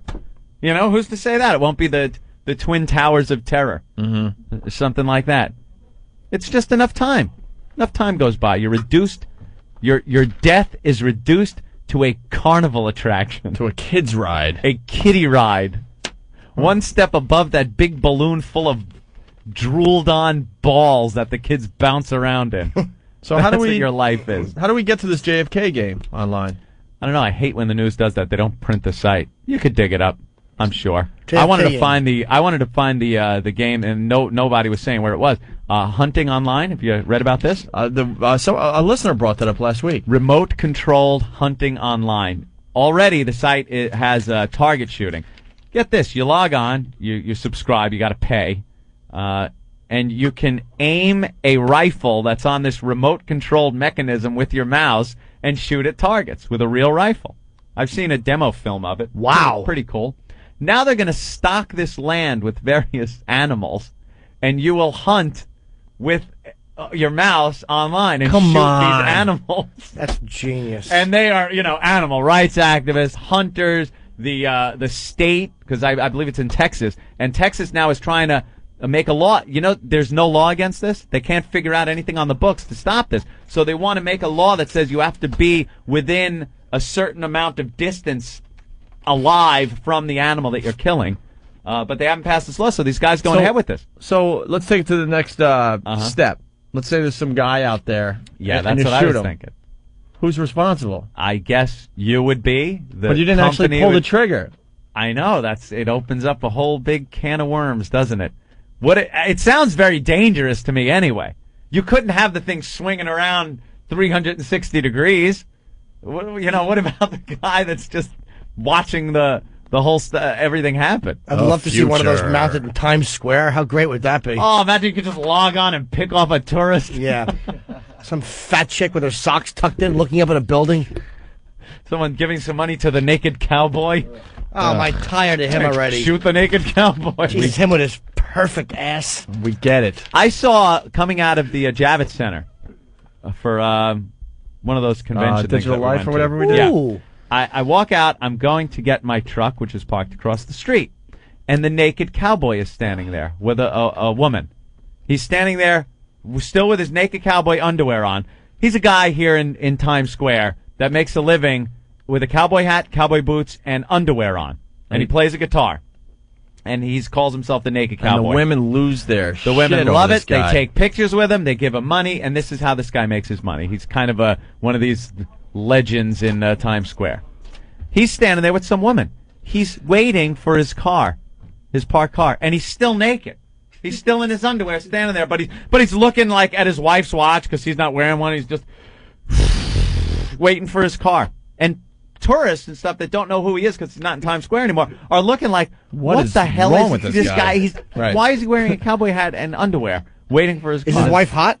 Yeah, she was dressed up too in something like a bikini. Oh, really? Something like she has a gig. He wears like wrestler underwear pants, like those short. I'm sure he'd be naked if he could. Well, we heard from him. He has to wear. He came in once. He has to wear like 3 pairs of underwear because one pair showed too much of his junk.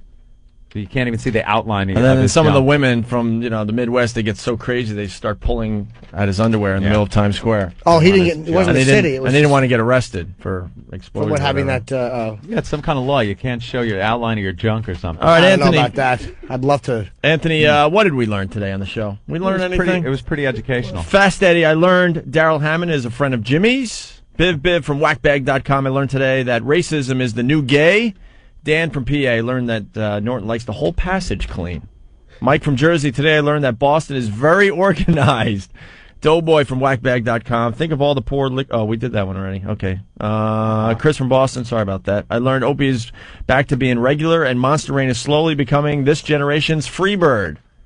Monte from the Bronx, I learned that Hitler was over-criticized, and little Jimmy wants a picture with him. Tool Bag from New Orleans. Today I learned that Norton's ball sack is like a hornet's nest when he has to crunch in the freezing XM bathroom. That was really good. Hey, by the way, did you go in there and put elastics all on the windows? Is that you? Somebody's got elastics now all over the windows in there. Oh, that's gonna stop. I just took them right off and opened the window. Of course you did. Rob from Long Island, what did you learn on the show today? What's going on, guys? Hey. How you doing, sweetie? Hi, fella. Hey, okay, I learned two things. I learned that on Jimmy's spare time, he's a logger, and I learned that the little dildo shadow this morning. There's going to be 6 more weeks of winter. Oh, very good. That wasn't bad for the replay, by the way, if people are just tuning in. Sarah was good. Sarah was pretty good, yes. Duke from Jersey, what's up? What's up, fellas? Big Duke 6. Hi, Helen. Hi. Helen. Helen. Her frosted hairdo. Wow, that's good. Good callback, bro. Helen. I learned. This guy's loving it. I learned Jimmy Norton is still bitter about not getting paid, about not getting his raise. You're right. See ya. All right, Bye. Helen. Yeah, old frumpy broad. Frosted hairdo, my plate. Oh, you had the worst little fantasies. Chris, what's going on? I learned that little Jimmy strikes the Captain Morgan pose while he wipes. Yeah, Captain Morgan pose. That's good. Midgets find each other in a world of knees and slacks. Very nice. Thank you, buddy. Bye, fella. Hey, we got MyFi's to give away. When does that start? Ooh. We're going to have like a MyFi day or something to give away? Nice. All right, we'll have details on that maybe Truly tomorrow. Portable XM. And also tell unit. all your friends, the cheap bastards that can't either, well, maybe they're not cheap. Maybe they just can't afford the radio show. They're cheap. The online streaming is going to stay.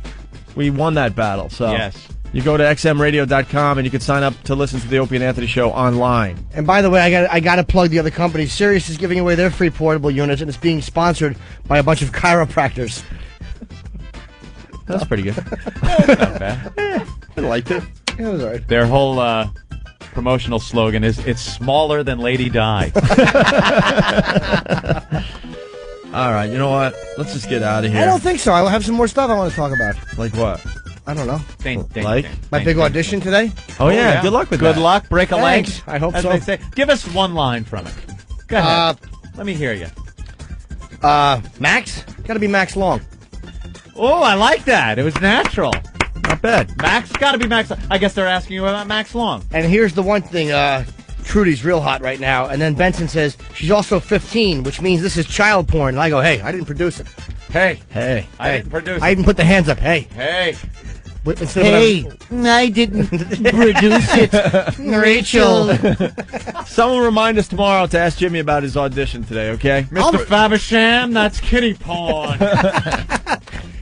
All right, let's get out of here. You can play that New York thing you play when we're short. But, on it's time. like 10 or Well, we got 7 seconds. And the real I can't next even bit of listen to it. dialogue I Is wanna it get 5 to. or 4? 3, 2, or 1? Bye. See ya. How do you propose we get an entire nation to sit through a massive dick show? The Opie and Anthony Show. Truck drivers, anyone drive truck in here?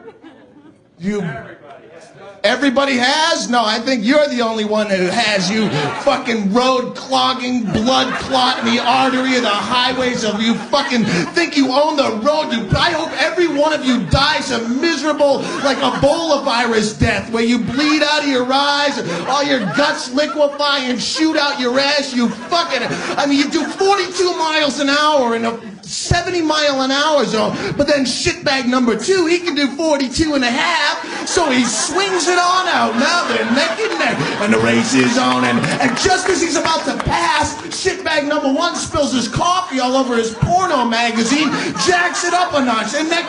This one's hallucinating from 36 hours on truck stop speed. Who do you get behind? Do you get behind the one blowing black smoke down your lungs, or the one slinging liquid pig shit out of the back of his rig all over your windshield? I don't know. I have tapes of the Reginald Denny beating, that truck driver in the LA riots. I have videotape that I beat off to, ladies and gentlemen. I try to time it right so I come right while he's getting hit in the head with a brick.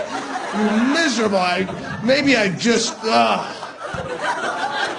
It's hard enough. I don't know if you've ever driven across this state. It's hard enough at 90 miles an hour, much less 42 and a half. I'm just trying to help. That's my job. Not like that Dr. Ruth bitch. Thank God she's off the fucking air. Jesus. Does she drive you nuts? I don't know why people took her seriously. She doesn't even have a pussy. She has no fucking pussy, man. That pussy's got to be gone. Give me a break. I'm just assuming. I could be way off. I'm sure there's something down there that pee comes out of, but you wouldn't recognize it. You can take a picture of Dr. Ruth's pussy, put it up to 4 other pictures of pussies, and bring a guy in and go, listen, what do you see? The guy would come in and go, let's see, it looks like you have 4 pictures of pussy and a picture of a really bad grilled cheese sandwich or something there, right? Jesus Christ. Like, oh, God, that's not the road. No, fuck, oh. You fucking asshole. Oh, yeah. I know people go, oh, Jesus, a grilled cheese sandwich. Well, that's family entertainment. Because you can talk about a grilled cheese sandwich. Oh, you think I'm funny? Yeah, you think it's funny. Wait till you see the next one. Wait till you see the next fucking grilled cheese sandwich you're going to see. You're going to pee your fucking pants, man. You're going to see grilled cheese sandwich go, that's what he was talking about. Oh, look at it's Dr. Ruth. Look at the cheese. Look at the cheese. It looks just like her. 100 channels of crystal clear digital audio. XM satellite radio. Radio to the power of X.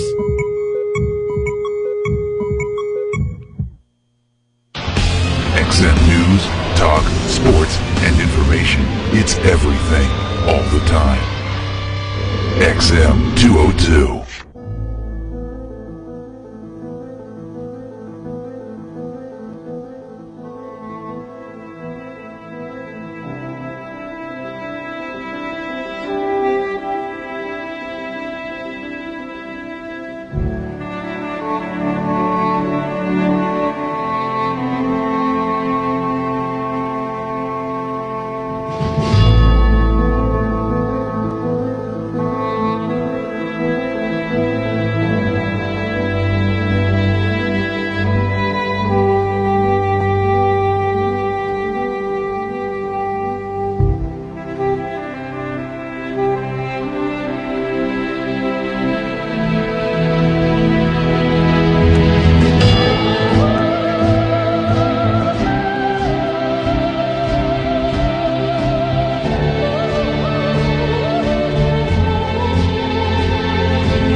We're the talk of the industry. That's the way it's always been. The outcasts of radio.